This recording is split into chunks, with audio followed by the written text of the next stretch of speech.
the gravy, please. Rick and Bubba. Ooh, it brings me to my knees. Rick and Bubba. 8 minutes past the hour. Welcome into the Kickoff Hour. It's the Good Time Game with intern Cam Solo. She's your early intern today. Alapuca will join her for the main show. Rick, Bubba, Adler, all here today as we look back on Memorial Day weekend, an extended weekend for all of you, most of you anyway. And so we'll look back at that and see how everybody did, just kind of recap. That's kind of what we do. Plus, we'll look around this crazy world, and it is a crazy one. So over to my left is Mr. Greg Burgess, and to my right, it is Michael Helms. What's up, boys? Boys. Hey. What's happening? Wow. How are y'all? Good. How about y'all? Good. Everybody have a good weekend? Just honeydews and puppies, and besides living life, how was it? It was good. It was good. Got to see the grandkids. Okay. Had a good time. That's good. Yeah. Did have you? I know you've strategically been keeping the grandkids away, or actually your kids have been keeping their kids away of the puppies because they didn't want them to fall in love with them. Have they been introduced yet? Yes, they have. Okay, they finally been introduced. Oh yeah. Was that a party? Oh yeah, it was fun. Yeah. Everybody get down in the pool Dogs and are play. running. Got a lot of dogs running everywhere. Right We're now. giggling and they just they're yeah, laying all it's over us. and then then the puppies eventually get the kids. They come in, they're tough. The puppies eventually run from them. But no, it went good. Good. Yeah, we had a great time, and they're still there 5 weeks this past Sunday. Hey, by the way, at least you're in the third quarter. Yeah, you know what I that's mean. true. I mean, I agree. You used to be in the first quarter. Oh, of the game those first 2 weeks, I didn't think we're ever going to the end. game just started, and you're like, how do I? Those first 2 weeks were in slow motion. Now I know you went and got a new pool that had a higher side, so they couldn't jump over because Mom was leaning on them. Are they getting so big now they can get over? I got one that can get out. Which one? Tom Petty? Tom Petty. He's the dominant. Yeah, and he can get out. I'll go out and he's standing by the door. Okay. I said, so you got out? Oh. Yeah. He'll stay in there most of the time, but when it's feeding time, and you're taking them a couple at a time to feed, you'll go out and he's standing there waiting on you to open the door. Like, come on, let's go. Yeah, he falls right on his head. You're talking about getting over and then he gets top heavy and falls over. Falls over on his head. So it's quite the party. Well, good. Well, they're getting big. They're getting big, and they can howl and they bark. Oh, and they fight. We got lots of noise coming. Yeah, we got all kinds of. Oh, is it keeping you up? No. We got them on a pretty good schedule. All right.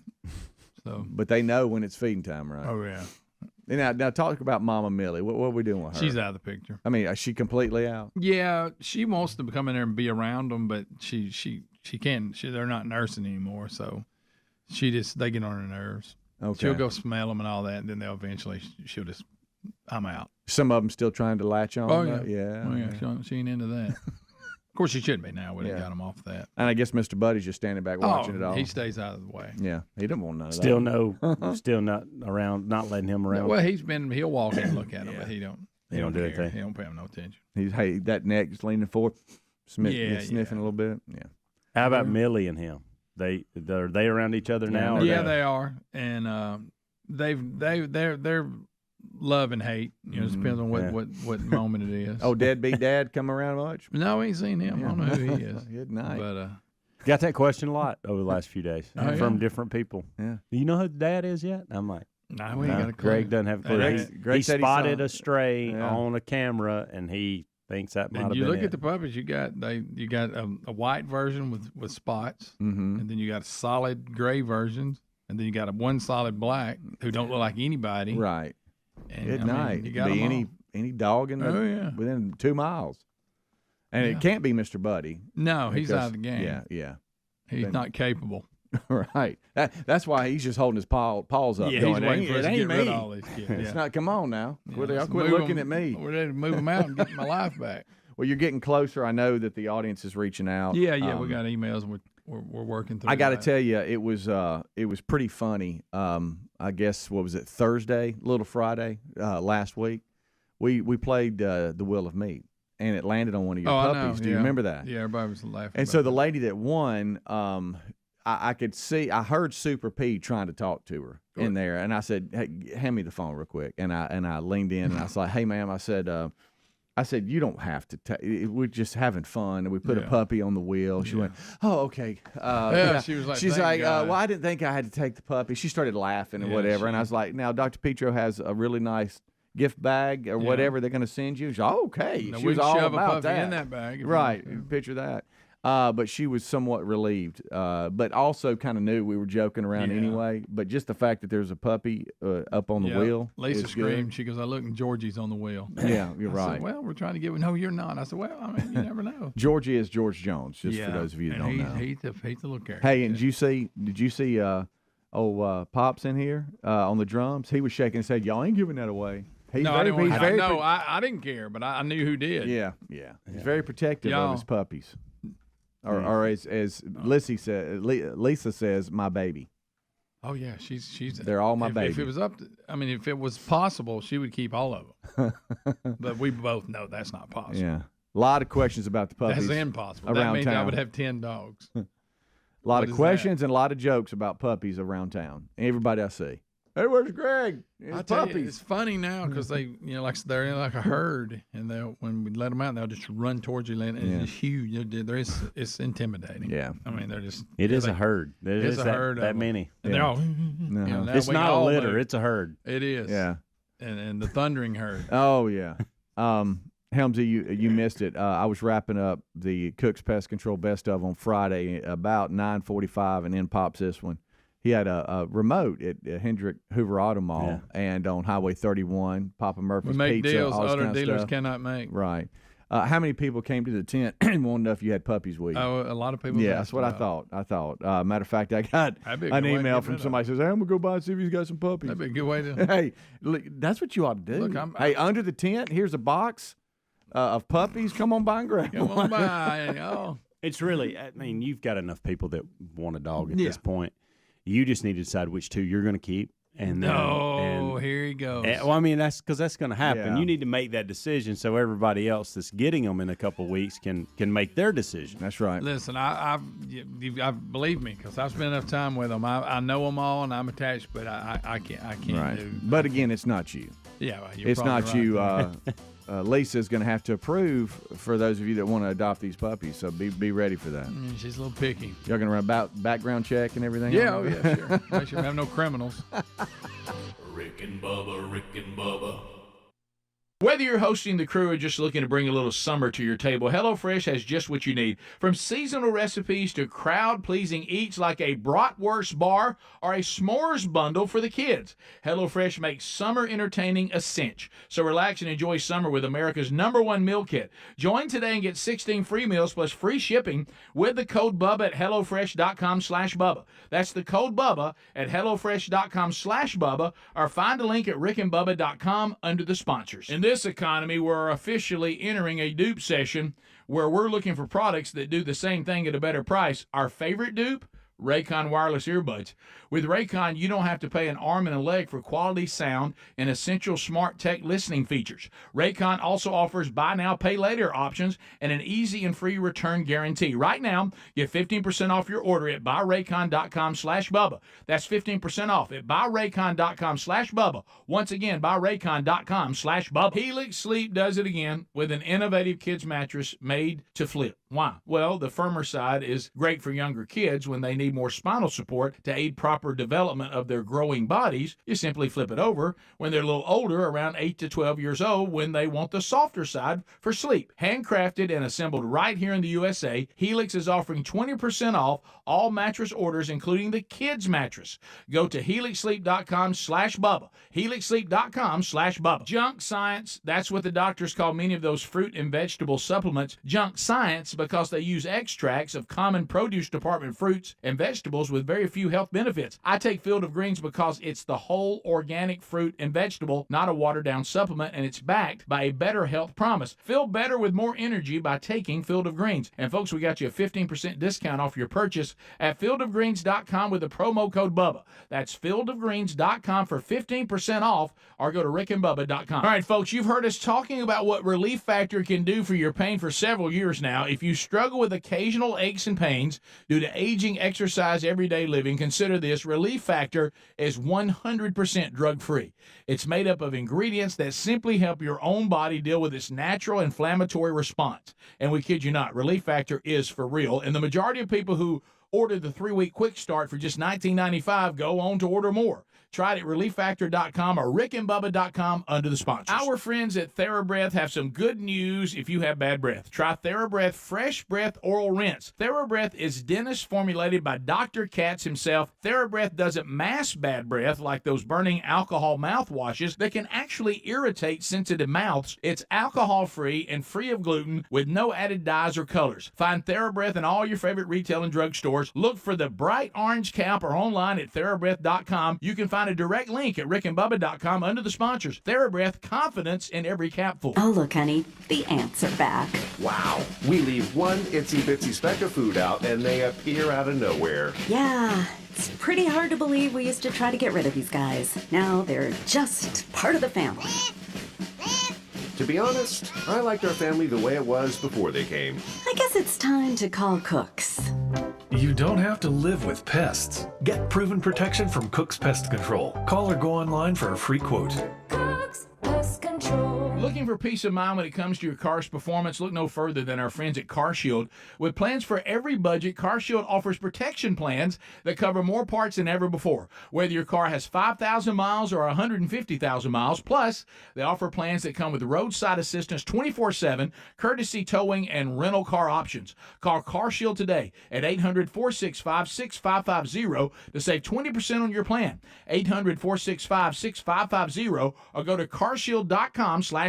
Before you pack your bags for vacation season, be sure to secure your home with Simply Safe Home Security. With Simply Safe, enjoy greater peace of mind knowing your home is monitored around the clock by trained agents. Customize the perfect system for your home in just a few minutes at simplysafebubba.com. Go today and claim a free indoor security camera plus 20% off your order with interactive monitoring. That's simplysafebubba.com or visit rickandbubba.com under the sponsors. There's no safe like Simply Safe. Attention, all you coffee drinkers. There's a brand new brew that you definitely want to make part of your daily ritual. If you enjoy delicious, good coffee like us, My Coffee needs to be your new drink. It's organic, which is so important because if not, then it contains chemicals banned in this country decades ago. You've heard us talk about My Pillow for years on this show, and now they've got My Coffee direct from the mystore.com website. Go to mystore.com, enter the code Bubba to save 25% off your order of My Coffee, or find a link at rickandbubba.com.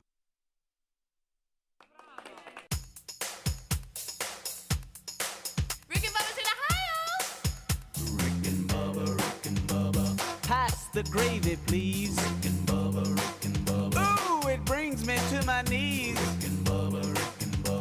I can't start another. Rick and Bubba. Day without 'em, brother. Rick and Bubba. Ooh, there is no other. Rick and Bubba. 21 minutes past the hour. Thank you so much for tuning in to the Kickoff Hour. We're off and running here. Rick, Bubba, Adler all join us right after top of the hour.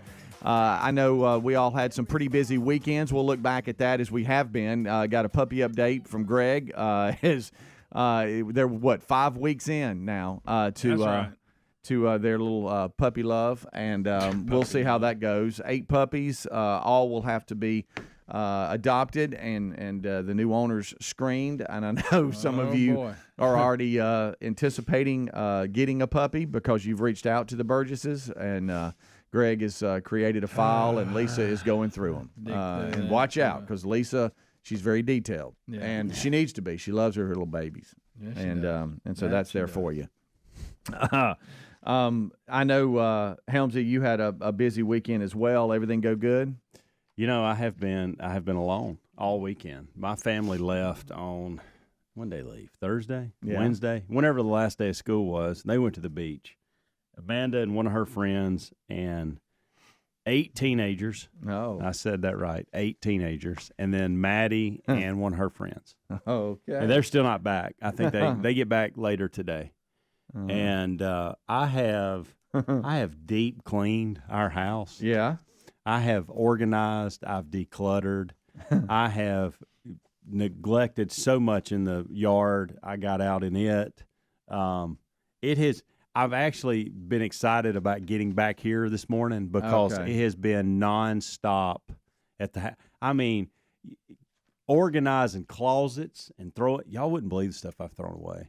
It is, and that's another thing that I've kind of used this trip as a guilt trip to don't get mad that I threw this away. Y'all been at the beach for 5 days. Yeah. I've already used that card, and they were like, "Oh, okay." And they I ain't understand. gonna notice half of it. Probably you're probably all over that. But I started with a garage, and I kind of worked my way up. Okay. And I timed it right because on Friday was garbage day, so on Thursday I filled both garbage cans up. Oh. And then they were empty again. And then today it runs again, and they're just stacked in there. I took a ton of clothes to one of those consignment places down the road. There you go. Guys, I put chairs on the road. Either the garbage picked up or somebody else wanted them. I don't know. But I have those people amazing. But I have done. I know, chairs that are set out. Right. And I'm pretty sure that's what happened because the garbage didn't run that day. And I don't know if they had just like a special crew picking up stuff like that, but I thought I think somebody went by and liked the chairs and grabbed them.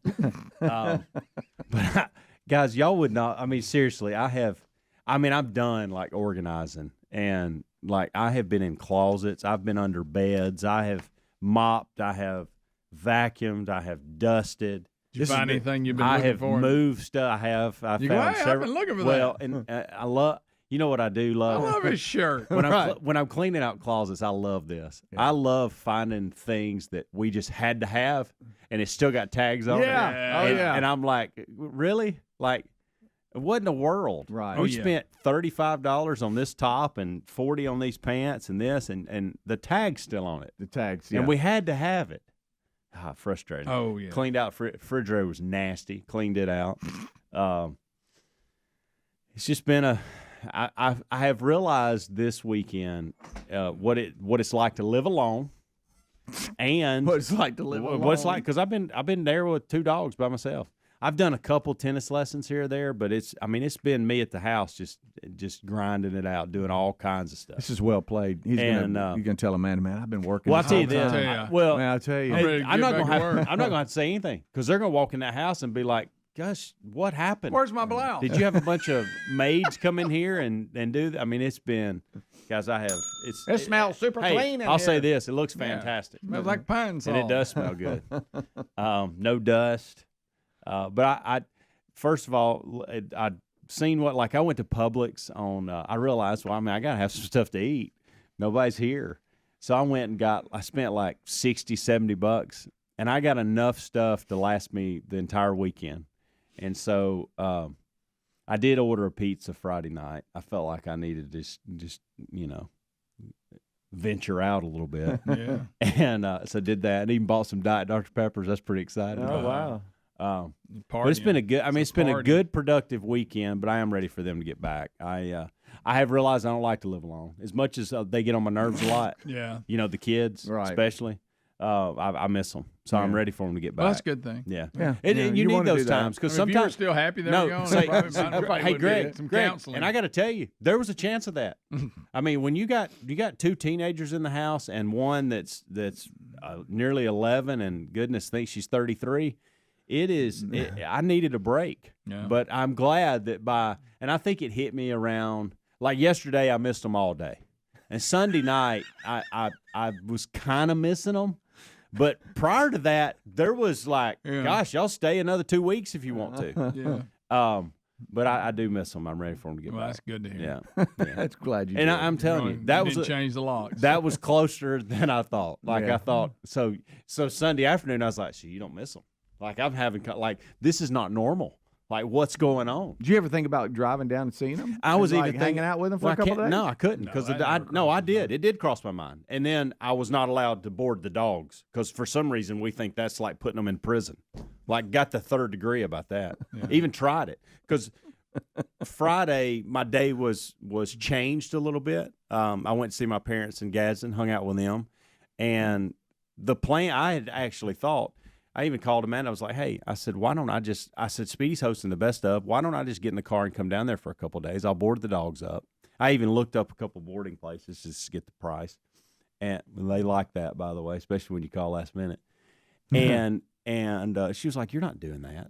She's like, "Yeah, they will be so lonely." And I'm like, "They have each other. What are we talking about?" Then they'll get kennel cough. That's right. Yeah, watch out. Then So- what are you going to do? Well, you know, Anyway. with you being in Gadsden, Greg could have met you, and you could have let him dog sit. And I had a little Throw 'em in routine there too. with puppies. Had a I little could have dog routine sat, with the paid dogs. paid you back for Well, how I'm you not helped gonna me. ask you to do that. I would have been okay with probably Coco Blue. He's a little rambunctious. But I got a little routine with them where I kind of knew what was going on, and I even fixed some bacon one morning. When I was fixing me some bacon, I was like, "Hey, y'all want some?" I got Morgan Wallen and Riley Green going in the background and just blasting music. Right. And I'm like, "Hey, y'all, what about a little piece of bacon for you two? Huh?" Things are good around here. So, It's quiet. yeah, it was. You could have been a dog bringer and just took him down. Well, the place didn't allow it. I looked at that Thank too. Well, and I know. and I know, and I don't. There Hey, wasn't. if I had a place down there too, you probably no pets. I You stopped never the other know. day. You never know. Like pet owners that like take care of the situation in the house. Well, there's some pet owners though that they'll just go in there and some of the pets will just like trash the house. You know, crap everywhere and pee and all that. There's and so I could see hard why enough they to would. get I could people see why around. some I houses wouldn't go want- no pets. yeah, I you wouldn't. know? I wouldn't do it if I owned a place down there. I wouldn't allow pets. No. I wouldn't. All right, we'll take a break. We'll come back. So I'm ready to get them back. So Finally, I'm Helmsley ready. finally missed his family. That's Yeah. good. It took longer than it needed to. Okay. I always missed Amanda. There was one that's point sweet where of I you. nearly called her and said, "Can you come home and leave them there?" Yeah. But then all of it changed around Sunday. I was like, I kind of want all y'all to come It'd be back. like boarding the dogs. I know. Or boarding the kids. Rick and Bubba, Rick and Bubba.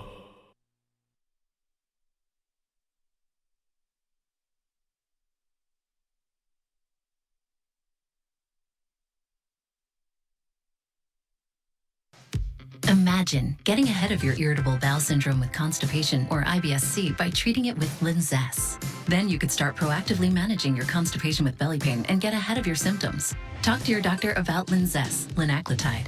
Linzess is a prescription medicine that treats IBS-C in adults. It's not a laxative. It's a once-daily pill that helps you get ahead of your symptoms. It's proven to help you have more frequent and complete bowel movements and helps relieve overall abdominal symptoms, belly pain, discomfort, and bloating. These symptoms were studied in combination, not individually.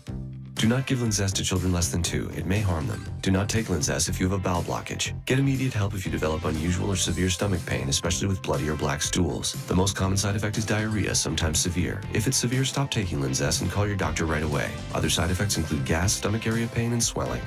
Imagine, what could relief from IBS-C mean for you? Talk to your doctor and say yes to Linzess. Learn more at linzess.com or call 1-800-LINZESS. Oh, look, honey, the ants are back. Wow. We leave one itsy bitsy speck of food out and they appear out of nowhere. Yeah, it's pretty hard to believe we used to try to get rid of these guys. Now they're just part of the family. To be honest, I liked our family the way it was before they came. I guess it's time to call Cooks. You don't have to live with pests. Get proven protection from Cook's Pest Control. Call or go online for a free quote.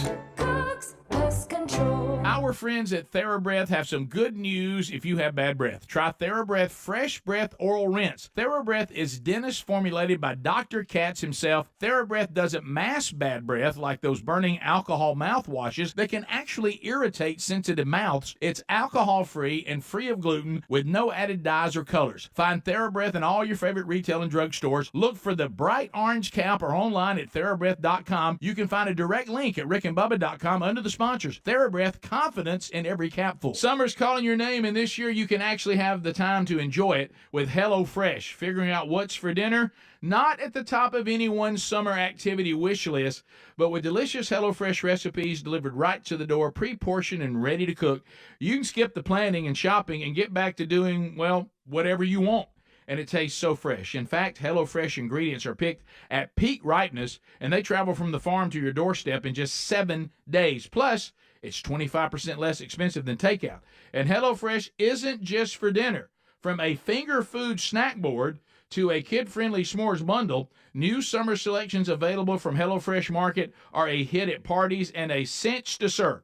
So why not take it easy this summer with America's #1 meal kit? Sign up today for 16 free meals plus free shipping with the code BUBBA at HelloFresh.com/Bubba. That's the code BUBBA at HelloFresh.com/Bubba, or go to RickandBubba.com and find them right there under sponsors. Did you know that Alabama Mountain Lakes Tourist Association now has a new podcast called Unexpected Adventures in North Alabama? That's awesome, Bubba. As we all know, there's so much to do in that area of this great state. So what's it all about? Well, on Unexpected Adventures in North Alabama podcast, they have conversations with a whole lot of interesting people about all the cool things and fun that you can do and see in North Alabama. Well, Bubba, I definitely need to check out this podcast. Yes, you do. And I'd recommend everyone checking it out. All you have to do is go to northalabama.org/podcast to listen, or you can go wherever you listen to podcasts. And make sure you subscribe so you never miss an episode. And of course, support our longtime friends at Alabama Mountain Lakes Tourism. Sounds great, Bubba. And again, it's called The Unexpected Adventures in North Alabama. And you can also hear it on Apple Podcasts or Spotify if you're on those platforms. You sure can. We're subscribing right now. Folks, to learn more about how you can subscribe, go to northalabama.org/podcast or rickandbubba.com under the sponsor. 2 words, junk science. That's what the doctors call many of those fruit and vegetable supplements junk science, because they use extracts of common produce department fruits and vegetables, and they have few health benefits. I take Field of Greens because it's the whole organic fruit and vegetable,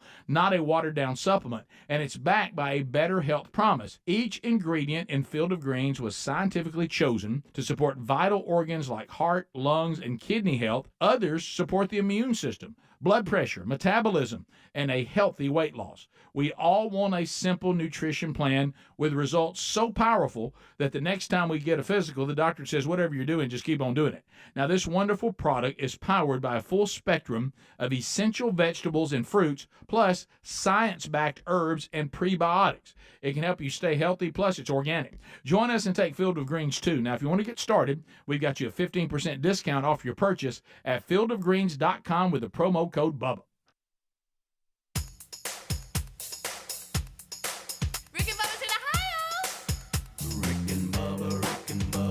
Pass the gravy, please. Rick and Bubba, Rick and Bubba. Ooh, it brings me to my knees. Rick and Bubba, Rick and Bubba. I can't start another. Rick and Bubba, Rick and Bubba. Day without 'em, brother. Rick and Bubba, Rick and Bubba. Oh, there is no other. 25 minutes until top of the hour. Thank you so much for tuning in to the Kickoff Hour. We're looking back at a very busy Memorial Day weekend. I hope all of you had a great weekend. Rick and Bubba join us, as well as Adler. And I won't spoil it for all of you, but Adler had a very busy weekend, and he'll update us. I forgot Good night, all alive. about that. I communicated with him on the road, and I can't wait for that update. He said okay. He said he was having a fantastic Memorial Day weekend, and Okay. I'll leave it at that. Leave it at that. And I said that correctly. By the way, just to end what I was talking about, controversial move.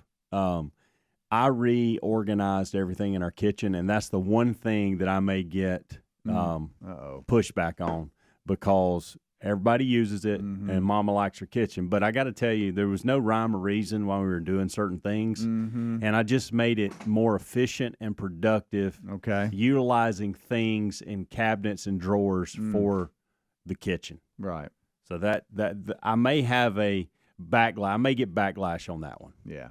Well, but I mean, if it's organized, I mean, it's clean and organized to the nines. But but there may be like, why is this here now, and why is that there, and why did you think that was a good idea to put it there? I got all the answers, but those are the questions I may get. So what about your weekend? I'm trying to count. It was a busy one. I'm trying to count. See, Tyler was at Jacksonville State for 5. JC just wrapped for 8 years. And then JC, Lord willing, he's going to go play at UAH next year, so that's 2 more years up there. Yeah. But for 8 years, we have lived the college apartment life. Oh, yeah. And that is where fun, ain't it? it's move in and move out. It's rent U-Hauls, pull behinds, take trailers, who's got a truck. And it's almost like if the furniture could talk, I can't imagine the stories. Because there's a dresser drawer that survived time. There is a recliner that has survived time. And they're just the furniture that just hops from apartment to apartment depending on which kid needs it. Yeah. and it was move-out time for JC. JUCO wrapped up, and all of his roommates are moving out, and I think it's one of those things too. And most of you have lived it that have college kids, but you have double rent, where you sign a 12-month lease, and so you pay for you basically pay for a month you don't need, and then to get what you need in Huntsville, you have to pay for a month you don't need. They're not just going to sit back and go, I tell you what, we'll hold it for you for another 2 months or so, and just pay us whenever you want. No, they're going to say, no, it's available. You probably need to start paying if you want it. So our guys sublease a lot of times to some of their friends, whether they're supposed to or not. I think probably not. But it's okay. But so anyway, so we have it for this June, the apartment that JC's in. But everything needs to kind of get out, and we're cutting services like there's no need for internet because nobody's there. So you're cutting services because you're charged for days that you use and all this kind of stuff. So part of Memorial Day weekend was, we've got to go over there and move him out. And the other two roommates had been there because one's in Springville, the Goolsbys, and then the Kirklands are out of the Dothan area. And so they had things they had going on for the summer, so they needed to get after it. And we're all communicating and group texting and all this kind of stuff. So we knew, hey, we're the last ones in and the last ones out. So we go in, and it's JC's room. We got kitchen tables. We got TVs hanging on the wall. We got all kinds of stuff. So we go and we start looking through stuff, and we got clothes. My gosh, we got clothes. We got so many clothes, and he had already brought home some clothes. And I looked at him, and I'm like, well, so this is where all my stuff is. Yeah. So all my favorite shorts, my shirts. You've got all my clothes, buddy. And he's like, well, yeah, I'd come home and throw something on and just kind of wear it back. So I found all kinds. It was a great day for me because I found all kinds of stuff that I own. It's like forgot you even had. I love that shirt. Sure. So anyway, so we get all him moved. We get that done. And bravo to Reese. This was a great move on his part. He seemed really busy, maybe too busy to help, if you know what I mean. Oh, even better. Until we got home and the unpacking started. Then all of a sudden he pulled up. Hey, man, y'all need some help? Yeah, thanks, Reese. Yeah, buddy, if you got it. Yeah, if you don't mind. Timed it perfect. Right. Also, over the Memorial Day weekend, little baby River, little River, 2-year-old grandson, he came over. And, he's everything. If there's a ball, if there's a bat, if there's a club, he'd rather do that than play with like, cars or do anything like that. It's all about bat and ball, and he loves to swing the bat, loves to hit the golf ball. And so we've got him those little golf balls that we told you for the backyard, and some little USA clubs, little 39-inch clubs, tiny little thing. And we just normally just hit around the yard, and we play a little game, play around the house. How many shots does it take to get around the house? Trying to explain to a 2-year-old that's kind of tough. You just hit it over there. But I started thinking about something. You took a next step. I know that. I saw it on Instagram. I stood there, and he wanted me to put the club on top of my head. Okay. So I would stand there, and I put the club on top of my head, and I was the hole. I was the flag. I get it, yeah. And he would hit it to me, and then when he would hit me, he would laugh because it was just one of those little wiffle golf balls. And I started thinking, I'm like, wait a minute. Your legs do remind me of a flagpole. Well, thank you, buddy. I appreciate a golf flagpole. Yeah. They do. I started thinking, I got some PVC pipe in these little stretch deals here, and then you'll have an extra pair. Man, well, but this one though was for something else, and I was going to talk about that. Tyler and Mabry had their 1-year anniversary this past weekend because a year ago they were getting married, and Terry had bought some PVC pipe to hang a little curtain for their rehearsal dinner, and everybody could take pictures in front of and stuff. And and that was in the garage. And I was like, well, I'll tell you what, if I hammer off the bottom of that and turn it into like a little sword, then I can I can dig a hole, spin it in there. And so there's my pole. Yep. And then I'm like, and we got some car flags. Don't know why. Had a Tennessee Titan car flag, a Helena All-Stars car flag, and a Mississippi State car flag. And I'm like, and then I could duct tape the flag to the top of the PVC pipe, and then get some white spray paint and spray paint the bottom and make a circle, and it looks like a hole. So now I've got flags all in my backyard. I saw it. I thought it looked great. And so now we're hitting to the flag is what we're doing. So just a little bit of PVC pipe, some duct tape, a car flag. That creates a golf course. It does. And he wanted to name the golf course, and it's the River Wilburn Golf Course, if you want to know. All right. He can't wait. I can see why we'll go with that. He can't wait to come back over. RWGC. Yeah, and play around to golf. I'd like to go to RWGC and play around. Right. It looked nice. Well, yeah, we had a good old time. And now we've extended the white circle. You know all these little golf competitions where if you hit it inside the circle, you get a point or whatever. So one thing I couldn't get him to understand after he cracked one of the PVC pipes, we don't hit the pipe. You know what I mean? It's like we just want the ball to get close to the pipe. Yeah. There's really not a hole in the ground. That's spray paint. So there's no reason to bang it against the PVC pipe because the PVC pipe will crack, and then there goes your pole. You ain't got any post hole diggers so you can actually dig it down? Yeah, well, we got it. It's sitting up, but I'm talking about a club to a PVC pipe will crack it. No, they're not made to go no, not at all. So that I thought it was a great idea, and it looked great. Yeah, well, thank you. I appreciate that. We had a lot of fun. I like when you holding on your head, probably. Yeah. You should have seen that. Hit it to me. And kids, they don't do anything one time. No, it's on forever. It's on repeat. Again. So how many times do you think I stood there with a golf club? Because I had to get my golf bag and put beside his golf bag, and I had to hit too. So I had to hit back to him. So I had a pitching wedge or a sand wedge on top of my head, like it was coming out of my head, holding it over my head for what I thought was 200 swings at least. Yeah. So that's why I got the PVC pipe. Whatever they do, if they're into it, it lasts forever. Yeah. Again, okay. Yeah. And then yesterday I have a bone to pick with my neighbor. Uh-oh. Bone? Yeah, I do. And y'all know who you are. I'm not going to call you out. I know you listen. And I got a bone to pick with you. And you changed my day and what I was going to do for the day because my wife saw y'all being productive and something you were doing, came back in the house and said, we need to do that. We've been talking about it, and today's the day. And that was my day yesterday. Dang, I'll neighbor. Explain. Have you ever done that? They get out and they're doing something productive in the yard or they're cleaning or something. You're like, why are you doing that? Now my wife sees you. We'll be right back. Rick and Bubba, Rick and Bubba.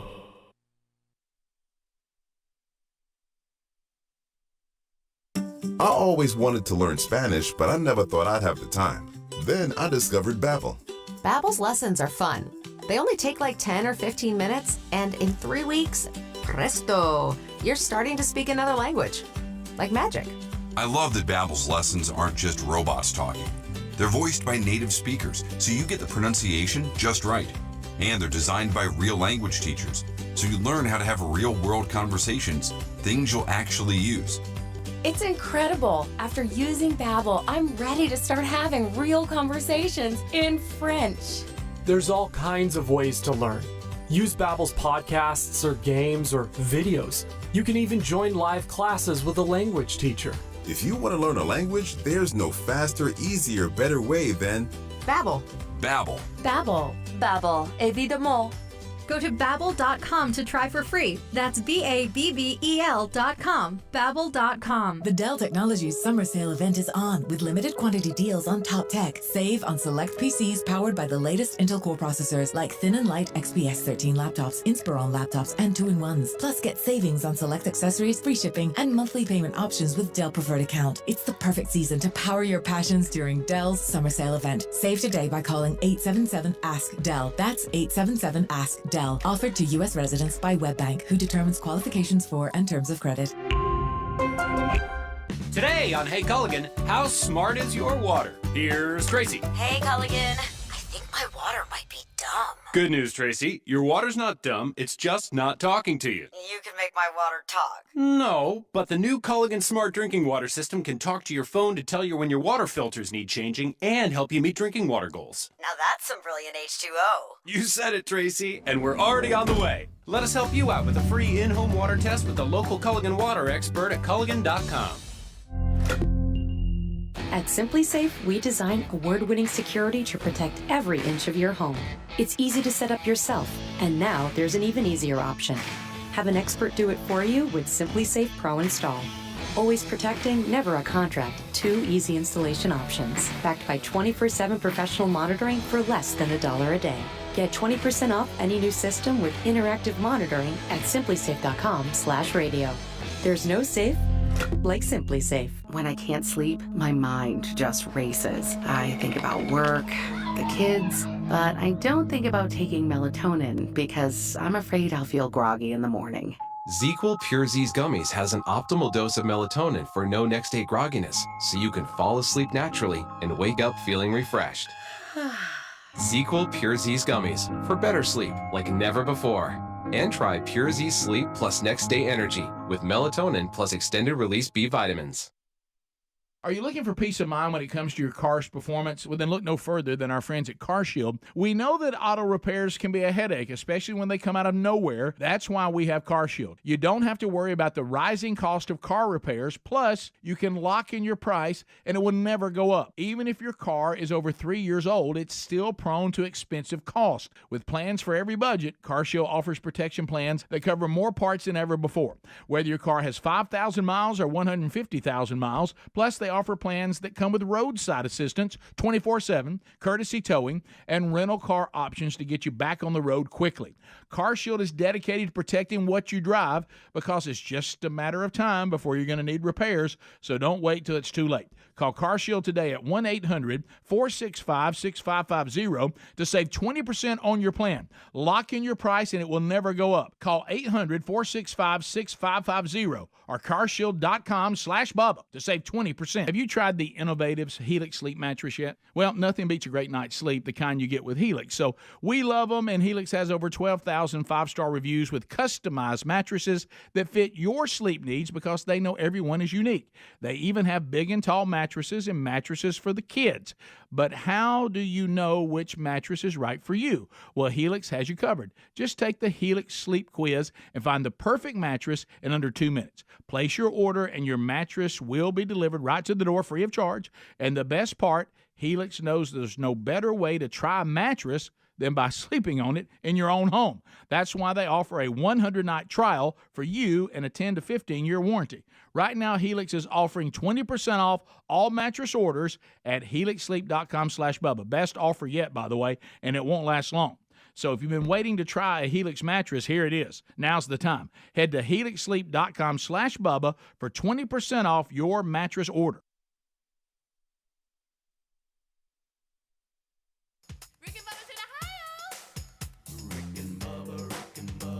Pass the gravy, please. Rick and Bubba, Rick and Bubba. Ooh, it brings me to my knees. Rick and Bubba, Rick and Bubba. I can't stop. All right, what's up? Thank you so much for tuning in to the Kickoff Hour. All the players are here. Rick, Bubba, Adler in-house. They'll join us right after top of the hour. Cam Solo is your intern this morning during the Kickoff Hour. Alapuka will join her. They'll be your 2 interns today. Yesterday was... after I tell you what we did at the house, it was a kind of a buyraycon.com/Bubba kind of day, which means I was out in the yard. Listening to Riley Green and Morgan Wallen and all that stuff, yes. There he is. Raycon wireless earbuds, their mission is to prove to you that you don't have to pay an arm and a leg for quality sound. You also get essential smart tech listening features like noise isolation, which I needed when the pressure washer's going, water resistance, and 3 customizable sound profiles. You need to check them out at buyraycon.com/Bubba. Get 15% off your order at buyraycon.com/Bubba. That's 15%. Look, you don't have to pay big dollar just because something's got a name on it, and you're like, same quality is with Raycon wireless earbuds. That's right. Buyraycon.com/Bubba. That's buyraycon.com/Bubba. I use those daily. Yeah, I do too. I use mine daily too. Wish I'd have got white ones instead of blue. Oh, really? But they didn't have white ones at the time I've purchased them, and now they've got. What white about them ones. rose gold ones? You seen Yeah, I saw those. So I should have went. I always in that kind of world. I like black or white. They had the black. They didn't have the white, and I went blue for some reason. I went black Dale Earnhardt. You got rickandbubba.com on the sponsored button. You too. gave us a little snippet there of what happened. So you got it out, huh? Uh-huh. Yeah. So pressure washer. Right. Thank you for that. Did it crank Well, good? Greg looked at You me did it funny crank? when I said that. Well, I'm sorry, I didn't mean to. It did kind of crank, and I don't know what's wrong with me. I'm starting to think, well, That I know first crank I've you got a problem. How I long know has that. it been since it's been cranked? Oh, not that long, and it's really not that it wouldn't crank. Were you It's- hoping it wouldn't crank? It's stupidly. I can't remember the steps and the right steps to take and the way everything has to be. Oh. And I've used it, I don't know how many times. Why can't I remember that? I know. It drives me nuts. I hate for them to put on and off on there. I know. They got a circle and a slash mark. Right. The And- circle is off. You I know what finally that's for? figured that out. Right. Somebody told me this one time. International and all that. No, it has nothing to do with that. Somebody told me, and I don't know if this is true, that it's a 1 and a 0.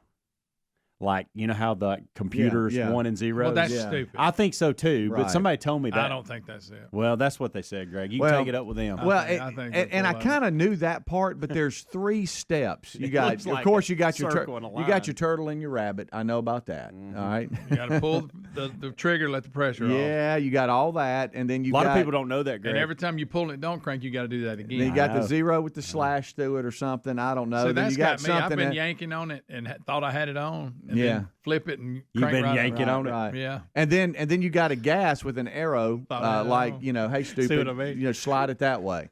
And every time I have to punch in the model that I have and like the steps because I don't quite get them right. Well, this time I pulled the pressure washer and it cranked. But it was like, you know, and I'm I've like, seen it do and I was kind of getting the pressure. And then And then it'll bottom out. right. Boom. And then Book of Blaine came out and said, well, this ain't running right. And I'm like, yeah, I got it. Yeah. No, working it's on not. Let's just turn it off. Had that at the sound. Dirty Yeah. gas. Right. Turn it off. Boom. Turns Dirty off. gas. And, Dirty and, gas. and so then I look and I went, oh, yeah, you're right. So it cranked it. I'm like, thank you. If it could talk, it was screaming at me, you idiot. Yeah. So I look out the window. I heard some activity going on. I looked out the window, and I saw our neighbors pulling all of the patio furniture out, pulling rugs out, and pressure washing everything. Yeah. Good for them. I like that. Everything. Well, I That's asked Terry commitment, though. sometimes, and look, we're not Especially we're on not- a Memorial Day weekend. That's a yeah, commitment. yeah. We love to sit outside and everything, and I noticed that Terry wasn't sitting out with me as much. Okay.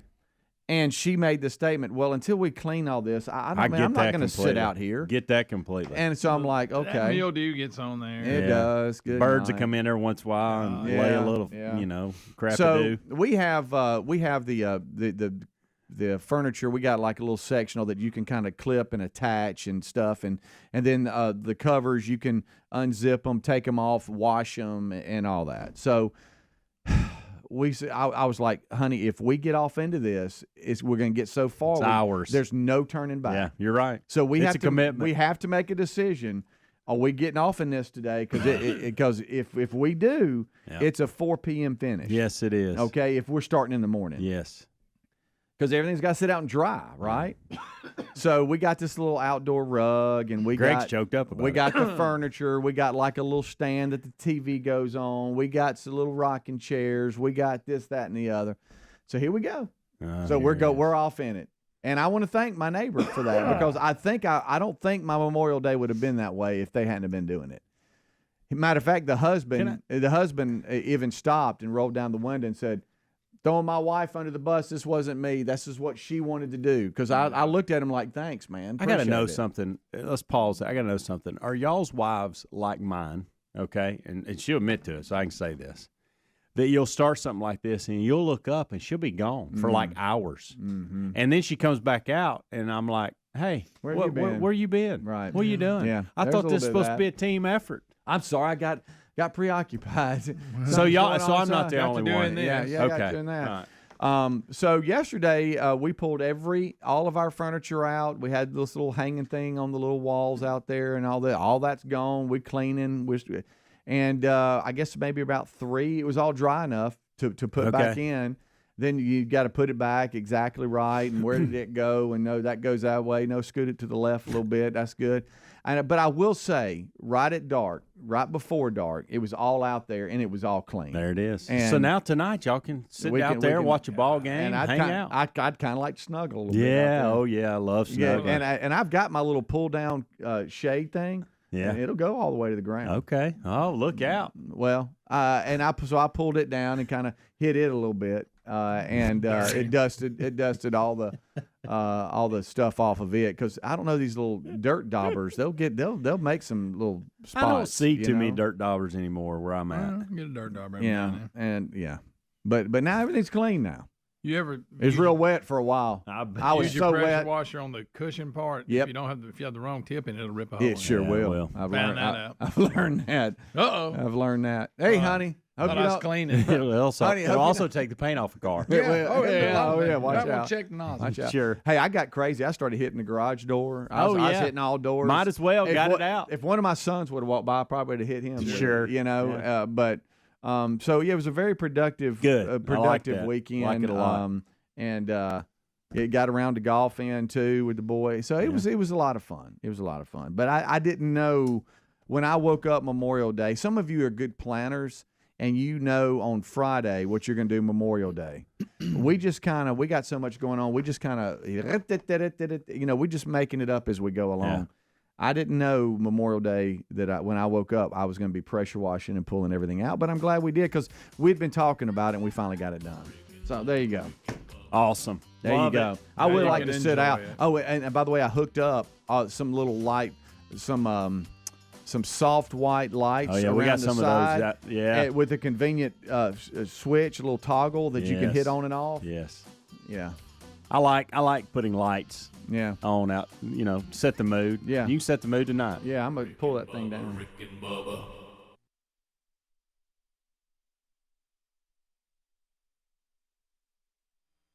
Come through the door, you got time to shut it off. Yeah, but it went off.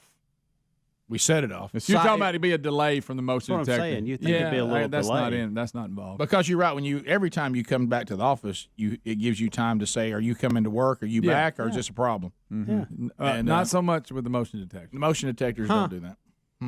Yeah, it don't give you. You can open the door and it'll give you a minute. But if you get in the middle of a motion detector with doors closed, nope. I can't believe that you were coherent enough to realize, hey, the hall light's off. I almost stepped. I would have stepped that in there and then set it off so fast. Mm-hmm. I don't wake up enough to go to the bathroom. When I go to sometimes I go to the bathroom and I wake up standing there and I don't know if I finished or just started. That's right. I know what you did. All right, so you had it on stay, which means that it's like night. Like I'm here, I can walk around, and then you went to sleep, and then somebody came in and reset it to away. The ghost of Dewey Monroe. Got it. So it was nobody on the staff. So it has to be somebody. Yeah, it was after 11 o'clock. It has to be somebody tied to the. We looked around, see if anything's been stolen. When's the last time y'all peed in a bottle? When's the last time? I do it a lot driving. Had to be hunting. You do what now? I do it all the time driving if I don't want to pull over. You do it all the time. All the time is not kind of exaggeration, but mine would have been last. I drive a lot, guys. Yeah, the last day of hunting season last year was what, February the 10th? Mine would have been February I was the going 9th. to say hunting season, but then I remembered the line at the bathroom in Starkville. Or if I'm watching a ball game on TV and it's down to like a key moment. You'll just pee at home. I don't want to have to get up and miss anything. Wow, so that's your go-to. Now you're making that up. I know. I just wear a diaper. I would not like to, and I know people struggle with this. I certainly want to avoid having a bag. I hope I never get sick enough or whatever. I have to have that. There's certain operations, but it requires that at least temporarily. Yeah, but what I would like to is have an attachable bag option. You know what I mean? Not that it's always not that it's hardwired. Yeah, I got you. But, it would be like a but speaker where you could plug in a headset and disable the speaker if you wanted to. I don't want. I got it. I don't want it hardwired. Speaker. I don't want it hardwired. It interrupts. No, I got where it's always connected to me. Yeah. But if I want to strap it on, like Greg said, I got a good ball game going, a movie going on. I'm stuck at a football stadium for way too long, and the lines are too long at the bathroom.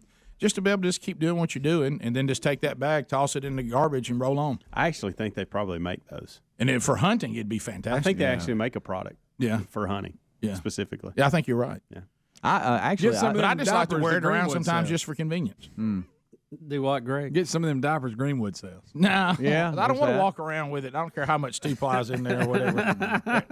I just, I had a bizarre moment. That's going to here. happen to me one time uncontrollably. Let's not start that yet. A couple of weeks ago, JC and I were out of town, and he was in the bathroom, and I woke up, and I don't know what happened, but he was in the bathroom in the middle of the night. And, hey, buddy, you all right? He just never would come out. And, man, I had to pee so bad, and I started looking around for a bottle. Mm-hmm. I've gone out into the yard. So this is what I'm doing. I've got up and been so confused, I've just walked out in the yard because I knew where it was. Yeah, that's good. That's happened. Sure. You can set your house alarm off with that move. Mm-hmm. Yeah, you can. Yeah, I usually just try to find the next bathroom available, maybe Right. down the hall or something. All right, we have more than one. Am I the only one that has to go to the bathroom I know. really bad? Yeah, I got to tinkle right now. I mean, it's going to be a dash to that bathroom as soon as I hit this break. I might get another one of them smart water bottles.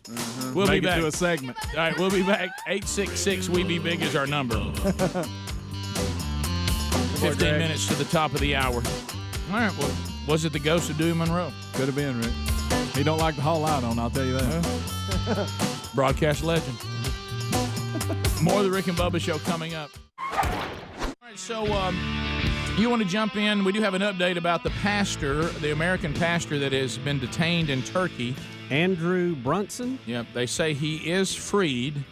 And as you said, they still say he's guilty, but he served enough time. They found him guilty, but said time served. He'd been in prison and then under house arrest for like 2 years. Now, I'm not really familiar with the charges or what group he's affiliated with or whatever. Do you? I really don't know if this is something trumped up or not.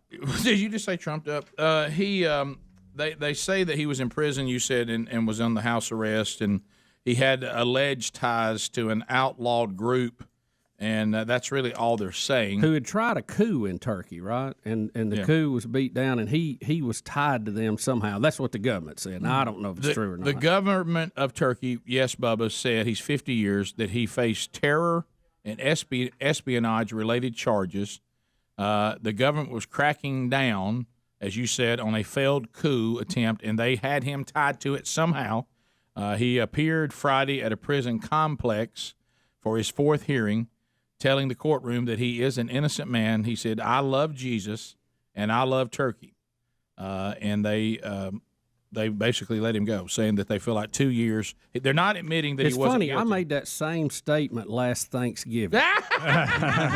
So strange to hear that coming from a foreign court now. Yeah. Now, and that's not the only story that No. Turkey's in today. I know. That's So this Saudi Arabian deal. Wow, now Now this you're is- gonna need a scorecard to keep Oh, up boy. with this thing. It is a strange story. Okay, It is. We'll skip some of the names because frankly we can't We say can't them say 'em. anyway. My goodness. I mean, I'll give it. If you don't think we can't say the song title right, we're not gonna handle No. Saudi princes. Nah. So we have Saudi Arabia, who is an ally to the United States.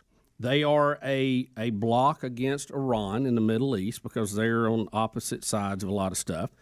But they also are a very Islamic nation. You know, Mecca is actually located in their country.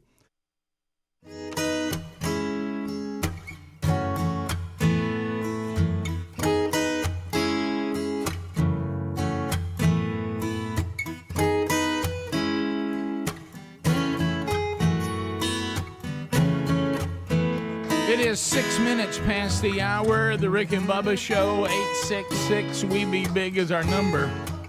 Thank you for being with us on a brand new hour, on a brand new day, on a brand new week.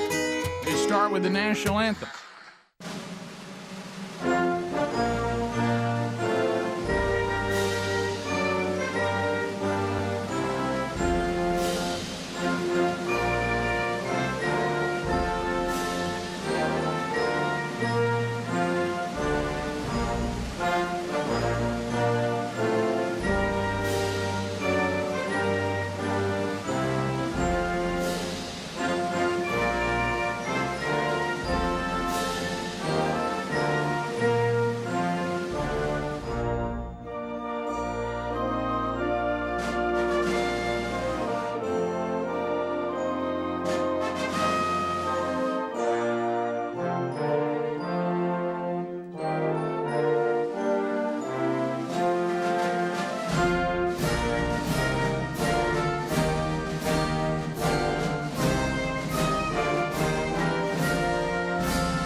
is 7.5 minutes past the hour. The Rick and Bubba Show. Thank you for being with us. Speedy, the real Greg Burgess, Helmsley. They've done a kickoff hour. That's behind us. They've completed that. Eddie Van Adler settles in for the YouTube experience. If you have not subscribed to our YouTube channel, thank you very much. We have eclipsed 100,000 subscribers, but that might not include you. So you need to do that. The show is live there every day, also archived every day. Get a best of hour every day. Get the Wednesday Bible study. Lots of content roars there on the YouTube channel. Find it at Rick and Bubba, spell out the word and.com. Also, you can catch us on America's boldest radio stations. That's live on the Rick and Bubba Radio Network. If you miss parts of the show or you can't get it on one of our stations, you can get it on the TuneIn app. That is a streaming app 24/7. Rick and Bubba, you can do that. Get it live and archive shows there. If you like the daily archives only, you get that there on our podcast channel or wherever you get podcasts. You can get those archives every day. So those are all the different ways to get the program. You can find them at Rick and Bubba, spell out the word and.com. Our Rick and Bubba University interns are ready to go. Alapuca, Cam Solo. They'll take your phone calls today and work the No Name Studio. We are missing one, and there he is, the silver-tongued one, the man with a golden voice, Professional Lunch Eaters Man of the Year, the inventor of pizza and a cup, Shakespeare's worst nightmare, and the master of the King's English. Ladies and gentlemen, put your hands together for Bill Bubba Bussey!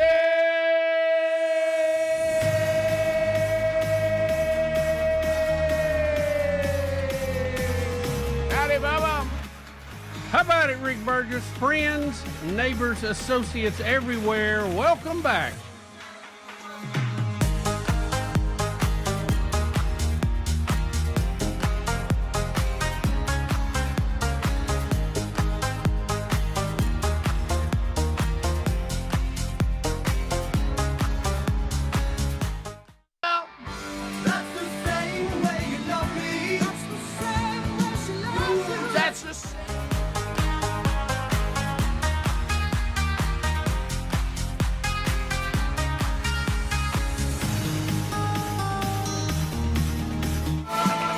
Classic journey there, Bubba, to get us started. That's a transition song, isn't it? Oh, yeah. You hear the young guy in the background singing vocals. He's about to be the lead singer. He's about to be the man. Yep.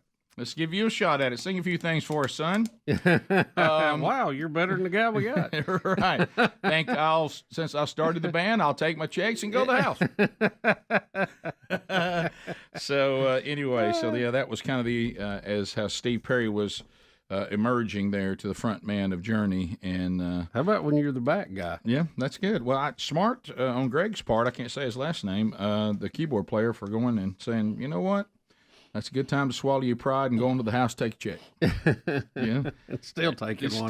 Still probably if he's still alive. Just got a nickel off that play. Well, Bubba, I hope you had a great 4-day weekend.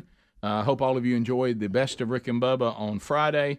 We replayed a show yesterday as everybody was off, as we say thank you to those who gave the gift of their life to the rest of us for the freedoms that we enjoy, and all of you have family members that are part of that elite group. We say thank you to you again.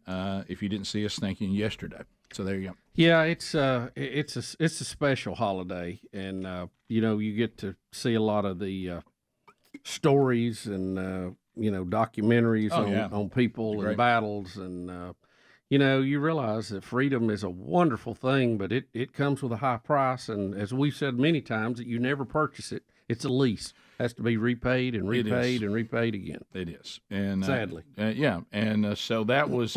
I was watching, of course, Babylon B. They're not going to miss an opportunity, even on Memorial Day, and some of one of the ones they put out, and I'm trying to find. They never take a holiday. No, you would have thought they would. You would have thought they would have at least let Memorial Day go and take a break. Right. But they didn't, and you know what? I maybe they thought better of it because I don't see it on their Instagram now. So maybe they took it down. But it involved D-Day, and it was a good one. But anyway, they were saying that that they didn't feel like the trans community was represented properly on the invasion of the beach. But anyway, so they were basically saying, there was a time when we didn't do social experiments in the military. We went out and won wars, but anyway, so we'll unpack the weekend. We had a lot of things happen while we were away. We have a lot of updates we need. We must update. If you missed the kickoff hour, we must get a puppy update. I know that Greg says, I think they are starting week 6 with the puppies. I know 3 of them have been spoken for by Rick and Bubba audience members. So we'll talk a little. We'll get an update on that. I know you said your daughter is stopping by later in the show. Caitlin is in town. So she's going to stop by for a minute before she flies out today. We'll get an update on that. Bubba, do we have a tornado recovery update? We do. We have a tornado recovery update. Yeah, and so because I know I thought about you this weekend because where we live, and I know the weather was different all over the country. But where we live, I don't know that you could have ordered better weather. It was beautiful. How about it's cold for this time of year? Yeah, for us outside it was for those of us that don't really like the when you live in the tropical climate. Right. It was as perfect as it could be. It was sunny, it was clear, and it was cool with no humidity. Can I tell you we got out on the water some. And got the boat a little bit. Well, that's what I was thinking about. I like froze to death. I had to wear a jacket yesterday. I worried about you because I know you're set up because the insurance company got y'all in a place you could rent. But, these are the weekends. We made a joke at church on Sunday because, this is kind of usually our worship leader is also getting his degree in preaching. And so the pastor let him preach as part of him getting his master's degree. Right. And he came over to me. I said, well, today you and I, because I got to baptize 2 guys. I'll tell you those stories today because it ties to the show. And I said, you and I get to talk to all the people that don't have beach houses or lake houses today. and he laughed. He said, that's a good one. I'm going to use that one.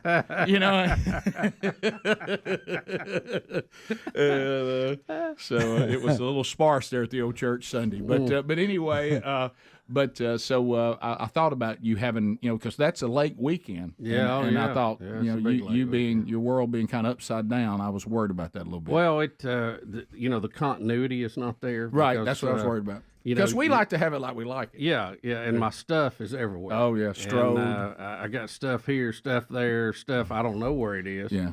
And, if you try it, because I like to do a little project every now and then. And, sure. You can't find your tools. You don't know where everything is or parts. You can find the tools. You can't find the parts. Some of them at the bottom of the lake. Yeah, probably. Yeah, probably. I can't wait till the water goes down to see what mess is out there. Right, yeah. So it was interesting, but we have to, I can't just walk out and get on the boat anymore. No. But at least the boat is operational now. Yeah, but we got our cover put back on. But you're hitting on everything I was concerned about. And again, first world problems. Yeah, absolutely. But what I'm talking about, when you have a place set up, and then here comes one of those weekends the reason why you had the place. Yes. You know what I mean? And you think, well, everything is not like I like it. Yeah. But it could be worse. Yeah, it could be a lot worse. Yeah. And we all got all that. We have to tell us all we that. got it. Yeah. But I know that it wasn't exactly the way you usually have it. Right. But it was good to be there. Yeah, absolutely. Absolutely. 16 minutes past. We'll unpack all those stories today. 866 We Be Big is our number. You got the Rick and Bubba Show. Glad to be back. We'll continue right after this.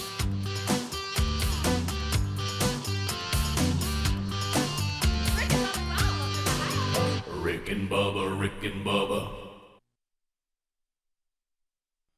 And they have the royal family, and they have a king.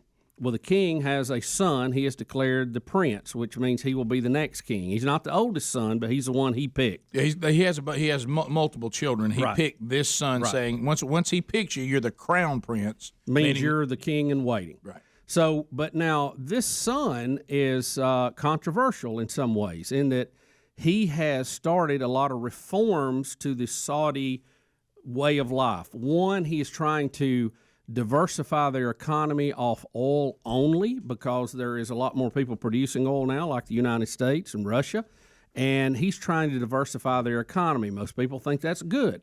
He also is trying to liberate a lot of the women's rights in their country. He's the one that pushed to get them the right to vote and to drive cars. I don't know if the vote has gone in yet. I know they're driving cars.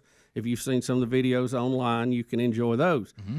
So, but he's also done some strange things. He imprisoned a bunch of the rich people in their country, claiming they got it through ill-gotten gains, and he said he don't let them out if they paid a certain amount. So he did that. Yeah, he claimed that the kingdom should have part of their income because they kind of bypassed the kingdom on their road to riches. Well, and they were, they were full of illegal dealings and corrupt things and all this. And he announced he had decided that, and he put them under house arrest till they paid to get out. So he's made a lot of enemies there. It's kind of a strange thing. Well, there's a journalist who has been particularly harsh on the Crown Prince and wrote a lot of stories about him. And the journalist actually left, I assume, because of persecution. And he was living in Turkey, but he wanted to get married, and he had to have some type of document from their government. So he went to the consulate in Istanbul to get that document. And he was told it was ready, just come pick it up. His fiancée is waiting in the car, literally, for him. Yep. He goes in, he never comes out.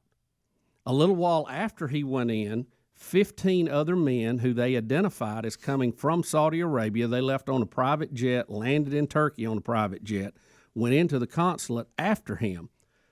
This is him going in initially. Last time he's been seen. They came back out, the 15 men, got in cars. They had diplomatic pouches and immunity. Those things cannot be tampered with. And they left and got on a plane and went back to Saudi Arabia. Well, the guy never come out. So everybody's going, what happened to the guy? What happened to the journalist? Well, there's some claiming now he was actually killed in that consulate, chopped up, and carried out in pieces in these diplomatic bags by these 15 guys that showed up right after he did. See, they had advance notice he was coming because he was coming to get the document. And he didn't come till they said, hey, it's ready for you, 8 a.m., whenever, and he shows up, and these guys come in behind him. So now all this speculation. The Turkish government is saying, we got evidence that they did this. We don't know what that is yet. Yeah, what's up with the Apple Watch and how that's supposed to give him He had an Apple Watch on. His fiancée had the phone that it was paired to in the car. So they're saying there might be some tracking ability on that watch, or at least it recorded his vital functions. Did his heart rate go up, which would indicate he may have been tortured or killed? Well, when they're chopping your head off, I'm going to say it goes up. Yeah, I'm going to say there was a slight elevation in blood pressure. So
We're back 21 minutes past the hour.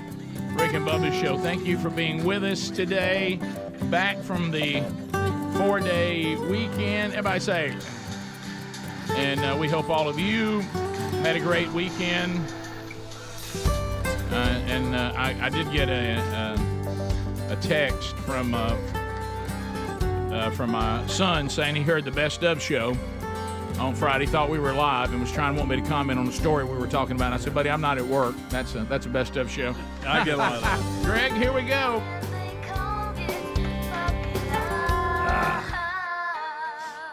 Oh, Greg. You, Lisa, and Greg Burgess, their Pleasant Valley Puppy Farm. 8 of them. 8 puppies, stray dogs. Not 1, not 2. Yep. Mama's a stray, Daddy just passing through. So we still ain't seen him. Traveling man. Yeah, so wherever he laid his hat was his. Yeah, so we don't know what to tell you about the size of the dogs because we never seen Daddy. I've had some people ask me. I said I don't know what they are. Yeah, we have no idea. A lot of colors. You got some that are white with gray spots. Right. One that's white with black spots. You got 3 that are kind of grayish silver, solid. Yeah. Got one. He looks like I don't know where he came from. He didn't fit any mold. He's fluffy and fat, and he's black. And it's, completely. You got it from his granddad. Yeah, probably. And I'm just saying. I mean, the others are like the shape of their head and all is kind of similar. Yep. His is not. He looks like I don't know where he came from. Papa was a Rolling Stone. Yeah, Rick, everywhere he laid his hat was his home. Yep. And so he rode on through. So they're a lot bigger than that now. But what I love is the fact that really there's no telling how beautiful this dog may be. I mean, I know. Look, they are. They are really. Can you really keep cute. them in the swimming pool, or are they? I got one. Tom Petty can escape. The others can't. He's the only one that can get out. Well, he's the most athletic of all of them. Well, I take a note of that. Has Tom Petty been picked yet? Yeah, he hadn't yet. Okay. And he is. If you like somebody that's rambunctious, that's him. Okay. But it's funny because he'll stay in the pool until he knows it's feeding time, and then I'll go get them 2 at a time to bring them in to feed because we're putting them on real food, kind of get towards that. And I open the door and he's standing there waiting on me. He's already released himself from the pool. Okay, so but everybody else is just bouncing. Okay, you know. so during playtime, he's the dominant one too. Oh yeah, he'll just take off running and knock people. Sure. Oh yeah, like popcorn. Yes. Oh yeah. Yes. So like Lisa will clap like this, and the whole crowd, like a herd, the thundering herd runs at her. Yeah, it's not good. See, these little things sound cute. Yeah, but they're problematic. What you really need is a wife that's sick and tired of these puppies. Yeah. Not one that's fallen in love with. Yeah, that claps and they all run to her and gather around her, and she sits down. They all get in her lap, and she does this, and they all fall asleep like a big wad. Yeah. Oh, Greg, that's bad. Oh, it's not good at all. That's real bad. Yeah, it's bad. I will stand on this again, and I've already told you that really I have zero reservation about this prediction. You're ending up with at least 1, probably 2. Let's don't talk about that. But I'm starting to 3. dig. They're 5 weeks old, heading towards 6. Going to start digging through some of the emails, see who's serious or who got caught in the hype. Adler, which one you want, buddy? Please no. But Greg is keeping at least 2. At least 2. At least that's minimum. Yes. Yeah. That's not my plan. But Greg, so what? How many other things weren't your plan that you got? This whole thing, yeah. Greg, I can look at my life and I bet 90% of what I'm doing is not my plan. Yeah. Maybe you're going about this wrong. Maybe you ought to find a home that someone to adopt Mama. My plan, what's that? That would be maybe better. you could adopt that's the Millie consolation and prize. then keep 2. I get to keep a dog that doesn't even like me. Right. She doesn't. You'd be better off to give. She want nothing to do with me. You'd be better off to give her away and keep a puppy. Yeah, but I got news for you. That'd be a tough sell. Them puppies are cute. Especially when she's looking at them growling. Oh yeah, that'll hurt you sell.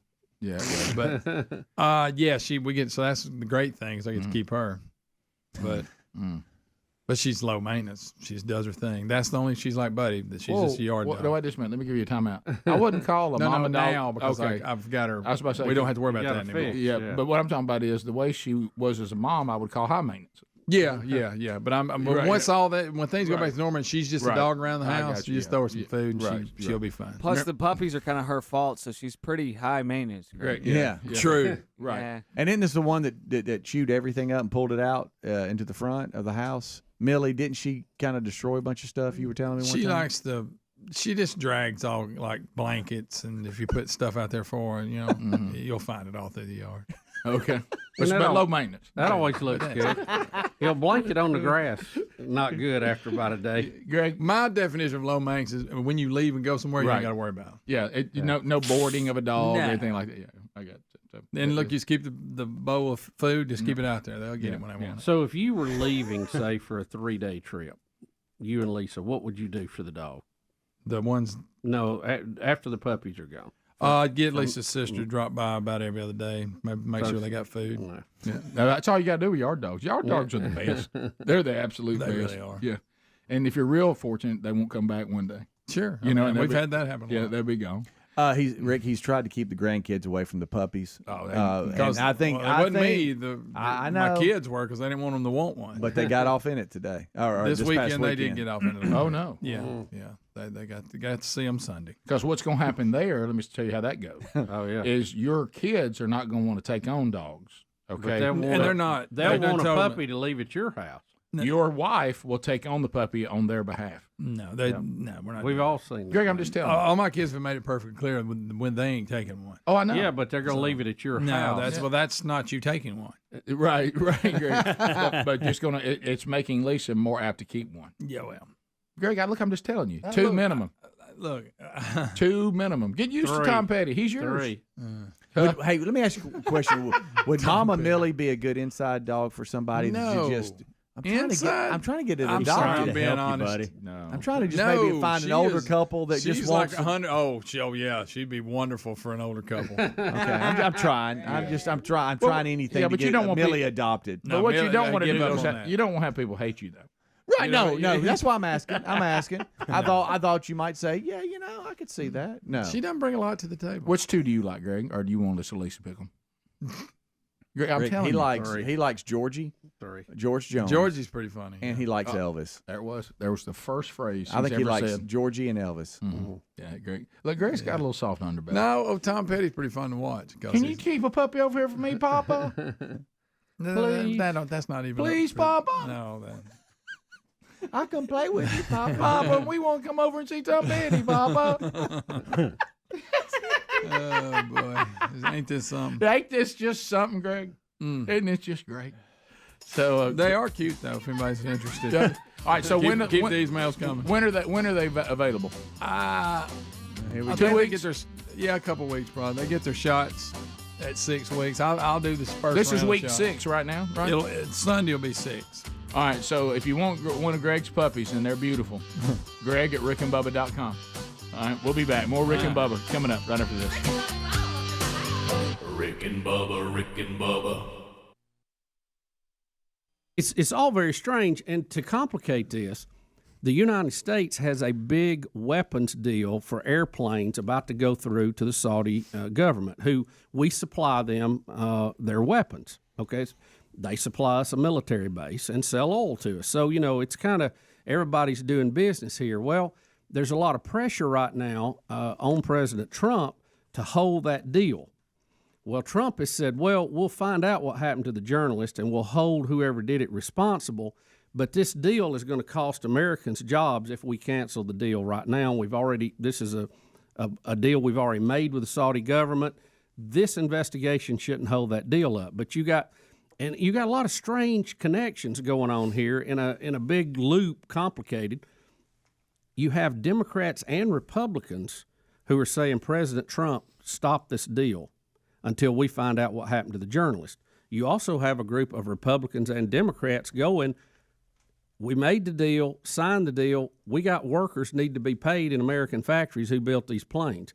So it's a really strange kind of setup going on right now with this, and we still don't know what happened to the journalist. Well, and I heard this mentioned a lot, and you mentioned it too, but I want to drive this point home. In the past, this was not a tough decision because we had no choice, because we depended on the Saudis in in a way we couldn't get around involving oil. Well, now that we're doing our own oil deal, people are saying we're not as beholden to them as we once were. Rick, we are now producing more than the Saudis. Meaning people saying you can't use that as an excuse this Rick, time. not only that, we have a bigger supply of oil under the ground than the Saudis do. So because we're going in and getting it now. So that means that cannot be used as an excuse now. They're still an ally, but now they still are a key friend there who oppose the Iranians, and they, through their military, they keep the Iranians kind of in check. And the plane deal. And, so it's complicated. But what happened to this? And the Turkish government says we've got evidence what happened to him, but they're not wanting to let it out just yet because they say if they let it out, they'll realize how they got it, which might indicate that their whole building is bugged anyway. So it's really, this is a James Bond thriller at this point. It is. In real life. Bubba, I know that there's a side of me that says, Rick, don't take this call because the person's going by the name Critter. I know. I know. I'm familiar with what he's talking about. And the only location that he says he's calling from is Wiregrass. Right. But doggone it, I'm going in. Critter from Wiregrass. Critter, go ahead. I'm in the Wiregrass, and the Monkey Grass, and the Green Acres. My name's Critter, and I'm a little concerned about the chief of Interpol. The chief Interpol, which is Paris, he's a 66-year-old man. He went into China, and they ain't heard from him yet. Yeah, he's missing, too, the head of the International Police Force, Interpol. Yeah, I didn't know anything about that. Yeah, he went to China, and I think he is Chinese. And he went missing while in China. And Critter from Wiregrass is concerned. And of all people who's on the trail, Critter from the Wiregrass is worried about it. What a low moment for me that I am more uninformed than Critter from Wiregrass. He was talking a little above your head. He was. I didn't know what he was talking about. Yeah. I tell you what I'm concerned. Critter. Another great James Bond, plot there. They got all kind of movies they could write right now. Yeah. I like a movie called Critter from Wiregrass. Greg, Yeah, I got news for you. I think this should be a new thing on the program. If we're unsure about a story, somebody say, anybody checked in with Critter? Yeah. How about Critter from Let's go to Wiregrass? Critter. See what he's got on. Greg, I'm concerned about the chief of Interpol. You could see Q in a James Bond movie telling James Bond he needs to head to the Wiregrass and look for a contact named Critter. Critter.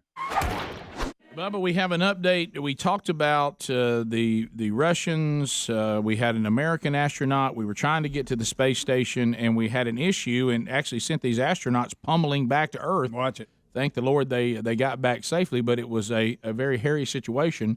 And we have Doug Wheelock, who's been on the show before. Yeah, last time we talked to Doug, he was a couple of 100 miles overhead, flying 3 times faster than a rifle bullet. Yeah, and of course, it's made.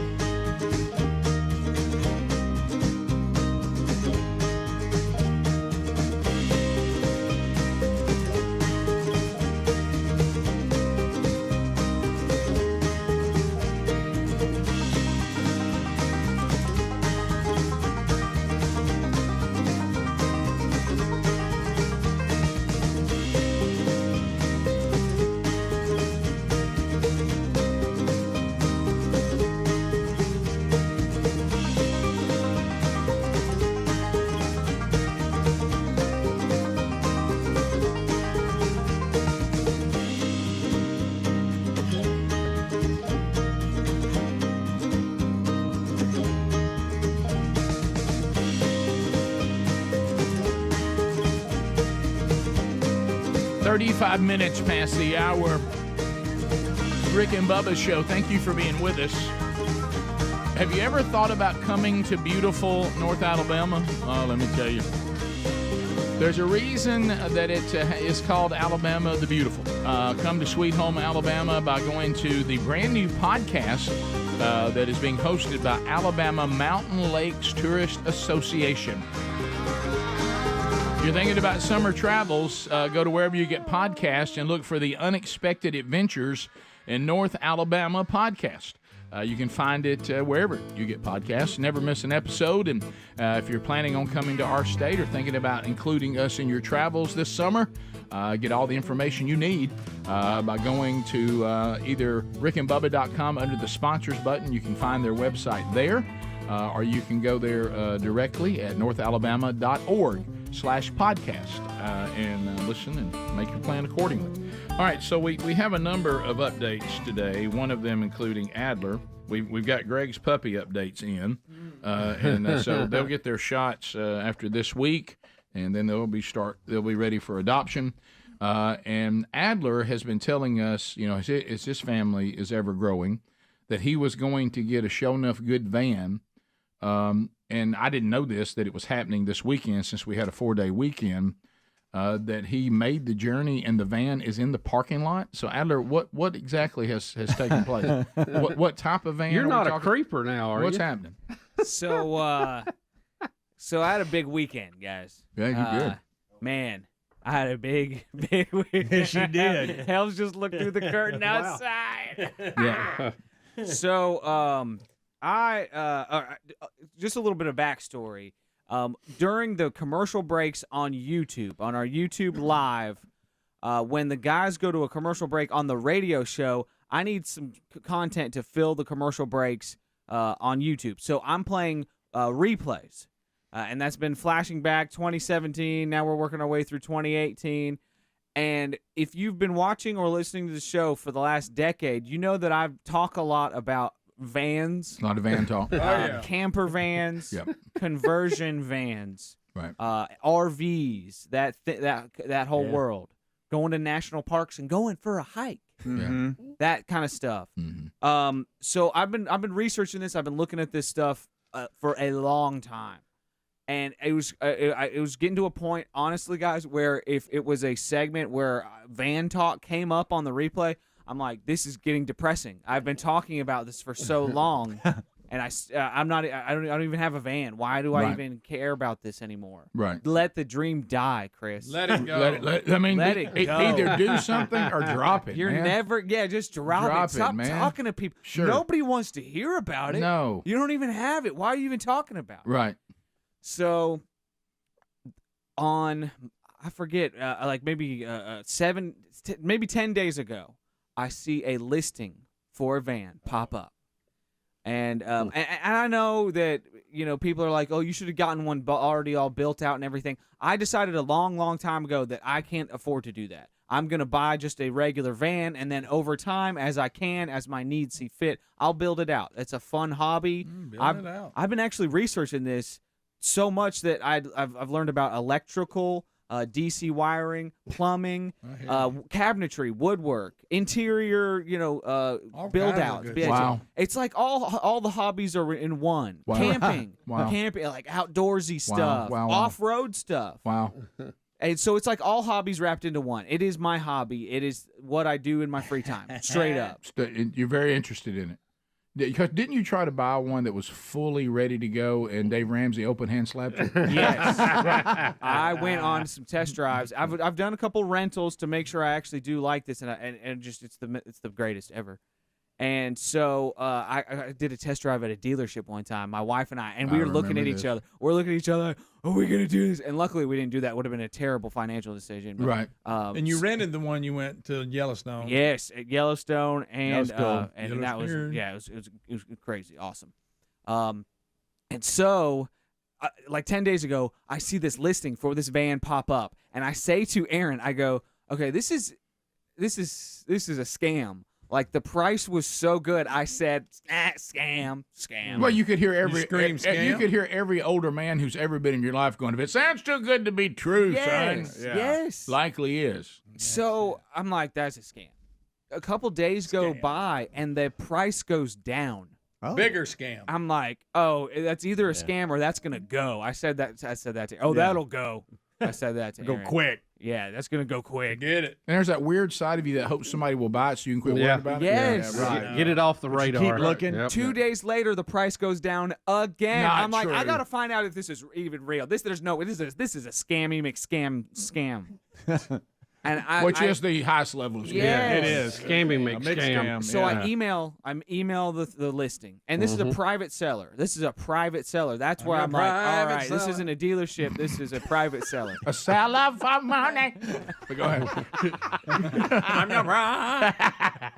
And so I email the person. I'm like, can I get some more pictures? Like, show me, if you don't mind, like the engine compartment. I'd like to see what the engine Dipped looks your like. toe in the water. Oh, I'm in now. Hello. You And might I'm as well like, be standing at this- Greg's puppy farm. This Yeah. is not going to be legit. Let They're me gonna hold be one. They're going to be like, first, can we get your bank routing number? I'll send the pictures right to your bank. That's Probably what I'm one of those, yeah. expecting.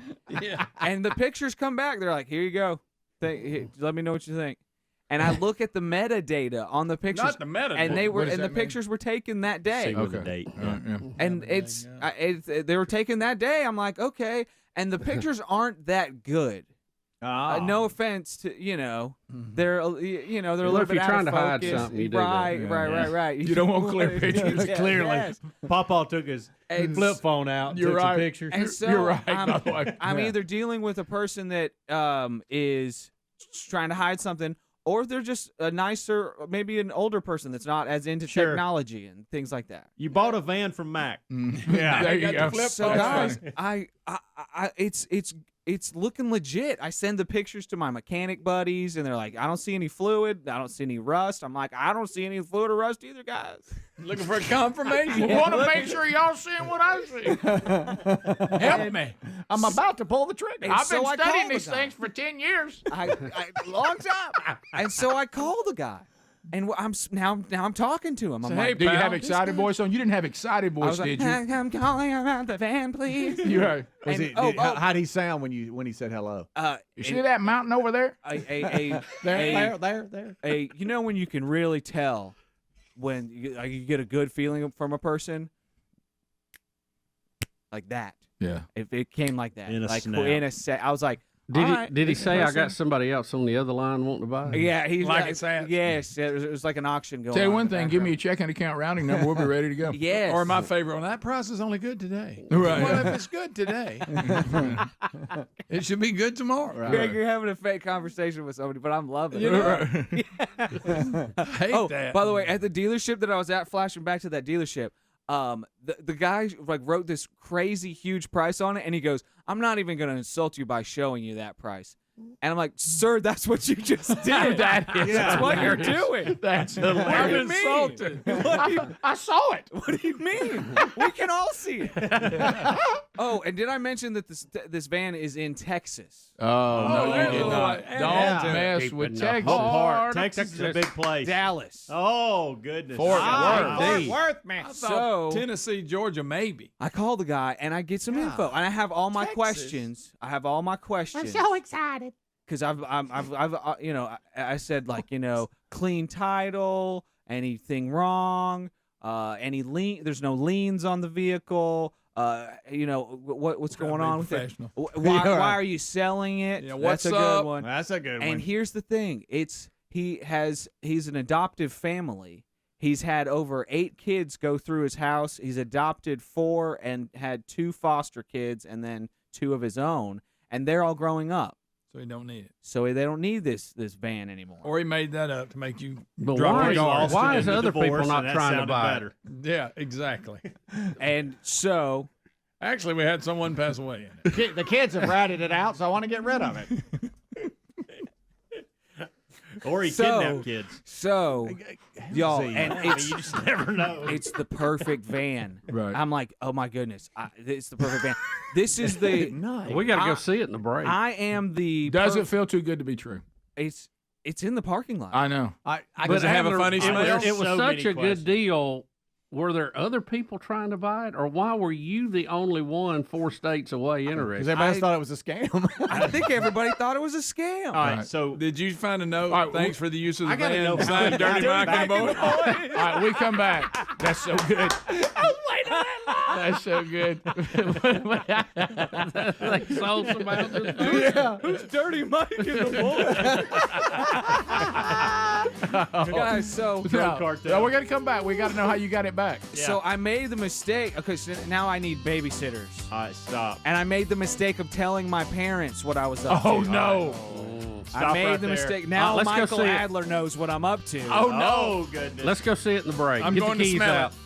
Yep. Greg, don't smell it. Now We're your gonna dad go look knows. for blood. Rick and Bubba. Bubba. He's been there, and we've talked to him when he was on the space station. And Doug, we reached out to you when the story first broke, and you were saying, "Hey, we're trying to gather information." So welcome back to the program, and I hope you can give us an update. Yes, thanks a lot for having me, Rick and Bubba. Thank you so much. And my greetings to all the listeners there, and hope you guys fared okay through the big storm. You guys get a lot of rain up there? We didn't get, we got some in Birmingham, but we're so far inland. It was really kind of a mild issue where we are. But boy, the Gulf Coast, they really, really took a hit. Absolutely, and many thoughts and prayers to the listeners out there in those areas that in the path of this thing. It was quite a monster, and it came. Seems like it came out of nowhere. So. Yeah, and I did get an email today for people that were 60 miles inland that they say it's devastation where they are as well. So that gives you kind of an idea of how big a punch it packed. I don't even think we know fully yet because they're still going door to door looking for folks. But Doug, what about the rocket failure? I mean, we've been using the Russians for several years to ferry us to the space station, and that kind of a scary moment earlier this week. That's right. It was just yesterday morning. We had a launch go out of Baikonur, Kazakhstan, which is where we've been launching with the Russians from. It's actually from the same launch pad that Yuri Gagarin launched from back with the first human in space back so many years ago. We used the very same launch pad. And about this launch was 3:40 a.m. Houston time, so we were in mission control. Oh, wow. Of course, controlling the flight and talking to the crew and everything. And about 2 minutes into the flight, it's the staging between what we call first stage and second stage. There was a malfunction in the rocket, and the crew essentially, it's liken it to an ejection. There's an abort system that fired automatically to get the Soyuz capsule where the crew were sitting off of that booster before it ends up being a fireball or something like that. Now, fortunately, that did not happen. The fireball did not happen, but the abort system kicked in just as designed, and so we're very, very grateful. It's quite a harrowing ride coming back in through the atmosphere in that capsule. We do land on land. We have one parachute, a main parachute that's huge, but we land on the Kazakh steppe in the central part of south central Kazakhstan, and it's a very controlled landing. It feels like you're in a car crash, sort of, and you have a cocoon that you kind of sit in, and you make sure all your parts are inside of that cocoon so you're safely protected on impact. And so it's kind of a rough landing. I used to kid that it was kind of like going over Niagara Falls in a barrel, only the barrel's on fire. Wow. Doug, thank you so much.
It's 9 minutes to the top of the hour of the Rick and Bubba Show. We're back 866 We Be Big. We've wasted no time getting weekend updates today.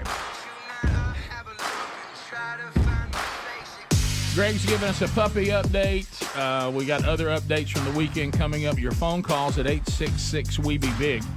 And right now we are chatting with Adler while we were away for the 4-day weekend. Apparently, Adler went to Texas and bought a van and has driven it back from Texas. We just went out and took a look at it in the break. So do we have that right, Adler, that you drove it back from Texas? So once your dad, who, by the way, checks, he crosses every T and dots every I, The minute your dad found out what you were doing, when you sent the alarm and said, now Michael Adler knows what I'm doing, how many questions did you have to answer for him? Oh, my goodness, so many.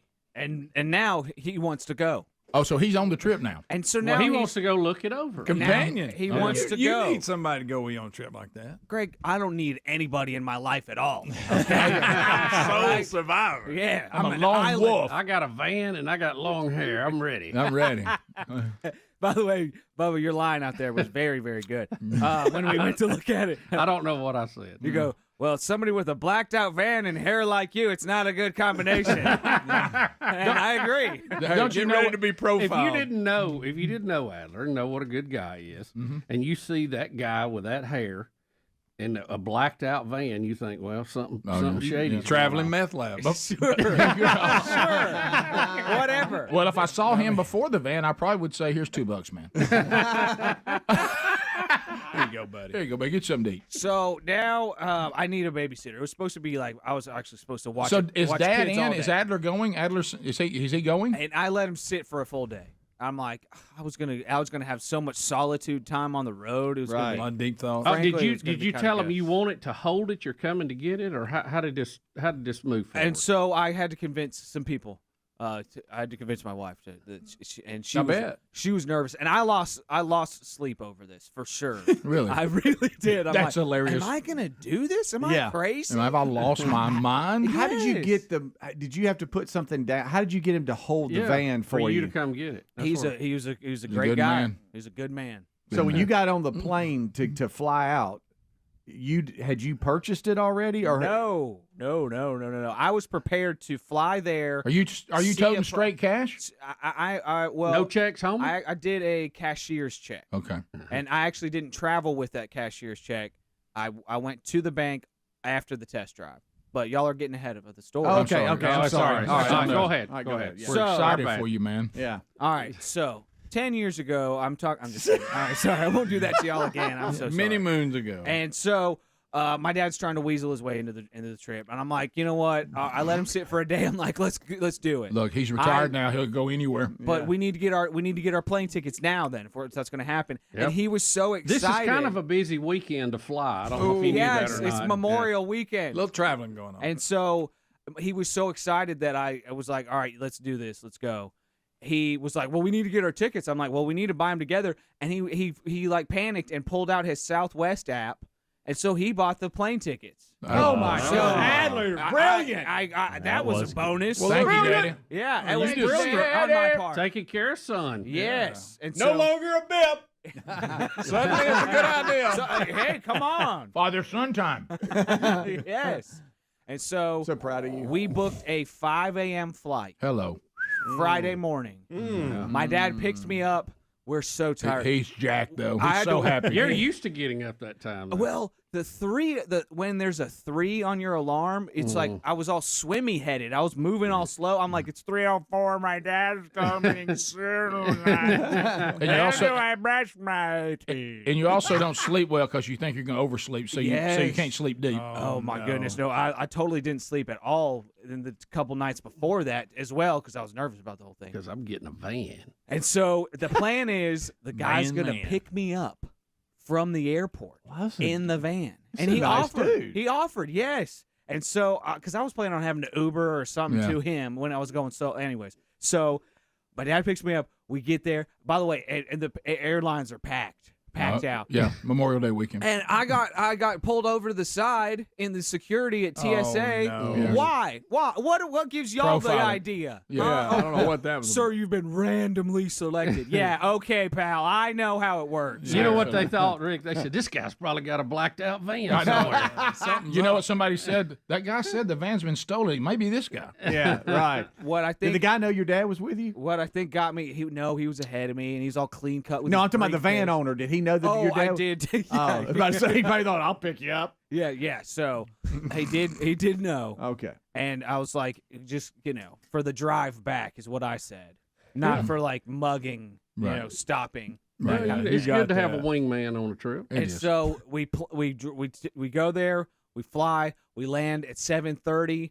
The guy picks us up at 8 right on the curb, And it pulls up, and my dad laughs. My dad literally laughs when it pulls up, like, oh, yeah. I'm like, yeah, that's what I'm talking about, too. Big celebration. And so we, accidentally high-fived in front of the guy. I think that was not that good. Hey, did the guy look like you thought he would from talking to him? He looked a lot different, actually. It's always that way. I bet you did, too. Rick, that may be the best point that's been made the whole story.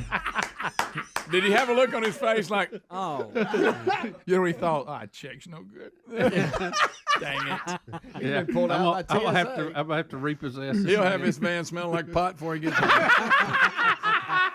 Hey, look, man, don't paint it like the Mystery Machine.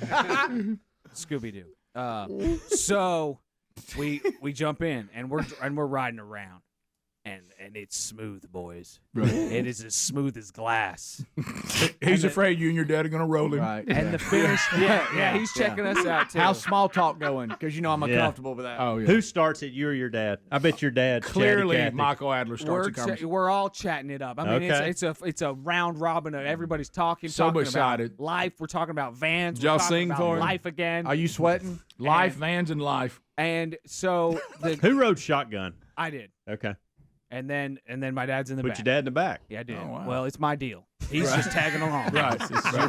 Frankly, he has nothing to do with it. I'm grown now. Yes. Of course, he paid for the tickets in the plane. That helped. It gives him a little clout. It really does. It does.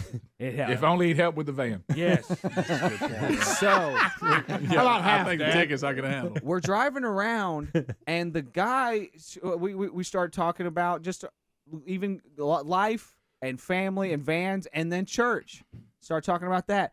The guy mentions in the car, he's like, yeah, and he mentions a CD from a guy named Dennis Jernigan. And here we go. Do you remember the artist Dennis Jernigan? No. He sang the song "All in All," which was very popular in the 90s, kind of that maybe 80s, something like that. Yeah, I was lost then. I didn't listen to that music. Was Rat didn't do it? The guy mentions it, and my dad goes, my wife and I are singing background vocals on that CD. I knew that was coming. Unreal. You can't go anywhere. You can't get outside his reach. My dad was like fundamental in that guy's spiritual awakening. Of course 30 he was. years ago. Of course he was. 30 years ago. You That can't helps. get his coverage is so vast. Everywhere you go, there's Michael Adler connection. I'm like, my dad's like, you can hear our voices on that. He's the album. Kevin Bacon of Christian music. Yeah. 6 degrees. Michael Adler. We'll come back. More Rick and Bubba next. Rick and Bubba, Rick and Bubba.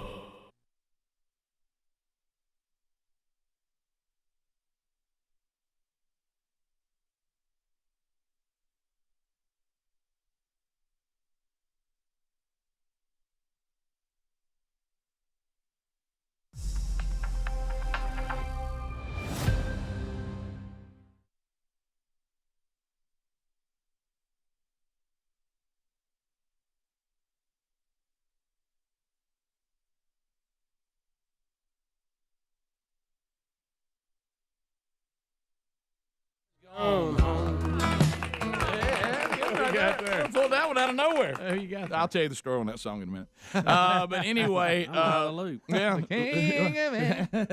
the old king of Alabama's gone home. He has. I'm gonna play that at Bubba's funeral if he goes first. There you go. Oh, boy. All right, so we have a lot to talk about. It was a very busy weekend. I know we got stories from the weekend, and Bubba's giving me a peek at one that he'll share with us. It ought to be a dandy. We'll talk about that. I did see First Man over the weekend, so alert to the audience. Oh, Rick. Gosh almighty. Well, I just want to give Bubba a report on it. Ruined. It's a historical event. What am I going to give away? That isn't the point. I got news for you. He gets on the moon. I got you, Rick. I got you. Okay, Good night. He made it to the moon and back. I heard you ruined one for Greg on Friday. What did I ruin?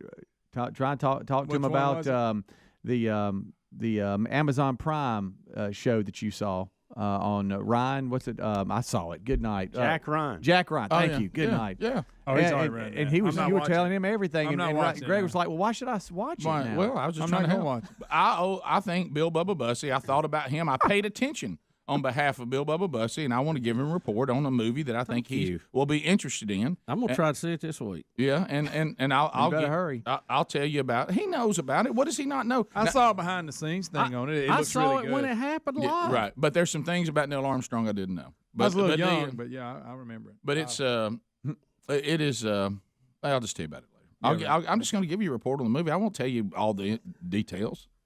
Yeah, I want to hear about it. Yeah, I know you do. Don't bother I me. know you like my movie report. I watched the behind the scenes on it, and the moon shots are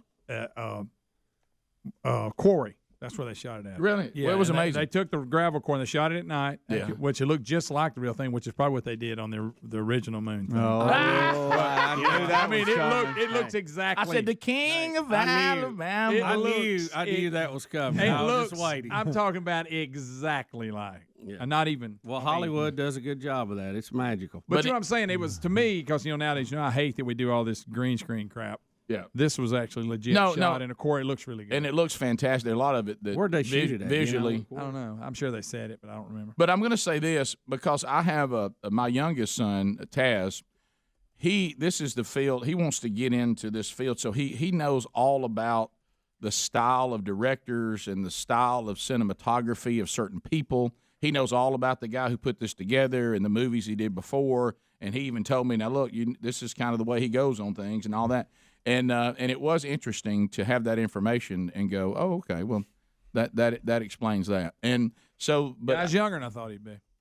Yeah, Taz knows all about him. And what are some other movies he did? He was telling me. Now I forgot. Now I forgot, and I can't remember nothing. But anyway, they did say it. There was some you would know. I will tell you this: if you're bothered by motion sickness, I don't know if you can go see this one.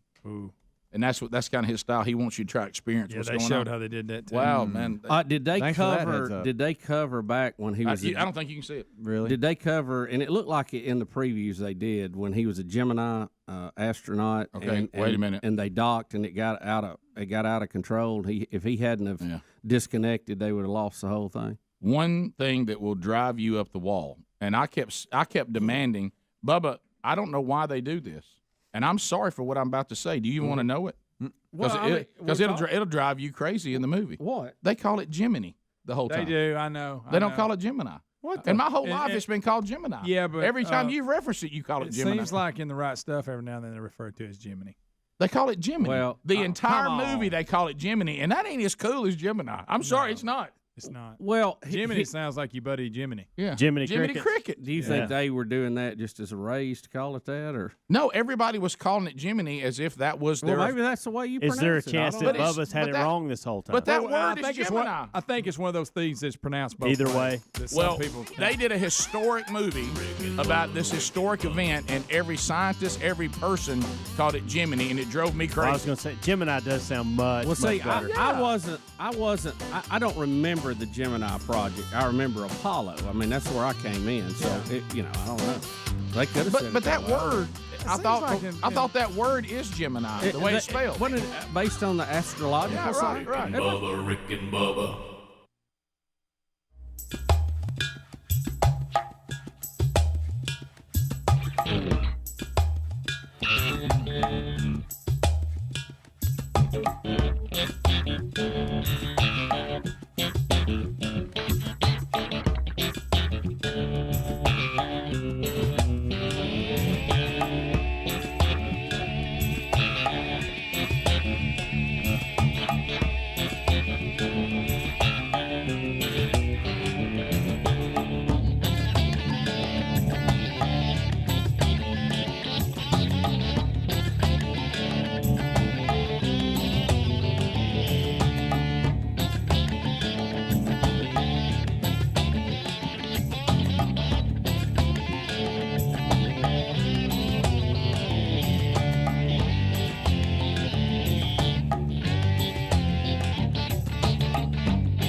You're listening to The Rick and Bubba Show. 6 minutes past. Another hour of the Rick and Bubba Show, recapping weekend stories. We've had puppy update. We're now talking to Adler about his journey to Texas to finally get that van he's talked about for a decade. And only to discover the guy who he's buying the van from this song and this artist played a big role in the man's spiritual life, and he had quite a journey. He did. Jimmy Jernigan? And Adler's mom and dad are singing back up on the album. I hear Michael Adler. I do too.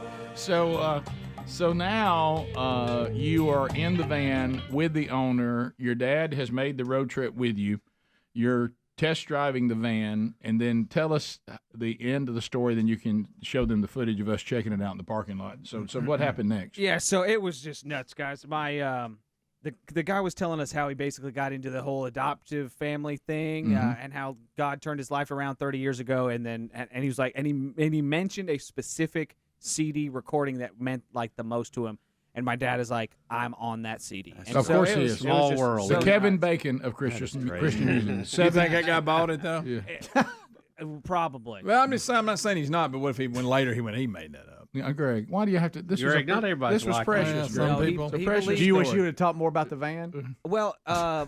Be honest. No, it was good. It was good. Okay. That's a good question.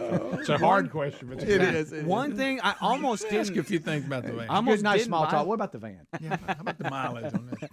One All right, small Dennis thing. Jurgens is not going to drive it. I am. So he's not buying it. You're right. Flew from Birmingham. Let's get back to the van. Right, so, Yeah, I got a long drive. Cool story. What about the van? 3:04 this morning. I was still at home.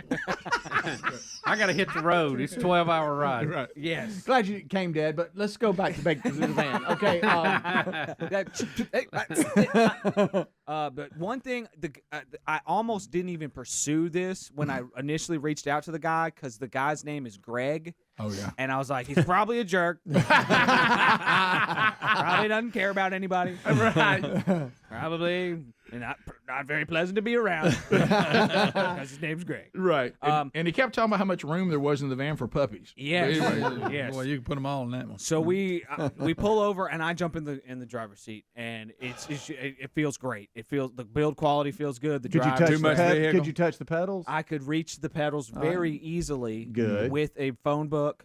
Well, luckily, they have those in Texas. Right. So How was the Dallas traffic? we drive around. I wanted to go through all the gears. I'm like, let's get up on the interstate, buddy. Let's do this thing. Let's test this 3.5 liter twin turbo out. Let's test this thing out. Greg. And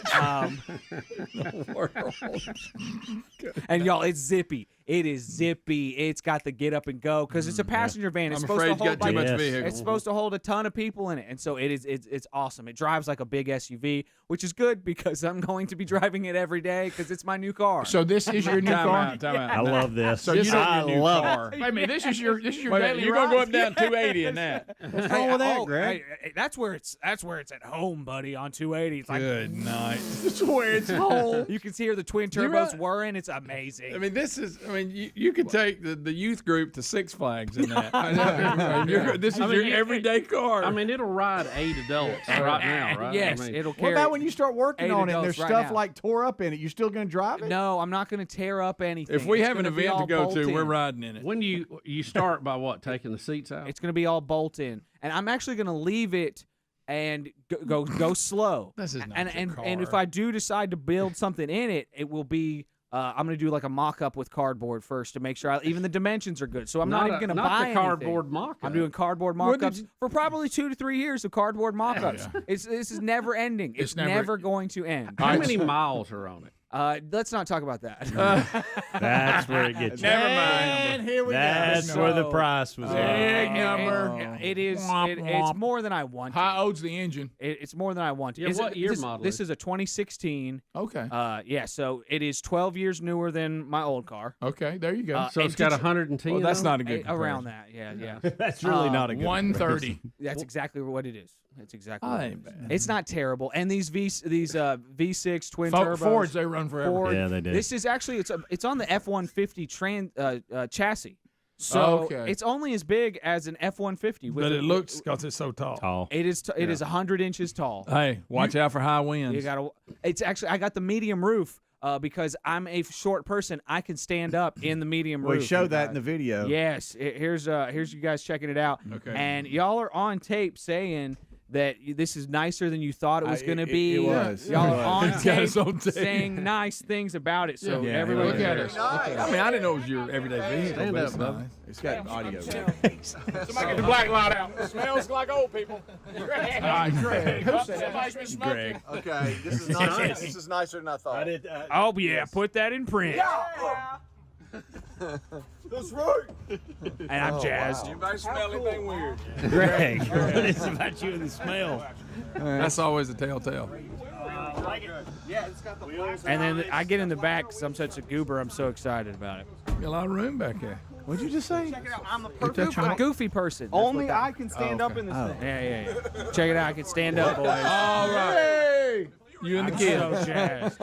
I'm so jazzed up, y'all. You That's really awesome. are. So we drive home. We get on the road. Oh, I went to because my bank, they have branches. I did all the research. They have branches in Dallas. So once I knew that the deal was good, I went into Regions. I was like, can I get? I didn't mean to say the bank. I don't know. It's fine. Okay. I went into the bank, and I was like, can I get a cashier's check? And the guys were like, yeah. And I was like, cool, because I'm purchasing that sweet ass van outside. That's mine. I actually said that to the cashier at the bank. I couldn't help it. I'm sorry. Michael Adler was there. I'm sorry. Well, no, I left them in the van, so they're talking about Dennis Jernigan in the van. Yeah, they're about Dennis Jernigan. It was just me, and I don't know why, but I said that. I apologized to the bank people. Right. They laughed though. They thought it was funny. So, got the cashier's They thought check. that's too big for you. And guys, It's a lot of van. Too much van. I'm scared it is. I did the Dave Ramsey thing. I paid cash, and I've been waiting for the right time and the right van to do the right financial thing for my family, and I found it. I'm so pumped. What are you doing about your other car? The old white what's one? the one you drove to work before? My old 4Runner is 20 years old, and I'm going to sell it for $1,000. Like This will be your everyday vehicle. Yes, but when you got to zip around town, this is what you're zipping around town. Yes, and you love it because I it's do. sweet. It is awesome. It is so cool. Yo, I took 8 members of my family to ice cream. That's what I was going night. to say. You can go out to eat. You can carry everybody. You know, really, honest, go to a ball game. I remember my van years. You do find yourself looking for crowds that make your purchase. I'm glad I got that van now. Yeah. See, we wouldn't be able to do this without this van. You can pick them guys up. You go to the Auburn games too. You can pick them up. Look at this beautiful. We can do a team building ride around town. Yes, y'all want to go? So where we going? Look at Ezra. Where we going? I Let's bet do it. You're that guy now says I'll drive. Yeah, You're that person. Y'all, I think I peaked. I had my We got to go see a Braves game. daughter. there it is. Yes. We only got to park one car. That's wonderful. We can all chill out together. Team building. That's right. Family building too. That was the big sell for when I was trying to convince my wife for me to do this. So. Was there ever a moment when you got home and it was all over, and you were like, "Oh my gosh, what have I done?" You check that account. That real was quick. Because that cash is gone. The dread was before. Please look. Okay. Yes. Oh my goodness. that is hilarious. Great picture. The dread was before, and Okay. and now it's been like this has been awesome. Your dad is a great encourager. Was he? But he also, will critique a job and things like that. Was he encouraging Dad on the way home? This was a good move, son. He was so pumped up. Like, I cannot tell you. I drove the entire way back because I had to prove a point that hey, when it was just me, I could have done this. So I actually didn't let him drive at all. We pulled back into my house at 7:45 p.m. Hello. Wow. The same day. Now you know how I felt Hey, during the van guy. season Yeah. driving to Tampa you and and Helmsley. Houston. Yeah. And add about 4 foot to that van, and that's what you've got. Oh, for sure. Yeah.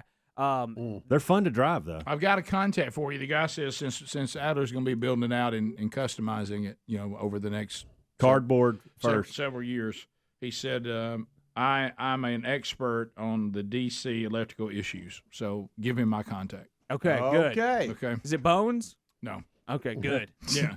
Good that it's not Bones? That's a joke. That's a joke.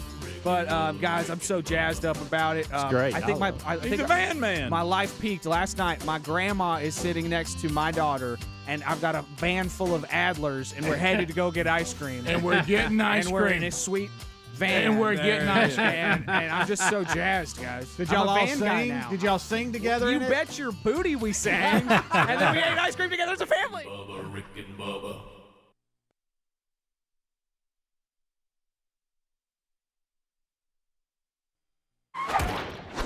talking about First Man, the movie this weekend. Sherry and I went to see it, and certainly enjoyed it. It was a good movie. I was just trying to caution Bubba, who loves the NASA and the history and the way the movie's done is a little more artistic than I think you would prefer, in my opinion. Maybe I'm wrong. Yeah, probably so. But anyway, there was a moment in there, and I heard actually a pastor who was on the program a while back. It was new to Birmingham, Mac Brunson, who's been in Jacksonville, Florida. He's been in Dallas, Texas, been around. He's now pastoring a church where we live. So he came by the show one day, and we visited with him a little bit. And I was listening to one of his messages, and he brought this up. He said that there was discussion on whether Neil Armstrong just came up with that comment as he was literally stepping on the moon, or had he already planned what he was going to say, because Neil Armstrong has said that it was just spontaneous. That's one small step for man, one giant leap for mankind. Well, undoubtedly his goofy brother would for some reason thought he was, I guess he's trying to be sharp, I don't know what. He went out telling everybody that's absolutely not true. I was having dinner with him, and he wrote down exactly what he was going to say. It was all planned. He told me what he was going to say before he ever left. Now, I'd always heard it was planned, and he actually messed up what he was trying to say, but it worked out. Right. Now it was a good miss. I've heard that too, but I don't know. I can't verify any of it. Because what he said makes sense. I don't know. How's that messed up? I've never but it was very slight. I'd have to look it up. I need to look it up to tell you, but it basically said the same thing. It just was a little different way of saying it. Right. Well, I think I imagine in that moment, after you've flown and you've landed in a place no human has ever seen, and that has to, even though you're very detailed, you're a pro, you're a scientist, you're a pilot, you're focused in on what you're doing. At some point, you just have to look around and go, good golly molly, what have we done here? And I imagine you could get tongue-tied in that, just the emotion of it. Yeah. So it's historic. I don't know whether he planned it or didn't plan it. Neil Armstrong always said it was spontaneous. His brother said it wasn't. I don't even know why we care about that, but it's interesting. Yeah. But they do have one of his sons ask him what he's going to say when he gets up there, but I won't give that away. But anyway, I think if the thing I took away from the movie is that that Neil Armstrong and his wife had a very difficult tragedy they had to work through, and that's what changed him from being a little more jovial, more personality guy into the. But see, I always thought though that to do what he did, you almost needed to be that kind of guy, because I'm going to tell you something. Being somebody who's gone through this, and certainly we always have hope, and we certainly. Are here to try to continue on as long as the Lord allows, and He is in charge of the day that we go. But I do think that I will tell you how it's impacted my own life, in which I think the movie accurately portrayed. I think that also made him fearless. He didn't really care what happened to him. Yeah, yeah, I think there was some of that too. You're ready to go home. Right. If you have to, that'd be fine. And I think that kind of helped him focus on the plan going, what I'm not afraid of that. And in reality, and I think the movie shows this, he had he had more than that. That I can think of, he had 3 very close calls that he almost died. So he was kind of like, here we go again. I mean, he didn't seem to fear that at all. Now I will say this, and of course, not in a reckless way, no. but I'm not going to worry about that. No, he didn't. Like he said when he was trying to get the eagle. The fake eagle to work out in the desert, and he kept crashing it. And he's like, "Well, I need to crash here, not up there." Yeah, well, the very last. I think the movie showed this, Rick, and I may be right. The very last practice session he had, they crashed. Yeah, and then he's going to the moon to do the same thing. Yeah, and then he said, "Well, it's better to crash down here than up there." Yeah, but the part of it that I thought was really, really well done, that I think you will love. And I'm sorry, my son somewhere, if he hears this, he's like, Dad, I told you exactly who the director of this was, and you're not doing a good job. But the way, the times that you're inside either the test planes, these half plane, half rocket things that they were trying to get out into orbit with and then come back, all the testing, every time you're going into the capsule, into the rocket, into the plane, those things are incredible. I mean, you're there, baby. And I mean, it is intense. Really? Yeah, and it's intense, too. So that's worth the price of admission. Here, this is fun. This is the controversy about.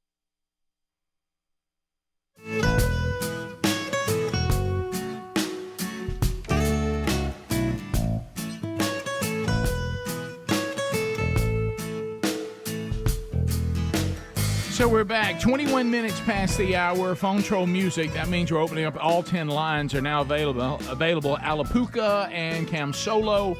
Rick and Bubba University students now taking your phone calls. We go rapid fire. You make comments, ask questions, bringing information to the table.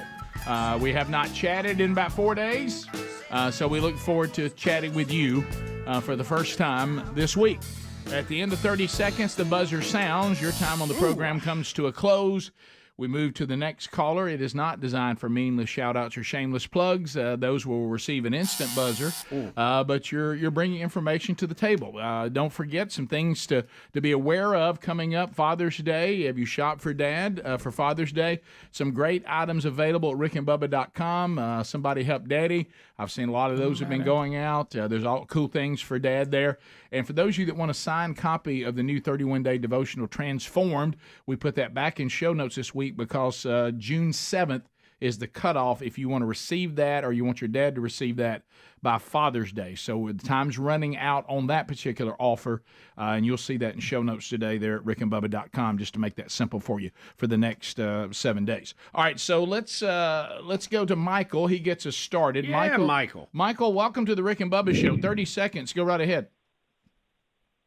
Just wanted to tell Greg, he said earlier that his wife would want to keep all the puppies, but 10 of them would be impossible.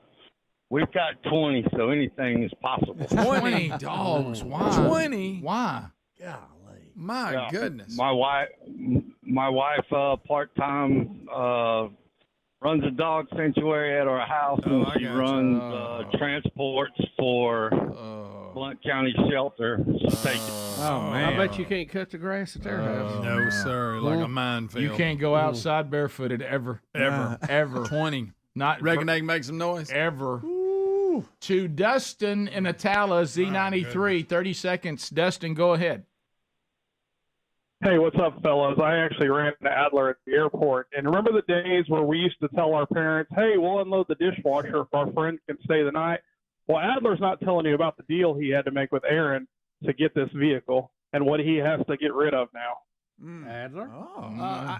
Adler? I do have to get rid of. Is he talking about the motorcycle? Oh, he hung up. Okay, he's probably talking about the motorcycle. Yeah. So you made a deal? Did you tell Dustin to get rid that? of the wheel? I did. I mean, you got to make a deal to spin the wheel or whatever. Yeah. So you've been looking to get rid of that anyway. Yeah, I need to get rid of it anyway. Yeah, I thought you at one time had a buyer that backed out. So you have several things for sale. I do. Yes, the 4Runner and the motorcycle. I sent you another email. I'm getting tons of emails on the 4Runner. Man, never mention a 4Runner unless you're really getting rid of it. Unless you're really getting rid of it. People like right. It is old, y'all. It's very vintage. You got to say vintage. It's vintage. Did y'all know that cars have like a button you can push to get it unlocks it from far away? Did y'all know? Did you know that? You haven't experienced all that. Did you know that you can listen to your phone through the stereo? Yeah, in your car. Not everybody's just driving around with their phone and their cup holder on speaker mode. Right. No. I thought that's what we were all doing. No, that's hands free for you. A you. lot's changed, and you realize that there's been a lot of transitions in your life, but understand the one that just happened. Goodbye motorcycle. Hello van. That's what I'm talking about. Hello van. Let's go to Ricky in Summington. Hello, Ricky, go van. ahead. 30 seconds. Lines available if you want to join fellas, us. how are you? Good, Ricky. Good. Hey, man, this morning Helmsley was on there talking about all he did over the weekend. And, man, my Uncle Terry's been in a wheelchair his whole life. I just wanted to thank him because he got up and turned it off when he was talking. Oh, that's funny. Oh, that's funny. That's funny. That's terrible. That's terrible. Awful. Ricky Terry, that's terrible. That is terrible. That is I've never heard that horrible line, and it's awful. I can't even. Well, the phone dropped out. We couldn't hear it either. Yeah. I heard it pretty plain. Yeah, I didn't hear all of it. I missed it. Yeah. He was taking a shot at me, but how he did it was clever. Pretty cruel. It was cruel and clever. It was clever, but it was clever. But it was cruel. Yep. Lines are available if you want to join us. 866 We Be Big. Jake in Fayette, Alabama. Jake, go ahead. 30 seconds. Hey guys, how are y'all this morning? We're good, man. I'm just wondering why y'all haven't hit Adler with the living in a van down by the river this morning. That actually sounds like a good time to me. Yeah, if have you thought about this? The camper types, when you tell them they're going to end up in a van living by the river, they're like, awesome. Oh, what a great view.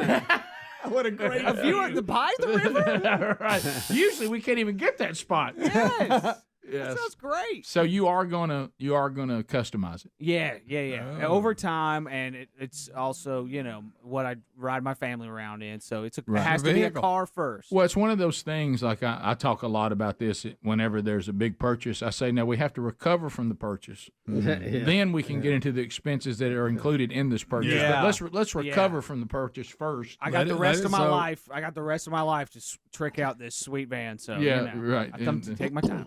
Matt in Birmingham, And then they'll have 160 on it. 1047 WZZK. Matt, go ahead. Hey, was that Casio kid that just called in joking on Helmsley?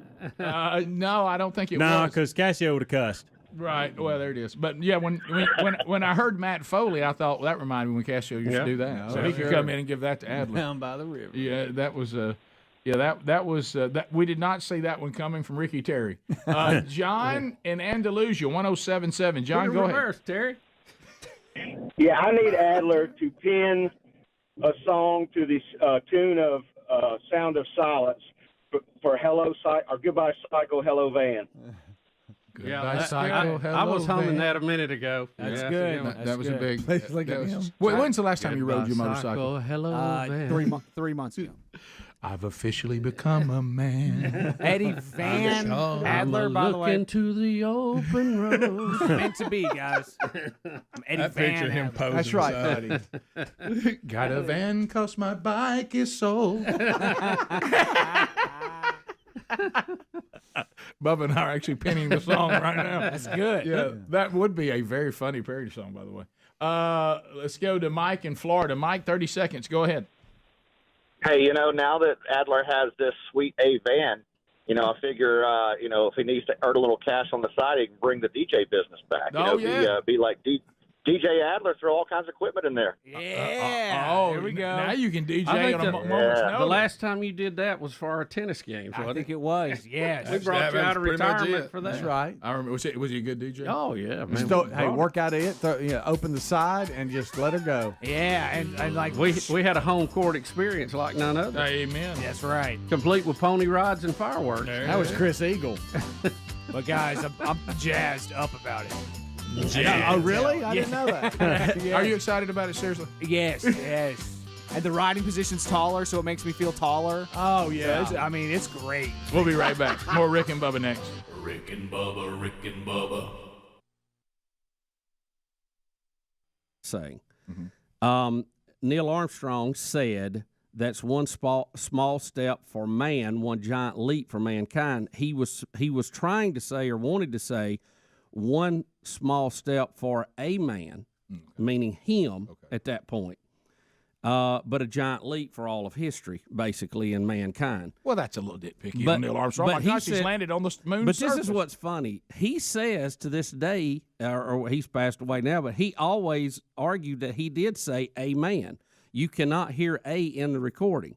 But what they think happened is there was some, the communications was not perfect, and they had little dropouts. They're on the in moon. It. Yeah, it had little glitzes in it, and apparently that dropped out, like a cell call we have now. Well, but he's always said he did say amen. You know what I'd say to Neil? We got Either your, way. Hey, we got your point. Either way, it was a to brilliant me. point. Either even way, though it's your a great say. Even though your brother said you already had it together at dinner, which I would think that'd be an idea. What do you? If I think I'm going to, wouldn't I plan it? If I'm going on a bus trip and I'm getting off and everybody's going to be looking at me, I probably think ahead of time what I'm going to say. Right. Not What's so much bad about less it? go on the moon. Yeah. But the other thing is this: the way they visually take you to the surface of the moon is fantastic.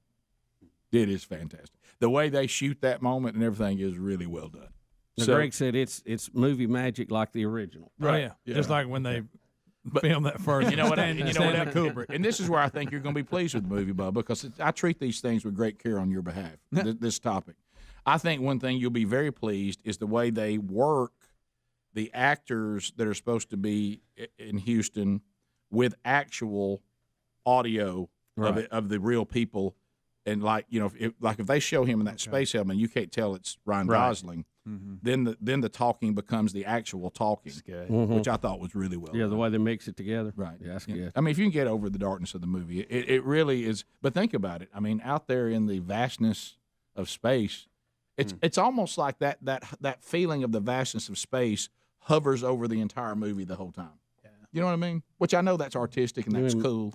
Magnificent desolation. Yeah, exactly. Because it almost says, it looks like it's void and without form to me, but I won't go into that. Right. Well, I'm saying the movie is absolutely worth it, and it was a great experience or whatever. But I just want to warn you. Yeah, that was good. Another one I think they ought to do, because I think it was, after this it will probably be anticlimactic to a point. But I thought when Apollo 8, actually left Earth's orbit, because that was a big deal too. We'd never flown out there like that. Right, yeah. And then they did that address on TV where they read out of Genesis. And if you ever hear that, it'll just the hair on the back of your neck will just stand up on it. Woo. Yeah, and they didn't. Keep in mind they got 2 hours to cover 8 years, so some of that gets a little confusing because Could you imagine our astronauts now breaking open the Bible and reading out of it? While doing a live broadcast. People throw themselves off buildings. Yeah. And scream, "How can we do this?" Separation of space and state, and church and space. All right, we'll come back. We'll jump into some. In college football, the University of Alabama, the walking dog again this year, to their incredible physical defense, they now have added a high.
Five minutes past. Oh God, my song is creepy.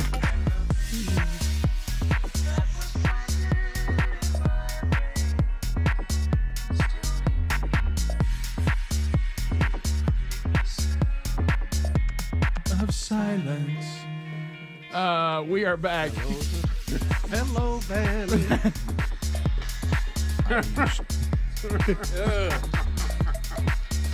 Weird. Yeah. So on the open road.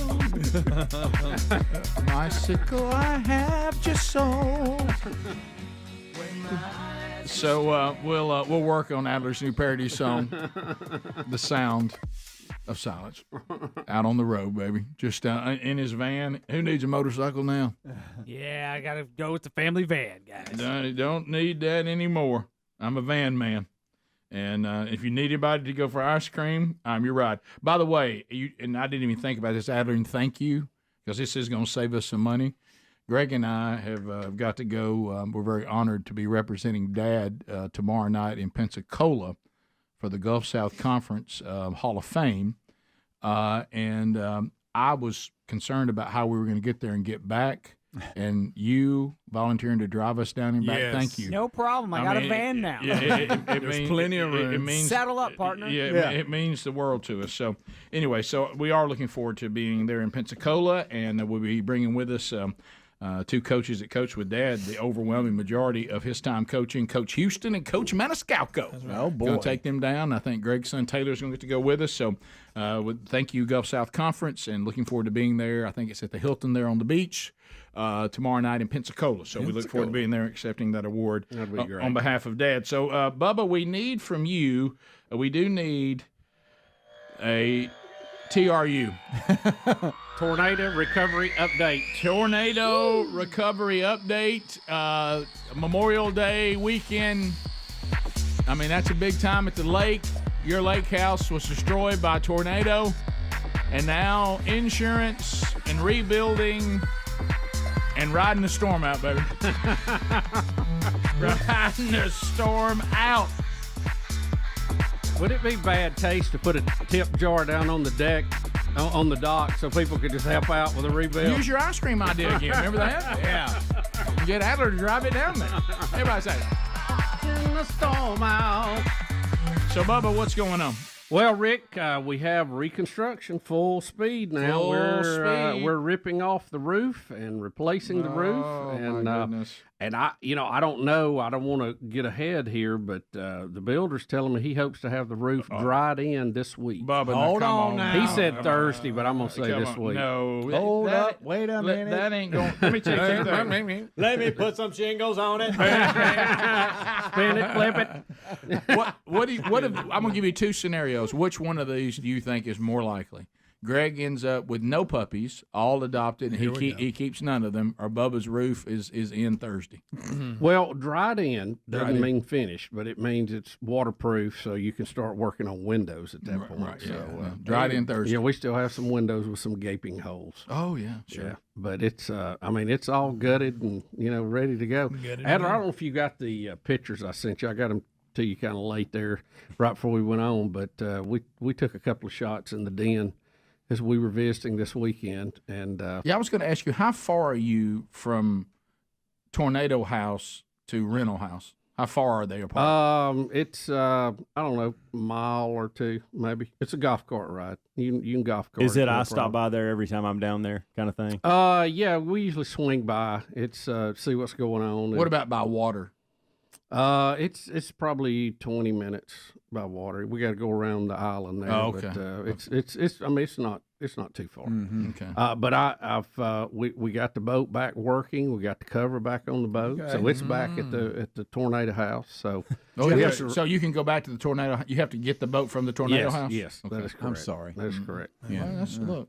That ain't no look, big deal. Look, we're taking baby steps. At least you don't have to go to the marina. Yeah. Better than that. The marina was closer, but we're trying to get back to normalcy as quickly as possible. So this will be a good move. Yeah. What'd you do to fix the cover or the top? You remember there was a problem. Well, did you have to reorder something? Oh yeah, I had to order some. This is Betty. Oh wow. Family friend of ours. We're walking around in the living room there checking it out. Site. Wow. Oh, it's full blown construction. It's full blown construction. Wasn't ready for that. The frame is what it is. The other one is even more. I mean, you talk about a great sky view. We got it because there's no roof there. But we lucked out. There's Caitlin posing in front of it. The good news, we finally have 3 or 4 days that we don't have a torrential downpour. Easy. In the forecast. In the forecast. It may rain, but it's in the forecast. Thursday looks like a possible rough patch. But these next 2 days are really good. Yeah. So we'll get done what we can do, and it's exciting just to see progress. So it is. Did you see all those bags of insulation that they get? Well, you can't really tell. Look at that pile of it. Oh, my goodness. It's just insane. Wow. It's a beautiful view, though. It's so much more than I imagined. Wow, rough patch. But if you want to go with more of an open format, you got it. Yeah. Yeah. Yeah, it's a time to make some of those small changes we were talking about doing. Yeah. So, but we're excited. At least we're moving now. So. Well, that's true. It's like paddling an aircraft carrier with a with a paddle. But you know, these are the things that always matter to me because I have such a high sensitivity to being hassled. And of course, this is about as hassled as you can get. Yeah, this is high on the hassle list. Did you move everything from house A to house B? No. And then we'll move it back? Or No. Is there stuff in storage somewhere? Rick, that was a quick no. That was a quick no. There's stuff in storage all over the state. Oh, my multiple warehouses and things to the point you don't even know where they are, you know, to go get it. That's not what I wanted to hear. No, it's something, So did you just make a version of lake stuff we need and put it at the rental house, like a smaller version? Well, the rental house had stuff in it. Oh, I see. Yeah, I see. So it was fully furnished. It was furnished. Speedy, your question. I was trying to think. Say that one more time about the boat. You asked me about the boat. About the cover. Yeah. There was a problem with the cover and something about a pole that bent and it didn't match, and then Betty didn't like the cover and the color, I should say. Okay, and all that. so initially we were told to replace the cover was going to be $4,500. Hello? 12 weeks to wait on it, Hey. and then you have to get in line to have it installed. Hey. So I went and purchased myself a universal replacement. Okay, Remember that? Yeah. For about $450. There you go. Okay, now we're talking. Now the universal replacement did not fit perfectly. We were short a little bit, Right. on Yeah, a and that's couple where things. straps. So I came in. went and bought another universal replacement with the right color roof. Okay. Because you couldn't buy the top separate. And I used two to make one, and I still came out ahead cost wise. No, by big time. And so you don't have the blue that Betty didn't No, like? it's a nice beige brown kind of color now. How much of the original Universal is left? Is it usable, or you took too much from it to make it right? Could I use that? Could somebody use that Universal one, the original? The second one? The first one, the blue one. The top. No, I mean it's installed. It had the wrong top on it, and I was missing. I didn't have enough aluminum to fix it like I needed to. Okay. So I got the second one with a rock color top, put it on, and used part of the second one to make the first one work. Okay. Completely. Do you have a boat cover that somebody could get that would be operational? I have left of the two. I have a Pacific blue and a a cover to put in on it when you fold it back. All right, I'm just back and list everything we got for sale today. Right. Matter of fact, it would probably cover a motorcycle pretty well. All right, we've got a motorcycle for sale.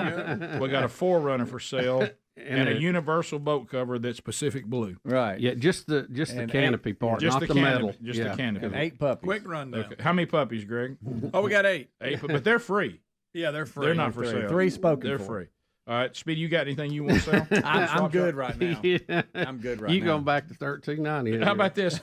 Looking back, I made a run to the landfill Friday. I should have just brought it here in the back of the truck. And just said, "I'll look back there and see if there's." See what you got. Oh, I guarantee you, I threw away things that most of y'all would use. Here's the good news. I have I'll throw about everything away. 90% of a universal boat cover that I've got all kind of aluminum now to fix other projects. Okay. You know, like we're a little short there. So How you about- don't want to let that How about go. a board? You No, I might got need that. aluminum. Yeah. I can put that in there. You might need that. Okay, I got you. All right. Self-tapping screws, man, I can make it happen. Let me tell you, I know where my drill is. I went and got it. Yeah. So back to the home furnished. Is that part? Is that what they were required to do insurance wise? Is give you a home that's very similar to what you had and it be furnished? I don't know about the furnished part. You just got that. I think that just worked out. I Okay. guess, yeah. But it had to be similar and close by. Yeah. 15 minutes to the top of the We hour. lucked out finding somewhere. Yeah, you did. We'll be right back. Rick and Bubba, Rick and Bubba. Offense. I saw just the game briefly on Saturday night, and early in the game, I thought, well, look at Missouri. Look at Missouri. And, guys, I'm telling you, it seems like it couldn't have been more than 10 minutes that I was away from the television. And I came back in a game that was 10-7, and I came back and it was 27-10 in like no time. Yeah, it happens quick, doesn't it? And so so anyway, Alabama continues to roll, but there was an interesting story from the weekend, and somebody who's I don't know, as Saban already talked about it, I know this guy's going to be in trouble because there's not a lot of tolerance for this kind of behavior at the University of Alabama. But we had, was it a defensive lineman? I haven't seen this yet. Yeah, this is in our brawler segment from this Saturday. Yeah, we had the coaches nearly brawl and teams nearly brawl. Then we have a player that this reminds me of the time that we had the penalty giving somebody the business, right? Is this the business again? Here he is on the ground. One, two, three. Pretty good shots in there. Yep, that's a defensive lineman, Davis, 99, and he's giving, it looks like, rib punches to the offensive guard after the play while he's on the ground. And is this the official? It's Skype. Okay, well, I know which one was which. The penalty is 15 yards from the succeeding spot. Automatic first down. Wow. Raekwon boxing's coming up after this game. That's so good. I bet Coach Saban went nuts. Yeah, so what was the score at this point? Does anybody know what did it have on there? You just showed it. Did it have the score on there? I can't remember. See, 39 to 10. Yeah, 39-10. About 11 minutes left in the fourth. Yeah, he's in a lot of trouble. I don't know, and certainly, obviously, he's annoyed with the. Is that a guard, an offensive lineman? Apparently, he had a problem there somewhere. He's clearly annoyed, and you can tell that by the 1, 2, 3, 4 punches. Yeah, I think he's already tweeted out an official apology to the Missouri team and fans and Alabama fans and everybody else. That'll probably be the least. After the play was over, unsportsmanlike conduct, defense number 99. The penalty is 15 yards from the succeeding spot. Automatic first down. Wow. Raekwon boxing's coming up after this game. Oh, I see what you have. The guard is rolling somebody. I don't know if that's what he was doing. You see another teammate underneath the guard, and he's kind of rolling him with his body. Mm-hmm. Certainly no reason to punch him, but I'm just saying maybe. And there may have been something prior to this that happened. You call back. It goes back. Can't make it right, but no, you can't. I get it. I completely get it. If that's the case. Well, it's funny you said that because I have a friend of mine whose son has always played what they call, and he makes the point incorrectly, skill positions. Mm-hmm. And then as he got bigger and bigger, he started, the last thing he played was a tight end, but he could see himself working to the offensive line. Mm-hmm. And so this year he's on the offensive line, and he had a couple of comments about that area down in there. Yeah. And he said, first of all, I don't know who calls this an unskilled position. It requires incredible skill. There's a lot going on down there. Yeah. And he said, a lot going on. He said there's a lot to keep up with, a lot to look for. And he says, and it's real nasty down in here every single snap. Yeah. He said, I'm accustomed to playing places where a snap might go by that nothing ever really happens. Right. And he says, down in here, first of all, it requires incredible skill, and it's nasty down in here. There's a lot of people falling and banging and grabbing and twisting and biting. It's nasty in there. Yeah. That's a nasty place to be down there in that box. You know it. It's when you throw a punch, you hope nobody's watching. Oh, yeah. If let me see if I can get this in. If you watch, there's things going on. Probably a lot more of them thrown. Yeah. And anybody who's ever officiated, now certainly you have to call this, and this is outside the bounds of what should be done, and he'll pay a price for that. Pretty good one, too, though. And rightfully so. But you literally, when it comes to the offensive line versus the defensive line, you could throw a flag every single play. Because, first of all, there's holding on every play. And so what they're doing is they say, here's holding we'll allow. Mm-hmm. It has to be inside your body, right? And in here. Well, and, and rules change. Can't get it out here. And I've told this story before, but it's been a long time, so we have some new folks. But rules change over time. And, if you're like some of us old school guys, you need to be aware of the rule changes, especially when you have a son playing. Right. So I had my oldest son he played more offensive line than he did defensive line, but his sophomore year somebody got hurt, and he was fortunate enough to get to play on the defense because he played both throughout little league and junior high and B team and all that. So they played him at defensive line, but he'd been playing a lot of offense, and he came to me because I played defensive line. He said, "Dad, do you have any pointers?" And I said, he said, "What do you do when they keep holding you and they just keep on holding you?" And I said, well, what you do is you take your hand, and I said, where your thumb, that little, what would you call that?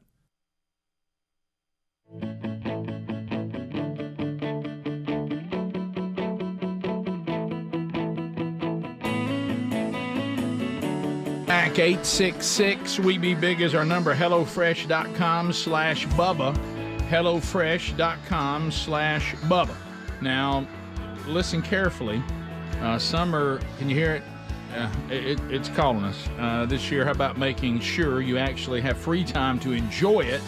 And get HelloFresh.com/Bubba. Figuring out what's for dinner It's not at the top of anyone's summer activity wish list, but with delicious HelloFresh recipes delivered right to the door, pre-portioned, ready to cook, you can skip the planning and the shopping and get back to doing, well, whatever you want.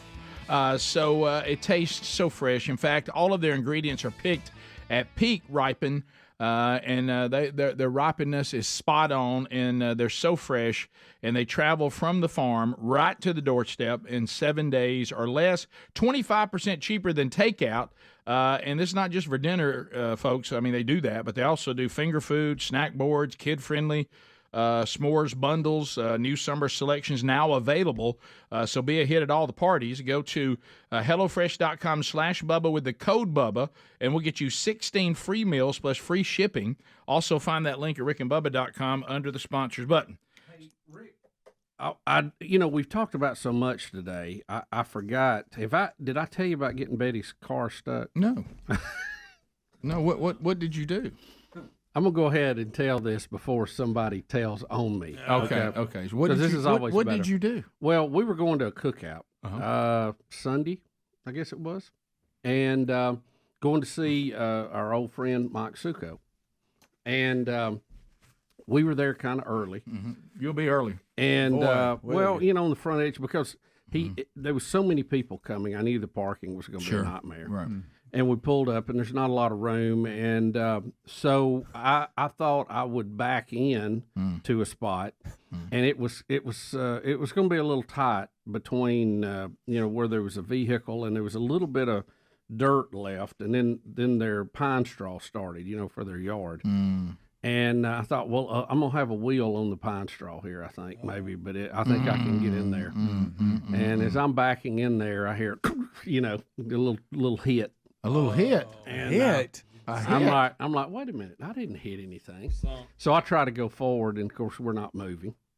And apparently I ran up on a stump that was up under the pine straw. And, good night.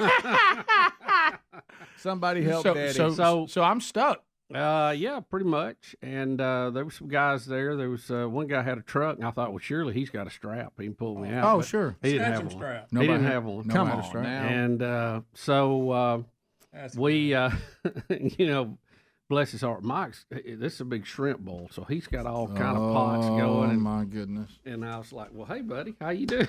Oh, you're that guy. Got a problem? Oh, no. And you're there early, so he's still in prep. He's sweating. Yeah. And wondering why you're already there. He hasn't changed yet. He's still in his working clothes. We tried to get it out, nothing. And then some of the guys brought rocks and, tried to put it to elevate it, if we could get on the rock and kind of roll over it. And that wasn't working any. And so we were kind of having a laugh about it.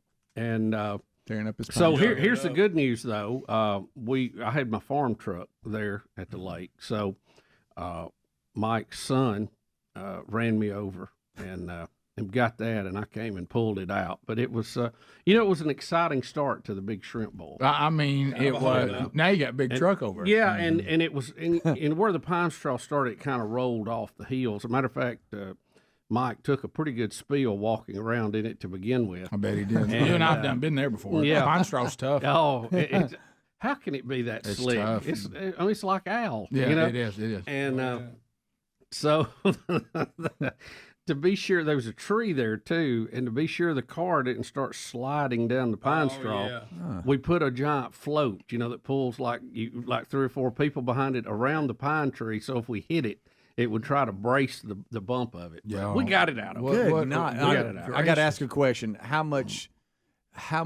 walking did you save trying to fit into that spot? It wasn't the walking as much as just trying to get us, because it's, it's dirt roads, it's lake, area, and you're trying to figure out where to get and not block somebody in, and all that. You know how those things are when you have a big group in a little area. Oh, yeah. People are just parking everywhere. Right, yeah. My biggest fear was like the catalytic converter catching the pine straw on fire. That would have been fun to watch. The fact it was down a dirt road. But you couldn't see the stump because of the fresh pine straw that was there. Right. Let's get on somebody's pine straw. Perfect. I bet it ain't groomed now. Huh? I bet it ain't groomed now. Well, it is. It is. Spread a little. We put it back. It got put back. But anyway, so we had a little excitement to the big shrimp. Not the way you wanted to get on the shrimp bowl. Not the way you want to get started. It wasn't, and I couldn't wait to hear a review of it from my lovely wife. How was that? And it was. They're always there to help us on our driving. Especially. She said, "I'm not going to look. Just do what you need to do." Right. And of course, she's asked me 50 times if her axle is messed up. Right. And it don't feel right now. No, it don't feel right now. It's fine. You sure about that? It's fine. Is it? Okay. It don't feel right. It's good. Yeah, it's all good. And I know what I acknowledge. Oh, and by the way, yeah. I met the guy from our county who is in charge of the garbage can contracts. And he was so appreciative of all the entertainment that we have at his expense. Oh, good. Yeah. Good. Yeah. Yeah. Well, he's really nice guy. They'll change it to drop the hat. How do you introduce yourself, Mo? Yeah. I'm the trash can guy. He said, "You don't know me, but you do." Right. I'm the guy in charge of your trash cans. Yeah. Well, There's all kinds of folks at that party. Yeah. Yeah, good night. Also, we do have to, and this is, we're excited. I saw you replied to him already this morning too. We did get an update on that baby prediction that we did. Yeah. And the doctors were right, and we were wrong. Yep. We own it. She did get her degree, so she is now a doctor, now mama, and then went on to have birth, and has a beautiful baby girl. So, Bubba, we have to drop our success rate down to 98% even. So we've dropped down. We'll take that. But I told him this morning, I said, you better buy her a softball glove because she's going to be very outgoing and athletic. And I know what I'm about to say now is a complete waste of my time. I even thought about it while I was driving since you brought up driving. And I know we've talked about it. Speedy, you've tried to research it. We all have. And I've we live on a very busy interstate. We live near it, and I was going down to the farm and back over the weekend. And anytime you're dealing with a holiday weekend, you're going to deal with some traffic. There's things that can be avoided. It can't be avoided, and not talking about any of that. And I just do not understand. I do not understand. And we saw it going to Montgomery when we went down for the game. If some of y'all would just simply not ride in the left lane slow, a lot of this traffic would be alleviated, and we would be moving. Y'all are causing a high percentage of this. Mm-hmm. Did nobody teach you that? Do you not know that? When you've got people stacked up behind you in the left lane going below the speed limit, you just get over. And they won't get over, and they just stay out there, and then everybody starts stacking up, and they're causing a lot of the traffic by just simply not doing what is elementary.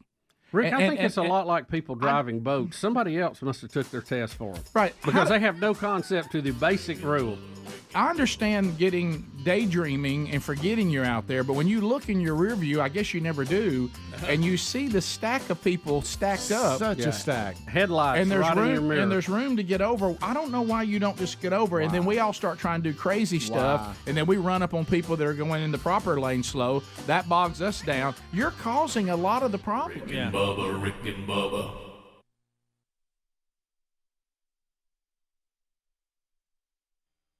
This area where your thumb and your index finger meet, that little space in between there, and on the snap of the ball, you take that and hit them in the Adam's apple with it.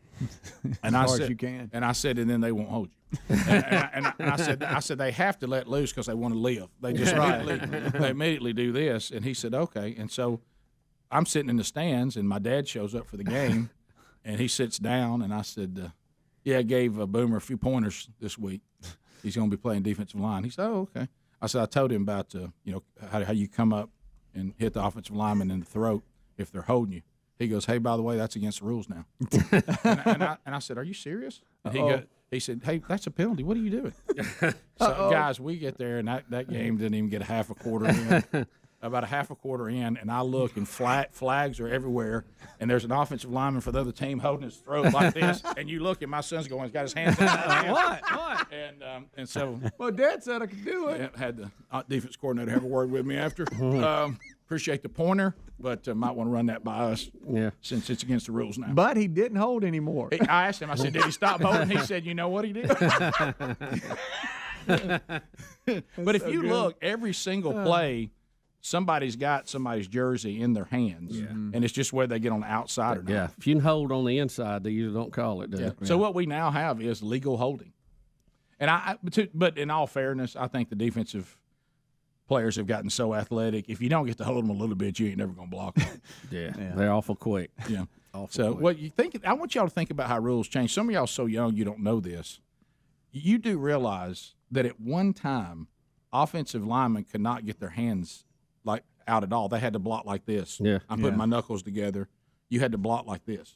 Can you imagine defensive linemen Like the old electric football man was. yeah. Can you imagine how defensive linemen could run past you if that's all you could do? You couldn't do this.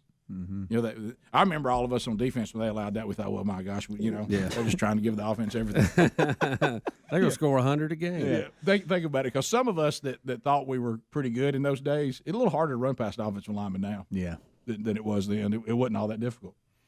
866 We Be Big. Jason out of Dothan, Alabama. I'll be there Wednesday. Looking forward to it. Listen to 103.9. Jason, go ahead. Yes, I was calling in, and I had watched that play of Alabama's player, and I was upset that he made us look really bad, him throwing those punches. But the next morning when I woke up, I actually saw a video. They slowed that play down, that entire play. And as number 30 for Alabama was coming in, one of Missouri's players actually threw a right hook upside his head. And number 99 actually saw him do it.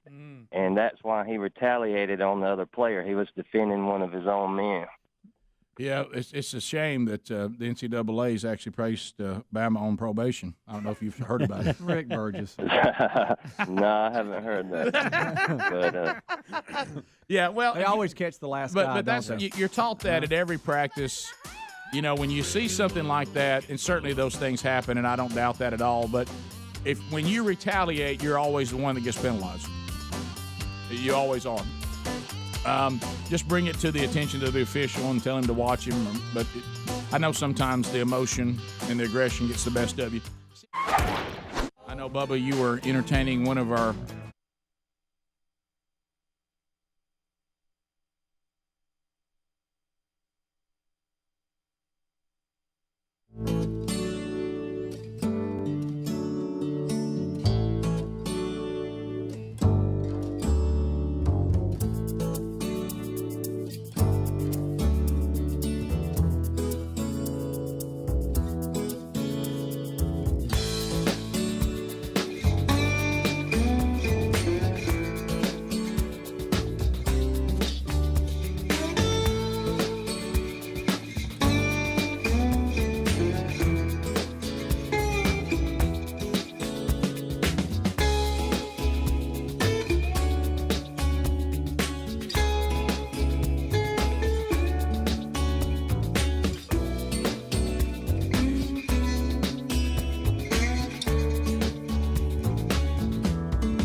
6 minutes past the hour.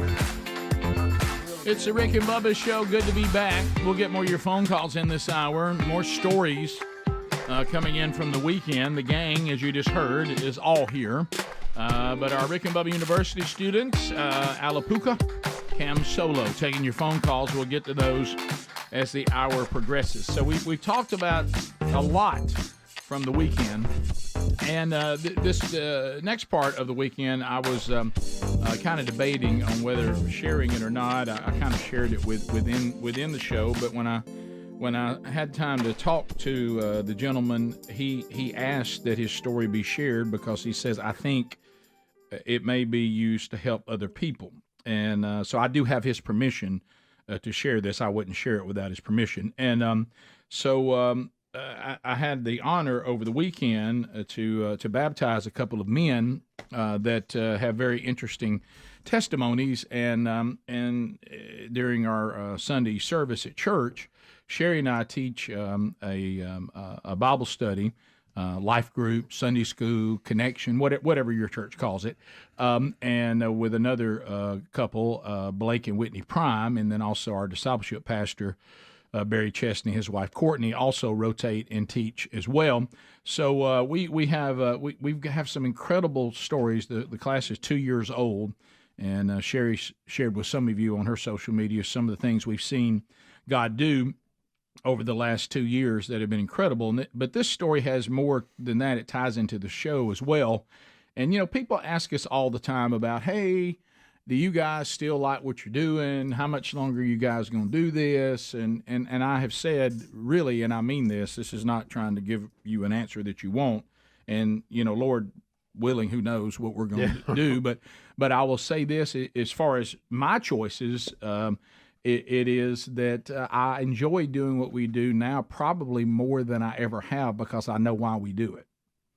And so I'm no longer trying to figure that out. And this is an example of it. And the man's name is Jack. And this is an email that I received exactly a month ago on April the 28th. And this was an email to me concerning the show. And here is the email that was received. Good morning. My name is Jack Areco. I've been here in Alabama since last June working on a project. He's in construction, and found your show, which I enjoy very much. I am lost. I've lost my wife to suicide. This happened right in front of me in June of 2021. I just recently had to put our dog down because of cancer, which was a living memory of my late wife, and he was saying that's what kind of prompted him that day to be, emotionally distraught. And he said, I also had to claim bankruptcy since being here in Alabama. I am now alone and lost. I'm 54 years old and really have nobody to turn to. I have never been a believer in God because of everything that has happened to me. I want to believe, and I would like your opinion on where or what I need to do. I live across the street from the studio. If you have any advice or help you could give me, I would greatly appreciate it. And then he gives me his email and his number. So when I got this, I want y'all to think about everything. And he told me, we had lunch Sunday, and he told me the details of the story. He, of course, obviously, when you had this kind of traumatic event, he didn't want to stay where he was working. His job even offered to keep him there. And he said, so first of all, I had to make a decision, and he laughed about that after all that's happened. He said that for some reason I was going to Alabama. And he said, I don't even know why I was going to Alabama. I just wanted to go somewhere away from where all this happened and just kind of try to start over.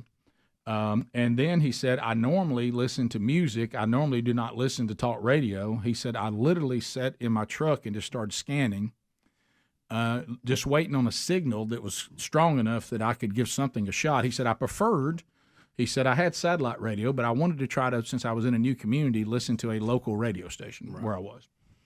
And he said, I do like country music, but I don't listen to talk radio normally. And he said, and it landed on y'all's show. And he said, there was just something that I connected to you guys, and I really started enjoying it, and it gave me some laughs and whatever. And then I started hearing about the spiritual component of the show too. He said, because y'all don't really hide that. And I said, no. And he said, then I kind of started, catching some of the Wednesday Bible studies, but as you know, I don't know much about all this. But he said that gave me the idea, and my sister, who lives in Chicago, kept telling me that I should reach out to somebody. And he said, and it was funny to sit and talk to him. He said, after I sent that email, I thought, what are you doing? he's like, man, you just sent an email to some host of a show that is, and he said he couldn't remember. He said, at one time I thought I'd sent it to all of you. And I looked back and I said, no. He said, well, I just clicked the first thing and sent it. And so he said all this, and y'all got to remember this, because some of y'all, and that's why Jack wanted me to share his story. This is your day. You feel lost. You're struggling, okay? And you found the show. And he said something, I now know what, prompted me to send that email. Somehow I knew that's what I should do in the despair that I was in. And certainly we aren't the answer, but we can point you to where it is. And so I reached out to him, and I didn't know whether he would listen to what I had to say, so I went ahead and presented the gospel to him completely in my first contact with him. And I said, but my wife and I teach a Bible study. If you want to come to church Sunday, man, you need some community. You need some people. And to his credit, he did. He came to church. And the very first day he came, I had to be there early for something which was not normal, God again. So I got to spend time with him before he ever had to walk into some Bible study for the first time. Mm-hmm. He didn't have a Bible. He didn't have anything. And so when it was over, and Sherry and I were teaching on Psalm 100, which is just praising God for how gracious he is. So he heard that the first time, and I asked him, I said, you want to go into worship with us? And he was crying, and he said, I think I got to take in everything I just heard today. I don't think I'm ready for that yet. And I said, man, that's fine. Let's just walk at your pace. So he went home. The very next Sunday that he came back, and we got him a Bible, the very next Sunday he came back, in God's sovereignty, Sherry and I, on the curriculum that was assigned by the church, were teaching John chapter 3, the gospel. So he hears the gospel, and at the end, I said, based on the fact that we've thrown the gospel at you today, some of you may be assessing, and maybe today's day is best you know how. You need to repent of your sins. You need to leave faith in yourself. You need to place your faith in God and make him the Lord of your life. And I said, does anybody here want to do that? And he looks up and he's nodding. He said, yes, I do.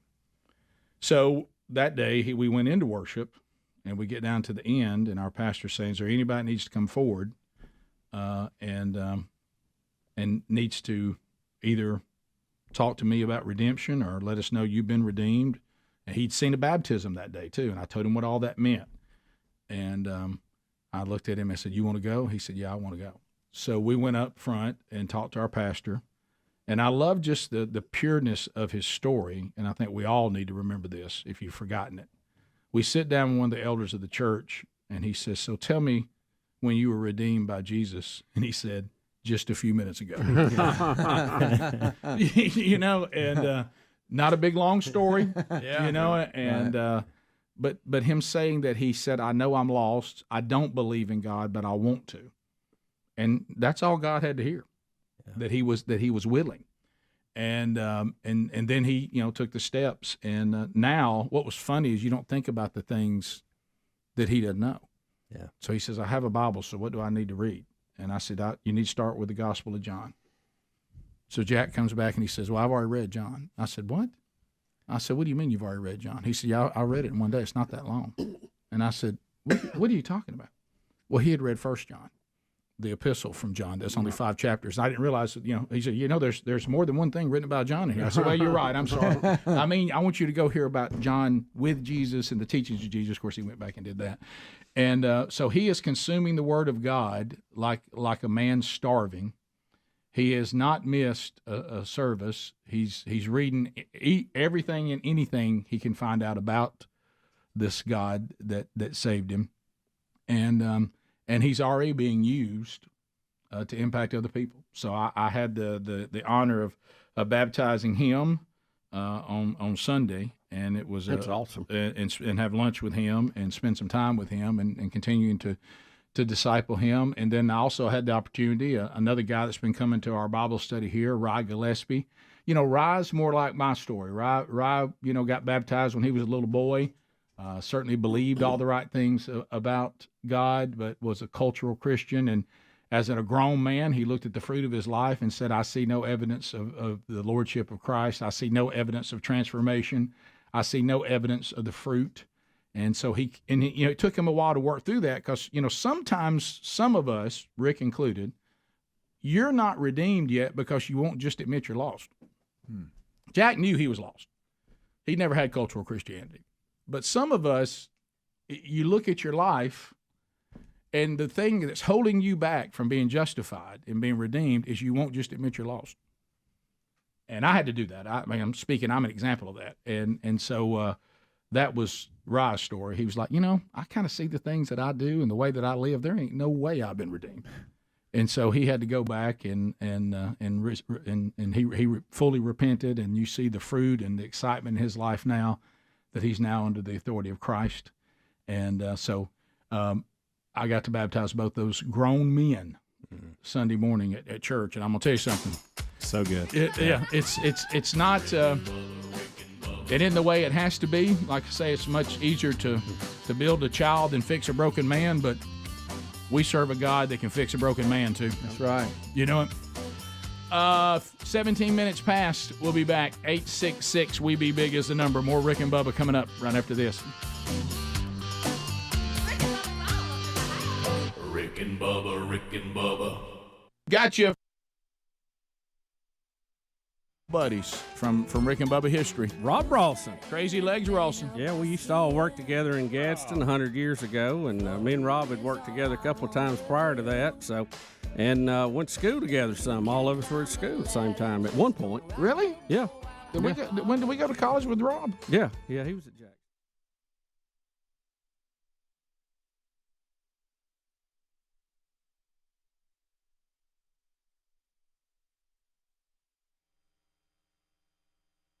Oh, it's one of those things where you're like, I just can't believe that we're at this point and everything. Mm-hmm. But we had a good time together. Now Rob's a Tennessee fan now. He finished at Tennessee, boy.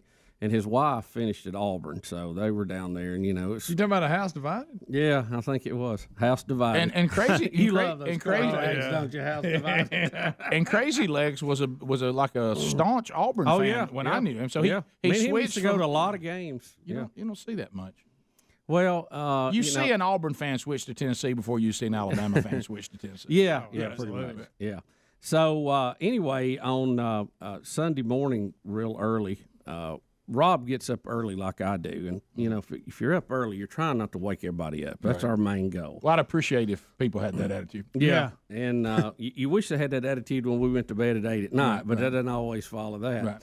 But so we're down on the dock, and I said, well, look, let's just take the boat. We'll coast out here a little ways, and I'll show you around a couple of things. And we got in the boat, and we're literally going on a pontoon boat at idle speed. It's just, and this is key to the whole story.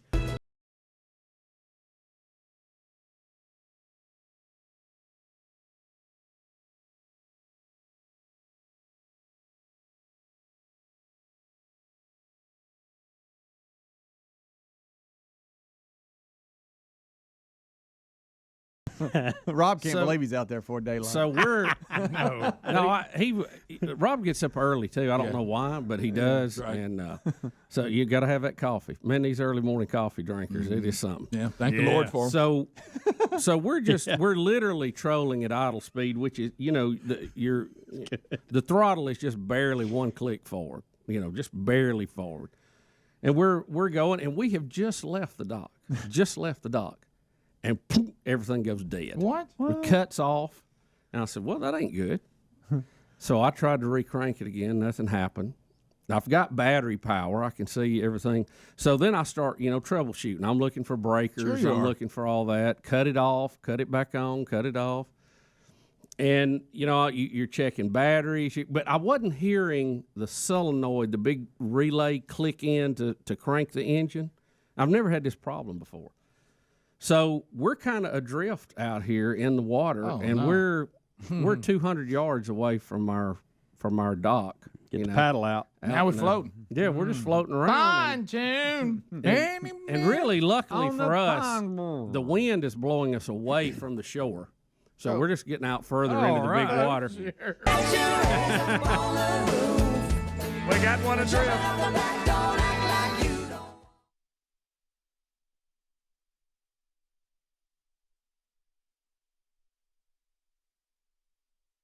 I even text a friend or two of mine that's around. I hope around, and they're not. One of them's not, and one of them's already making plans to go in a different direction. So Malzahn's already at the game. So well, this is early Sunday morning, very early. Very early. Well, he was still in. He wasn't. You wasn't gonna get him. No. He's watching film. I bet he was still up. So slept a wink. So we're floating out here, and then I began to think, do I need to call the towboat people to haul us in? Towboat. Can I tell you? And I know you really well. This is devastating. The fact that I can't get it to, and I can't get it troubleshooted. I can't figure out what's, and I'll go back to that part. Rob's, how's your rowing, buddy? Yeah, and then I'm thinking, do we have paddles? And I'm like, well, no, we don't. Maybe we should. I'll get a couple this week. I've never had any problems with it, so. No paddles. That's what people with no paddles always say. So we're kind of contemplating what we should do, and I've even got my little towboat sticker on there if I need towboat. it. But I'm trying to avoid that if I can. Mm-hmm. So we see one other boat out Where's on the Bruce water, Pearl, Ed? and we're kind of drifting toward it. Right. And I know they're fishing because nobody else is out there that early other than one or two joy riders and a whole bunch of fisher people. A lot of people.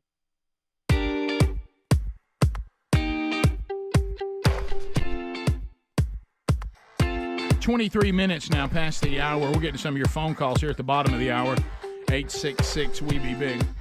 All right, so I'm thankful to Jack and Rob for letting me tell their story. And hopefully, and based on the emails and other stuff I'm getting, their testimonies are already having a lot of folks going, I needed to hear that. So anyway, that's kind of how it all works here. I don't know that. I mean, we do things in our own way. There's no doubt about that. Some days that's what you'll love about it. Some days that's what you'll hate about it. But I want to bring up one thing about this precious moment. Of course, we can't do anything with a wonderful, powerful, precious, even holy moment without there being something for us to discuss.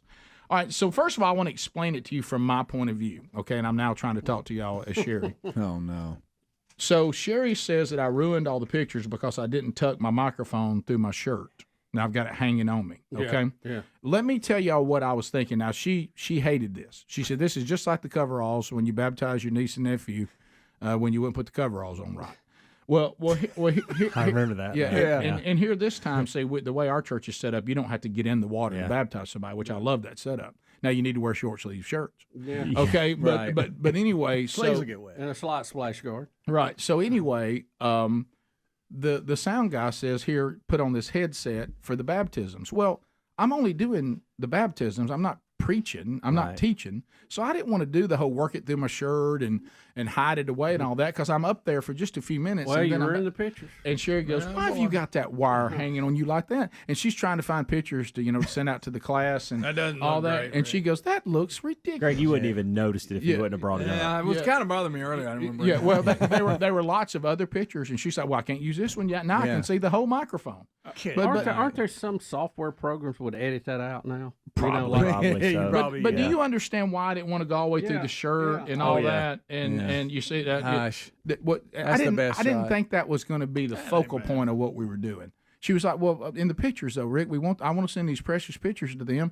And now all I can see is this wire you got hanging down your side because you wouldn't put it in through your shirt. But you know what I mean? Then that would have meant when it was over, I'm going to sit down to hear the message. It running down the front of your shirt does hurt a little bit. It could probably been tucked on the back side somehow without running it through your shirt. But I had it over my shoulder, and when I reached over, it fell in front of me. I get it. I've been in these situations. Yeah, your microphone is on the other side. Maybe you could have kept it on the same side, which would be the back side. But I understand. Thanks, Rick. You ruined pictures. My standpoint. My point was now what you don't have to run it and unrun it. And I'm always thinking ahead, so now I'm done. Yeah. Now it's time for the message, and all everybody can see is me on the front row trying to get my microphone out and take it off. Did they need the microphone for the message? They didn't. But I didn't want to sit there through the message with a headset on. No, but you could have popped it out. So it was more about you then, Rick.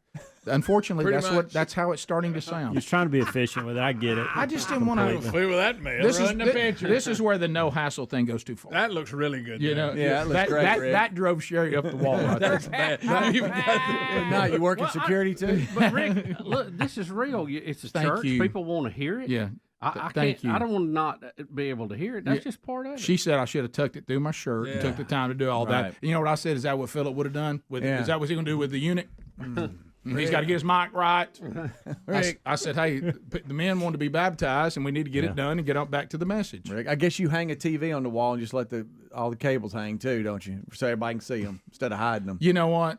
If it was just my house, probably. I've left them hanging for a while to be sure it works before I hide them. Right. You know, but do you see what I mean? Have you ever tried to take one of those things back out from your shirt after you tucked it all back there? I got it. Oh yeah, it's like you got to do all these ballet. Now I'm a distraction during the message. The message was right after this. I couldn't be like that guy. I know. Boy, if you were trying to sneak in and wearing a wire, you just couldn't sneak in with that mess. So you were wearing a mic then? Is it? I it's I see a that headset, now. yeah. That picture there is a complete disaster. Well, thanks. Now it's good to have Sherry on the show again. But what I'm saying is this: I look like the worship pastor Kirkwood, who actually did the message this week. He does something I think is really dangerous because he's already having to deal with leading worship. When he goes to baptize, he puts a wireless handheld mic in one of those, booms. Yeah. And then reaches in there talking in it while he's back. I think that's got the potential for that mic going in that water. What about just you think having I wouldn't knock it in the water? You would, but, I would, 100%. But he pays attention to stuff like that. What about just a shotgun mic on the other side that's sent to catch everything? Yeah. Over there? Well, I did too. I'll quote Sherry Burgess. The headset actually works great if you would just simply put it in your shirt and not let it hang out like that. There is an answer. Greg, you heard her. She got mad about you because now I got no pictures. I said, you have no pictures. Who cares about the wire? There's plenty of pictures. I really wasn't thinking about the pictures. I was thinking about these incredible testimonies. That one looks like you wadded it up 3 or 4 times. I think there is a way to do it without tucking it in your shirt, to Bubba's point, and just running it on the other side. But again, Let me tell you where I messed up. Yeah. Rick, pictures are not important in this. When you're getting your name written in the Lamb's Book Thank of you, Life. Bubba. Amen. Thank you. Amen. Did Philip If you want some good pictures, Did Philip worry about a wire? He didn't. No. Let me go back to this. Unless you're trying to document it. I want y'all to know that I did put the wire behind me and thought that was going to be enough. But what No, I I'm didn't talking think about where you clipped. You clipped it on the other They didn't side. take pictures. It would have held back there. It would have. They didn't. They just wrote about it. So it really didn't matter. He watched it. What if we get to heaven and Philip comes and goes, wow, the mic. Wow, that was a great moment. My goodness. Good night. If I'd had access to a mic, at least I'd have worked. Rick, I'd hate you took Rick. I'd hate you took 5 more minutes to put it in. Right. Yeah, he could hear me just fine as I was saying what Isaiah was talking about. I'm sure Jack probably would like a picture without that in it. But Thank you, Sherry. Yeah, but at You least. talking about the parking lot security dumping somebody in the water? Yeah. Well, maybe y'all were able to take a picture at lunch that he can frame. Yeah. I just think it's going to be okay. You saw that one where I've got him in the water. You can't hardly see it. No, that one's not bad. Yeah. One. Of course, that had to be cropped. Right. All right, we'll be back. Yeah, but I'm sure somebody can fix that. Photoshop. Fix that. If they can take somebody out of the picture, that's behind you, surely they can take a wire out. Absolutely. Got a lot of work to do on that one, but I mean, phone calls coming up next. Rick and Bubba, Rick and Bubba. Yeah. I think they got a quiet morning. I wish you could have found Marsh. You'd have saved us a meeting. So. Yeah, you had plenty of time. The other boat is coming toward us, and I wave at him, and I've got a ski rope, and I think if he could just pull us back to the dock. Really, it's 200 yards to the dock. Mm-hmm. And he gets up a little closer, and he's asking how the fishing's going, and I said, "Well, we're not fishing. We're dead in the water here. Can you give us We're adrift. Pull back over to the to the dock?" And he kind of circles around and he says, "Well, I'm a commercial fisherman. I've got paid clients here, and we're and I hated to bother him with it. I really did. But I mean, we're dead in the water. Nobody hated it more than the actual people fishing that had paid for it. You know what I mean? They really hated it. So, and at that point, he says, "Well, no, I can't because I got paid people here." Right. And he says the towboat people are big sponsors of mine, and they pay me money. Understood. And I'll lose that money if I tow somebody. I mean, I'm looking around 6 miles in every direction. There's nobody. We but ain't us gonna out tell there. nobody. Right. Yeah. I promise I won't tell. And I'm like, dude, Yeah. I'm not asking, and I understand if you're talking about carrying me to another part of the lake. I'm not trying to ruin your day. I'm gonna throw you a ski rope. I just need, if you'll pull me, just give me a tug in the right direction, I'll coast back to where I need to be. But he won't do it. Did you tell him to kiss your rump? Man, He you're obviously a doesn't jerk. like the show. Whatever happened to all the lake hospitality? Well, I hated Rob had to see that because I said, well, this is the first time I've had somebody that was not helpful and courteous out here. Boy, I mean, that's an understatement. Sorry, Rob. And I think growth on Coffee's my part. cold. You know, because if we'd have had harpoon missiles, I might have used one. but, Right. So You didn't pull my pontoon. he's, I appreciate that. So What a rump. Did you bite down the rope and jump in and pull it back, swimming? No, I'll tell you when we come back. You put flippers on, get on the back. Can I tell you? I hope Pal don't ever need any help though, because I know who you are, Pal. Don't you hope you go You're on on my list. You're on my list.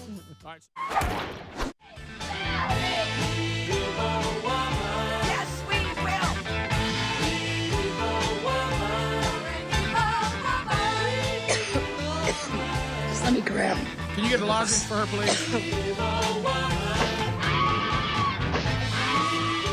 Back up, you creep. Bubba, proving once again, we saw it with Al Gore. I think we can all, we're getting a lot of information that can help us, come to a conclusion. I think if you think you're going to be president and it comes close and you don't get it, it makes you crazy. We saw what happened to Al Gore, and this appears to be happening to Hillary Clinton as she seems to be losing all touch with reality. And so we do have a story involving Hillary Clinton today, and the title of it is "Dozens of Witches Gather to Place Public Hex on Brett Kavanaugh." Wait a minute, I'm sorry, that's not the Hillary story. I get it. I'm sorry, that's a different story. I was confused with these two. By the way, what I just read is another story we're going to do. Can't believe it. Couldn't tell the difference between that one and the Hillary Clinton story. This is the thing. The Clintons, to me, it's almost like the things they say publicly that they're on a dare. There's somebody says, "I dare you."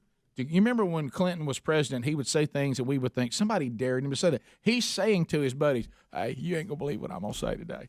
I mean, I'm gonna get up here. I'm gonna talk about definition of is, and it's gonna just rock everybody's definition world. of is. Well, it's according to what your definition of is, and I'm gonna pause and I'm gonna say is, and so now what of all the things, only the Clintons could help to create the atmosphere that Brett Kavanaugh had to go through, where the hashtag Me Too movement, where we have said that we will now round up all men who have been harassing women, have treated women poorly, that are sexual predators, have used their place of authority to sexually harass women, and we are doing a once and for all eradication of these men from our society, and only they would be part of that and still have the history they have and tell us there's no issue with that.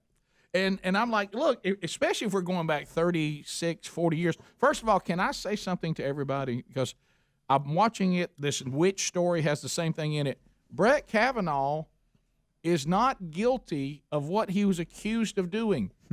Unless there's some proof out there we don't know about. There's not an ounce of evidence to corroborate this story, and we're all just moving on like he got.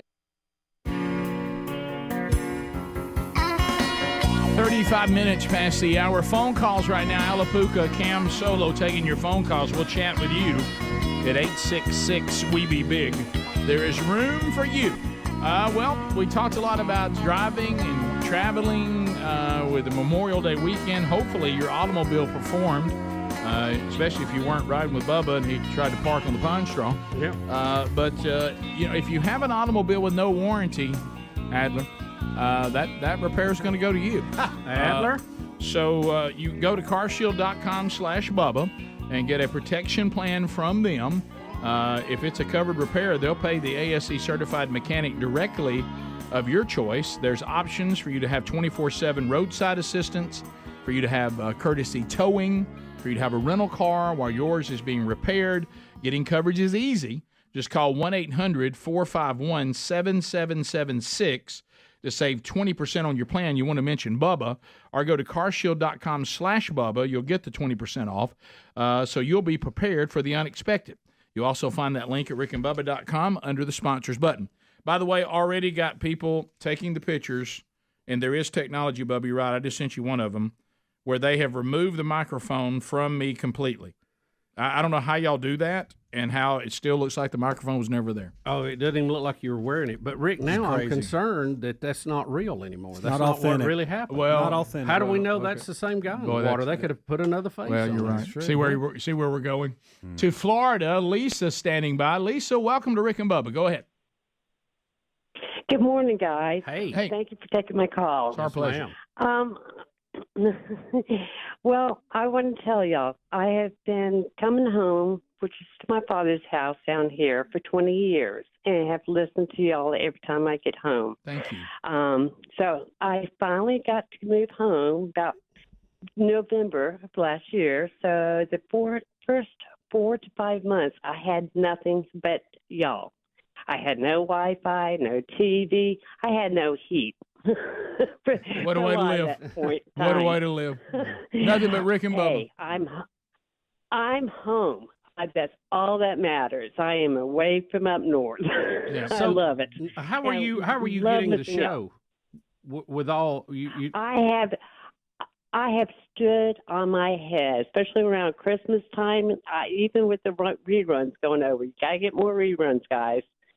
I would do everything. I had moved this. I have a Bose radio, so it's a good radio. I have moved it everywhere throughout the year. Thank you, Paul Harvey. Yeah. I know. I felt like that. Well, we sure are glad to have you there. Yeah. Well, yeah, it's so good to be home. It's so good to hear people talk about Christ and the good, and that we are still out here and we do still care. I was told the other day that the Bible is too old now. And I thought, we're only 247 years old. You think the Bible was new when we did the Constitution? It wasn't a new book. We don't need to revise anything in our Constitution or our Bible. No, I would agree with that. Thank you, Lisa. 866 We Be Big, Walter out of Pennsylvania. Walter, go ahead. Hey, guys, it's great to talk with you. Listened for about 25 years or so. Thank you. I travel as an evangelist. Used to be pastor for 47 years, but now traveling as an evangelist. I do monologues with Old Testament and New Testament characters. Some 30 characters I do, but costumes are so debilitating, and I use a Samson Airline micro wireless system. It's a single ear transmitter. There's no wire, and it is fantastic for speaking and what have you. It's okay for music and if you're singing, but it is fantastic for just speaking and preaching and delivering a message. It is so simple to hook up to any sound system, and I take it everywhere I go. Oh, you go on the road with your own mic, so you always got it like you like it. Well, a lot of people do that with their own monitors. You're right. Yeah. Do you have your own earport monitor? I don't. No. Up there talking. If I was singing, I would definitely want to do that. Yeah. Well, you have your own microphone, Well, so that'd solve a lot of it. It would. For baptizing, it's phenomenal. It really so is. You don't have to worry about something on a stand or what have you. And, Sherry wouldn't have seen that ugly wire hanging down on her wrist. It's gone now. Yeah, it's gone now. She's gone. People gotten rid of it now. Yep. Wasted all that energy worrying about it. Now it's gone. You can't even see it on your head anymore. Isn't it amazing? Yep. We go to Jeff in Huntsville, 100.3 The River. Jeff, go ahead. Hey, Beth. I'm sorry? Beth Mullins, what you take on the softball tournament this week, Beth Mullins? Oh, or Mowens. Yeah. Dan Mullins. I will say this this may surprise y'all. if she had just stayed in that genre, that's her thing, and she's really seems to be very knowledgeable very about authoritative. that. It was trying to hear her do a football game that really. It was. Well, she's gonna hear it a lot. She's the voice of all their promos they've been running. Yeah, she's so The excited. ladies are ready to go now. She's so excited. Here comes national championship time. Say pandemonium. There's pandemonium. Hi outside. Let's go to Earl out of Auburn. Let's go to Earl, listening to us on 992. Earl, go ahead. Guys, got something I need to run by you. I know you probably discovered it, but hey, when you got a big holiday weekend and you fire up the old grill and you got that sucker full of hamburgers, hot dogs, Conecuh, all that good stuff, hey, if you don't clean that thing out, buddy, you'll have a fire in there. Yes, you Yeah, will. yeah, you will, especially with Conecuh. It'll drop a little grease down in there. It will. Let me tell you, I had it happen to me, grandkids all hooting and hollering. I'd had to throw a little water on it, grease went out. We had to order pizza. Grandkids hollering. Had to order pizza. Cynthia out of Madison, Alabama, 100.3 The River. Cynthia, go ahead. Hey, good morning, guys.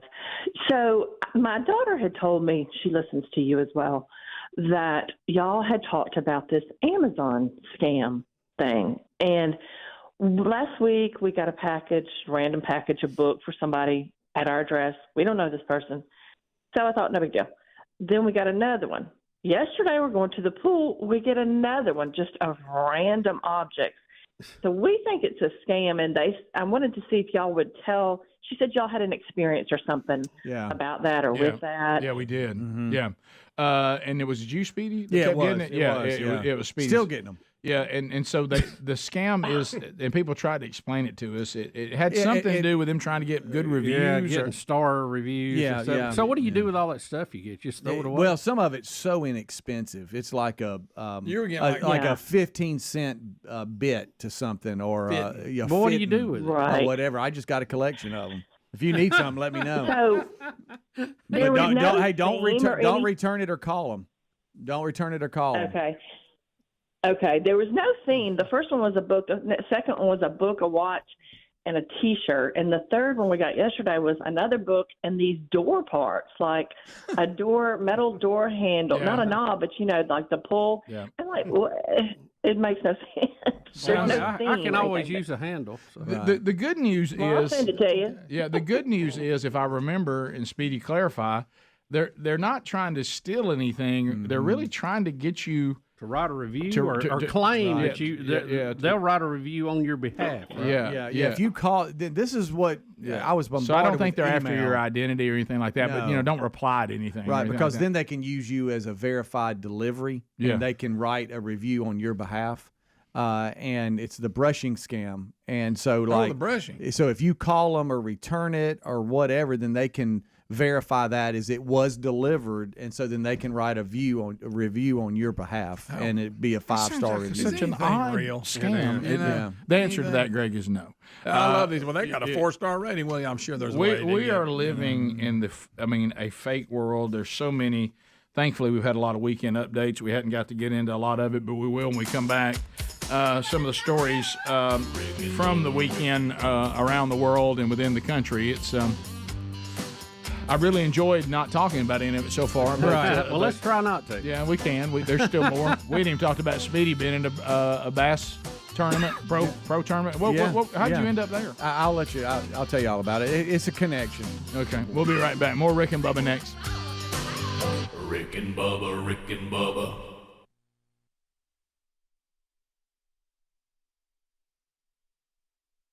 And still got on the Supreme Court. And the Clintons are now going to go on a tour. And, Bubba, I think you're right. I think they're trying now to take on any question they may face on the tour. So they can say we've already addressed that and move on to something else? First of all, Hillary has said and looked in the camera that for us to compare the accusations and the Harvey Weinsteins and the accusations against Kavanaugh and all these other things, that we cannot look at her husband the same way because that was thoroughly investigated. And found guilty. Yes, it was, Hillary, and he was found guilty. But there were other women that said, well, they never heard our day. we have what's her name, Broderick. She is on the warpath. She's out there saying Juanita Broderick is saying, look, the same people that took the deposition on Kavanaugh would not read my deposition on Clinton. Now Hillary and Bill want to come together to let us know today that Bill Clinton's affair with Monica Lewinsky, because there's so many accusations against Bill Clinton and so many things that have been proven against Bill Clinton. They want to concentrate on just this one story. And they're saying when it comes to lying under oath. Right. They want to say when it comes to Monica Lewinsky, this was not an abuse of power. And Hillary's answer for that was she was 22. That's been her big answer. Well, she was 22. Now, wait a minute. Yes. So we have a movement right now that says, really, you need to keep your eye on every man. that really men in general should be eradicated from society. And then what we're saying is they're dangerous. They're all really rapists at heart. And Bill Clinton is somehow going to be washed out of this with no. So she's and we're going to say that she wants us to think about it. I'm with Greg. I think some of this is just like they're just saying how crazy they can speak, like they've lost touch with all reality. Do y'all realize we're not saying that Bill Clinton was the head football coach and got a young secretary to go along with him, and he used his influence? Somebody would say, well, football coach. The Clintons, I think, will be pointing at this football coach, and rightfully so, saying he is responsible at his age for the way he was manipulating this young woman who was under his authority. Under his authority in the workplace. That was the underpinning to the whole abuse of power situation. So you're telling us now today, you want us to hear that you can be the leader of the free world, and that doesn't help you manipulate a 22-year-old intern? Is that what that wasn't part of what was going on there? Now, we can't have it both ways. Either women who, I guess she's saying, get past 18. If women get past a certain age, you can't say that a man used his place of influence to accomplish some kind of sick, twisted jolly, or all men in place of authority should be held. We can't do it. What the Clintons always want you to do is to hold everybody to one standard and hold them to another. I mean, they have nowhere to hide on this. That's been their whole existence. So now, as if, I guess, Adler, like maybe some of her friends are saying, you won't go out and tell everybody that when your husband was president and he manipulated a 22-year-old intern that really he wasn't abusing his power. You won't do that, I dare you. Because is there anybody that goes, that's a good point she's making? We treated Bill Clinton unfair. Anybody? I mean, when it comes to this topic. Now, look, if you want to say I didn't care what he did in his life, now what I don't like is when people who love Bill Clinton said we shouldn't care about the type of man that he was, by the way, throughout his life when it comes to this topic, not just one isolated incident. We shouldn't care about that as long as he got the job done politically for you and whatever party you support and whatever your view of our country is. Well, if that's the case, I don't agree with that. But if that's the case, and I don't agree whether it's Republican or Democrat, if that is the case, because I think people who they are morally will affect how they will lead and how they'll do other things. There's a lot of opportunities. I don't know if y'all know this. A lot of opportunities if you're the leader of the free world to cash this thing out and make some decisions that may be a little on the side. It does come with a lot of perks. And if you don't believe that, watch how all the people in government try to hang on to those perks and hang on to their power. It's not the base income. The base income ain't that big a deal. It must be all the perks that come with it. And that should concern us all gravely, by the way. But so you either say it doesn't matter what Bill Clinton did in his personal life as long as he got the job done. If you're from that camp, then you ought to say that about everybody. You ought to say that about Brett Kavanaugh. You should say, well, if Brett Kavanaugh's a good Supreme Court justice, whatever he did or didn't do in high school, who cares? And but you can't turn around and say anytime the opposing party of the Clintons does something, it's one standard, but if the Clintons do it, it's another one. Now, that's the world the Clintons have lived in their whole life. What you see today Pass the gravy, please. Rick and Bubba. Ooh, it brings me to my knees. 10 minutes to the top of the hour. The Rick and Bubba Show, 866 We Be Big is our number. Thank you for being with us today. And we're looking ahead. We've got short week last week and short week this week. But Greg and I looking forward to being in Pensacola tomorrow night there for the Gulf South Conference Hall of Fame inductions. Be there accepting that honor for Dad, and looking forward to being with all of you that'll be there tomorrow night. Looking ahead from themanchurch.com down in Webster, Florida, First Baptist Church. Brian Gunn will be there on June the 11th. That'll be the next man church that'll be going on with that church as they go through the strategy. So if you're down Tampa way, go see Brian Gunn. And then the next weekend, the Gridiron Men's Conference, Father's Day weekend coming up in Huntsville. I'm honored to be there. It looks like we're trying to get it solidified that Mike Pence is actually going to be on the show.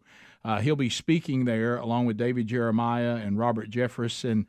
Charles Billingsley doing worship, and I'm honored to be speaking at the Gridiron Men's Conference in Huntsville Father's Day weekend, Friday night, half a day on Saturday. Find those details at gridironmen.com, or you can look at upcoming events at rickandbubba.com. Also, if you're looking to get a signed copy of the new Transform 31-Day Devotional that was released in February, it is out now, but the signed copies are limited, and the cutoff is June the 7th. If you're looking for that link, it's in show notes today at rickandbubba.com if you want to get one of those signed for Dad. All right, so Speedy, now it makes sense. Every now and then, I'll look. I know you're big on keeping stuff in your story on Instagram, and it took me a while to learn the story format. I just got to where I was looking at people's pictures on Instagram, and so I saw a picture of you. And I was almost certain behind you that it looked like it was Major League bass fishing. Mm-hmm. And I thought, well, that may be an old picture, or you're sending out pictures of you and your sons doing different things. But then I come to the show today, and I realized you actually were there. Yes. And this is, what is it called, the ML? Major League Fishing. Yeah, MLF, is that it? Correct. Yeah, Mm-hmm. yeah. And so I thought I saw that logo behind you. Yeah, it was kind of a cool deal. Think about, between all of us, the things we've emceed. Oh, I mean, it's been so many things. Hosting, emceeing, whatever. So much. I had never done a bash tournament weigh-in. I'd never hosted one of those, but the Kyle Mabry Memorial Bass Tournament was at Lay Lake. And MLF, the reason you saw that logo is because their huge trailer was there. Okay. And that was the stage. A guy named Hoyt drives that down every year that's with MLF.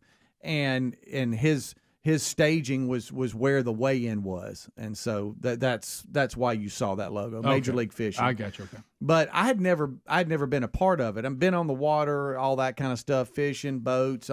I'd never done an official weigh-in where they bring in the bass and what you got, bring the bag up, let's weigh it, all this, meet the team members, what boat number. It was comical because nobody knew their boat number. Nobody. What was my boat number? And so, what's your name? So then we flip through, find their name. I started just joking around with them because I knew no one did, that I was going to give something away if you knew your boat. You knew your boat number. Right. No one did, of course. So you're the person. You're the winner. You're at the weigh-in. You're announcing everything. Yeah. So what you got is there was two tournaments there that day. One was down the hill a little bit. That one wrapped up, and then we were next. And so it's kind of like these golf tournaments that you're in, or any competition.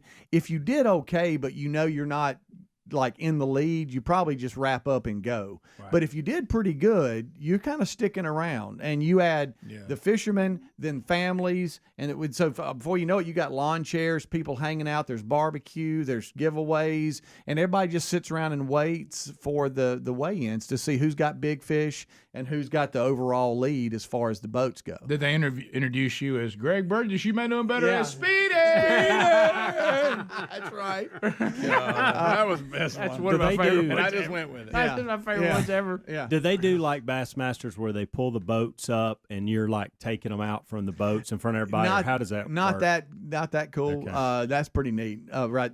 All the boats kind of come into the dock, and then they get out and then they have the official bags because they've weighed the bags and put that in the weight and all that.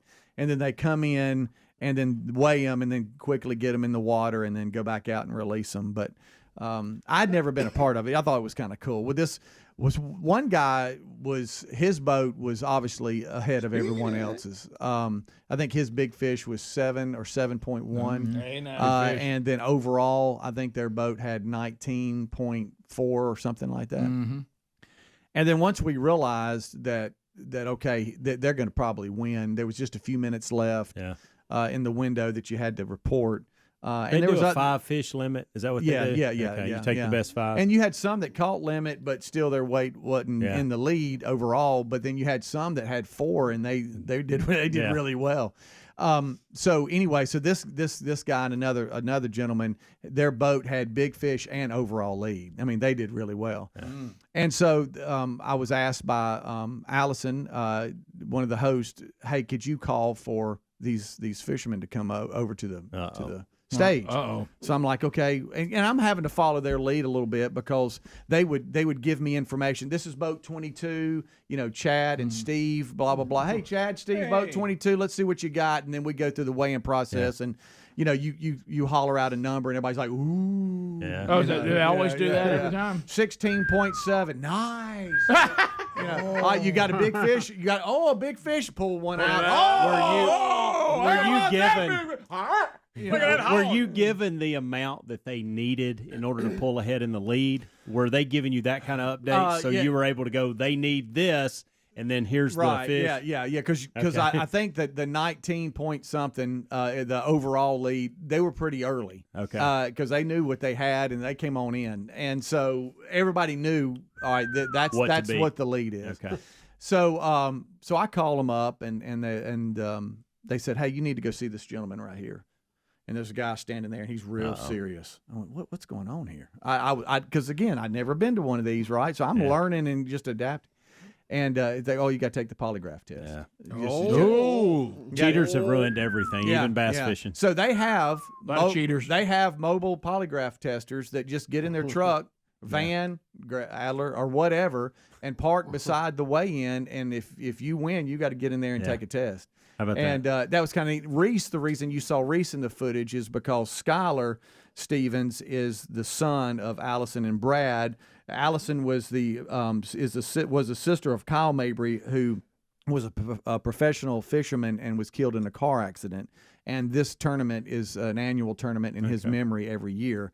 And Fish is the nonprofit that it goes to. And so that was the connection of why Reese was with me and we were there. But we had a blast together. That was so much fun. But came out of the truck, passed the polygraph test. The winner did, and so everybody was happy. But for a while take there, a polygraph test. How about that? But for a while, I kept looking over, and it was taking longer than I wanted. And I'm thinking, we got to wrap this thing up. You thought they had him. And I would look, and the guy that was administering the test, I would look and I go thumbs up, thumbs down, because it looked for a while like they were finished, and now they were just chatting.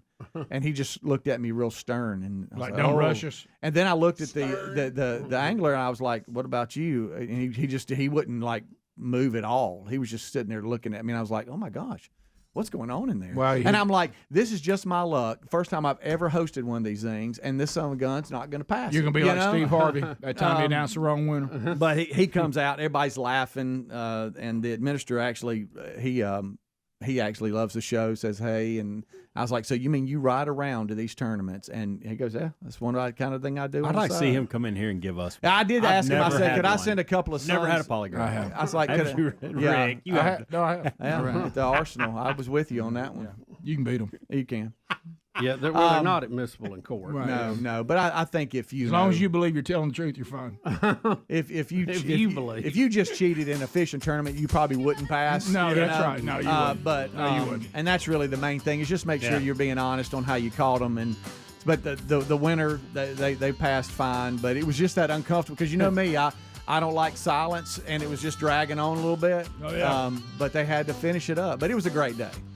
Top of the hour. If you leave us, have a good day. You got more Rick and Bubba. We'll be right back. You know they're speeding. Rick and Bubba, Rick and Bubba.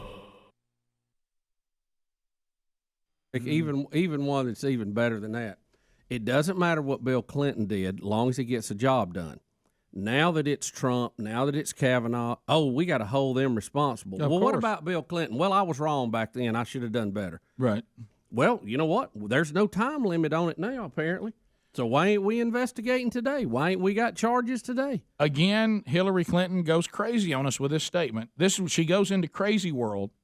She actually says this: my husband was investigated, but let me ask you this. Where is the investigation of the current incumbent, against whom numerous allegations have been made in which he dismisses, denies, and ridicules. You talking about the investigation that's still going?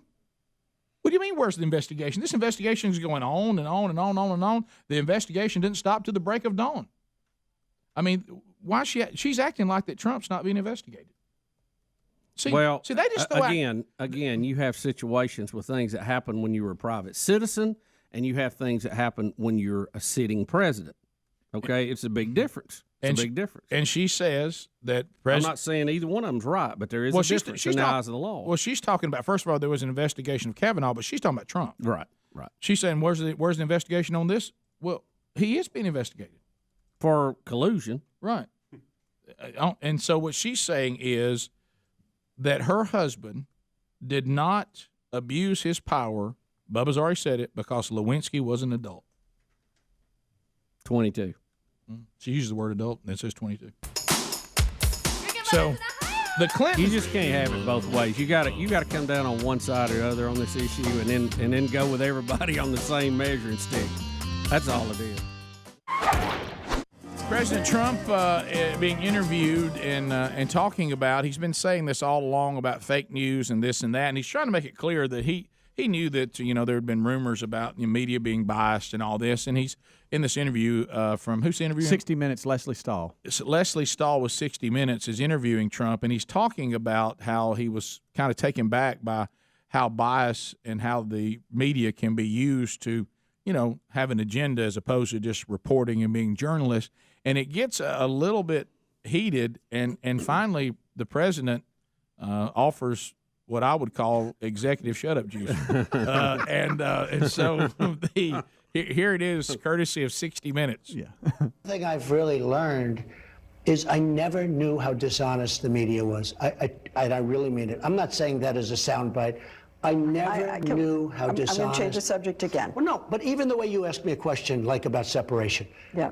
When I say Obama did it, you don't want to talk about it. No. When I say I did it, let's make a big deal. I'm going to run your answer, but you did it 4 times. I'm just telling you that you treated me much differently on the subject. I disagree, but I don't want to have that fight with you. Hey, Or it's I would okay. have another fight with you. Leslie, it's okay. In the meantime, I'm president, and you're not.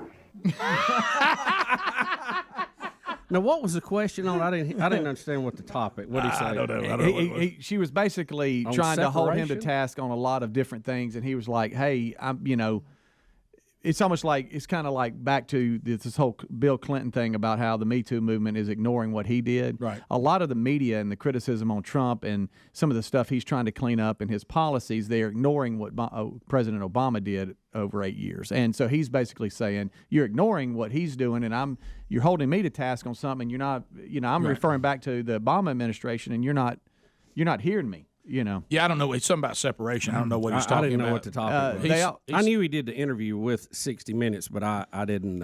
I hadn't heard it. Well, he finally got the point. Says, "Here's the bottom line: I'm the president. You're not." Yeah, and of course she wouldn't come off the Russia collusion thing, and he tries to bring China in it, and it gets pretty heated there too. This is about that part. Do you believe that the Russians interfered in the 2016 campaign election? Well, they meddled. But I think China meddled too. But and why I think do you other say countries, China meddled and you want to too? know something? Why do you say China? Why don't you just say the Russians meddled? Because I think China meddled also. And I think, frankly, China This is a amazing. bigger problem. You're diverting the whole Russian thing. I'm not doing You anything. are. I'm saying Russia, but I'm also saying China.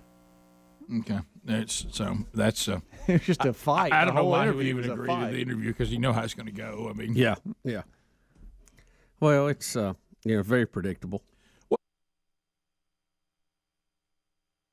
What he was trying to say, and when she says meddle, see, you have to be careful with this group how you phrase everything because they will take it out of context. The Russians meddled in public opinion via social media with all that. Did they hack voting machines? No, but you have to be careful because if you ever say that, they'll misquote you and go, "Well, Trump admitted himself that they were doing all that." Right. Here is the thing. If there was collusion between Trump and the Russians, you would have thought the FBI could have found it in the year and a half they've been investigating. At some point, we have to go, there's no evidence we can find. There's no prosecutable evidence. We have to let it go. Must not have happened. Right. You know, it's kind of like the Kavanaugh thing. We can't find any evidence to push this, so we have to kind of let it go. Kid-friendly s'mores bundle, new summer.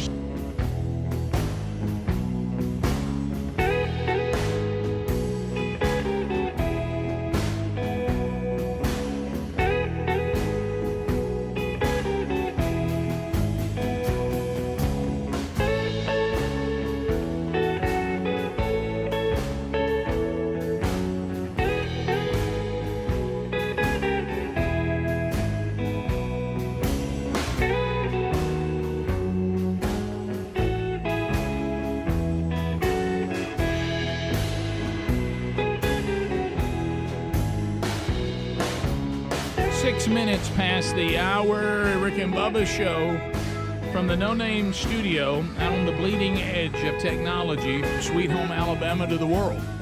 The gang all here: Speedy, the real Greg Burgess, Helmsley, Eddie Van Adler, interns, Alapuka, and Cam Sola.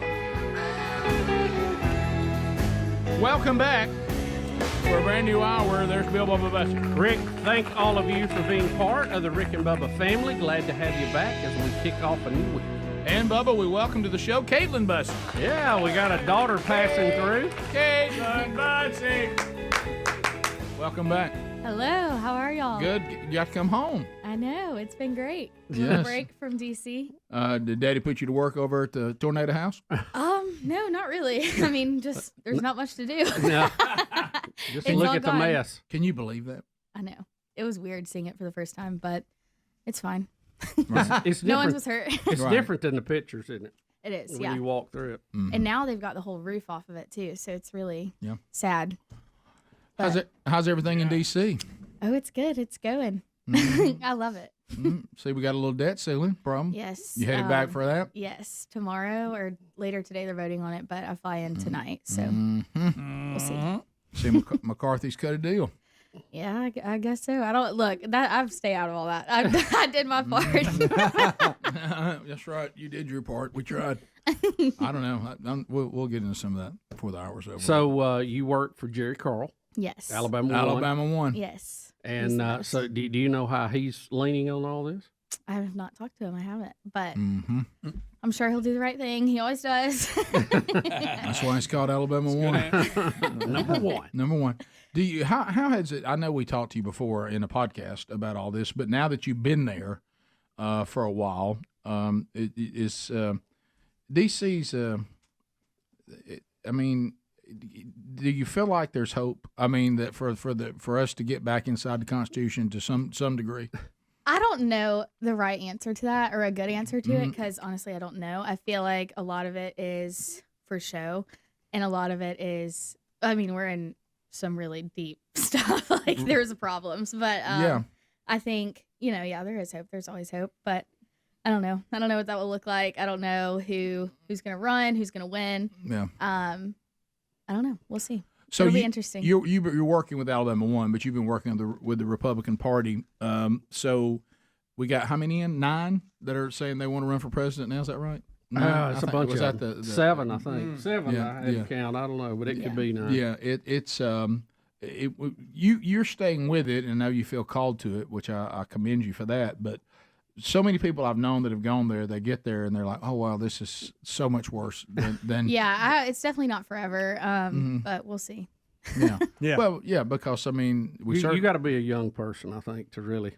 Yeah, it's amazing. Everyone there is so young. It's so weird. Really? Yeah. I would say the oldest people we work with, other than like members, are like 37. Really? Maybe, yeah.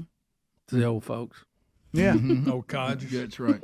Well, you think all these congressmen, their staffs are, mid-20s, most all of them. No, that's doing true. The real leg work for a lot of this. I was going to ask you if you ever see President Biden, but he'd actually have to be in D.C. for you to see him. So I know unless you've been to Delaware. I haven't ventured out there yet, but I actually haven't seen him yet. No. I've seen Nancy a few times. You've been to the White House Bernie, yeah, for a few things. Yeah. Bernie. But no one crazy, really. We see Ilhan sometimes. Yeah. some of the squad. What's the new guy with the funny name that I like? They're trying to. What's his he's guy? fun. Ramajama. What's his something weird? What are you talking about? Adler, you got it. We said it. Swami. Vivek Ramaswamy. Yeah, Swami. Yeah. Did you say Ramajama? Something like that. Close. You know, I don't think he has a chance, but he actually has some pretty good points. He's got some great points. And very good points. Yeah. He's the one that got Don Lemon all fired up. Yeah, he did. He really did. And you look at the candidates and you hear him and you hear Tim Scott and you get kind of excited and you get kind of hopeful, and then you realize they have no chance. Caitlin, what about? And this is what everybody always asks me. They said, "Are you ever scared in D.C.?" Because we think of it being very unsafe. No. I live in a safe area. Birmingham's just as dangerous. You just be smart and don't be stupid. Don't put yourself in bad situations and you won't have bad outcomes. That's a good rule. No, it's interesting you said that, because it's all, everything is relative. Yeah. And I'm not saying it's not every major city is dangerous, but if you do the wrong things, like you said, the guy that I was just telling this testimony last hour, he said when he moved to Birmingham, he said the one thing that I was told is it may cost you a little more, but there are certain parts of town that if you live in them, you'll be fine.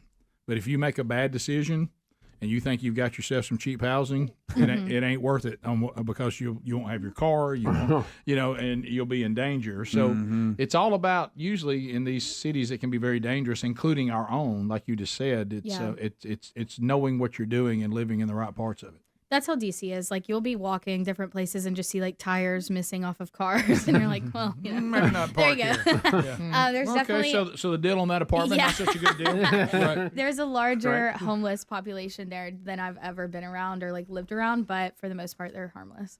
A lot of tents.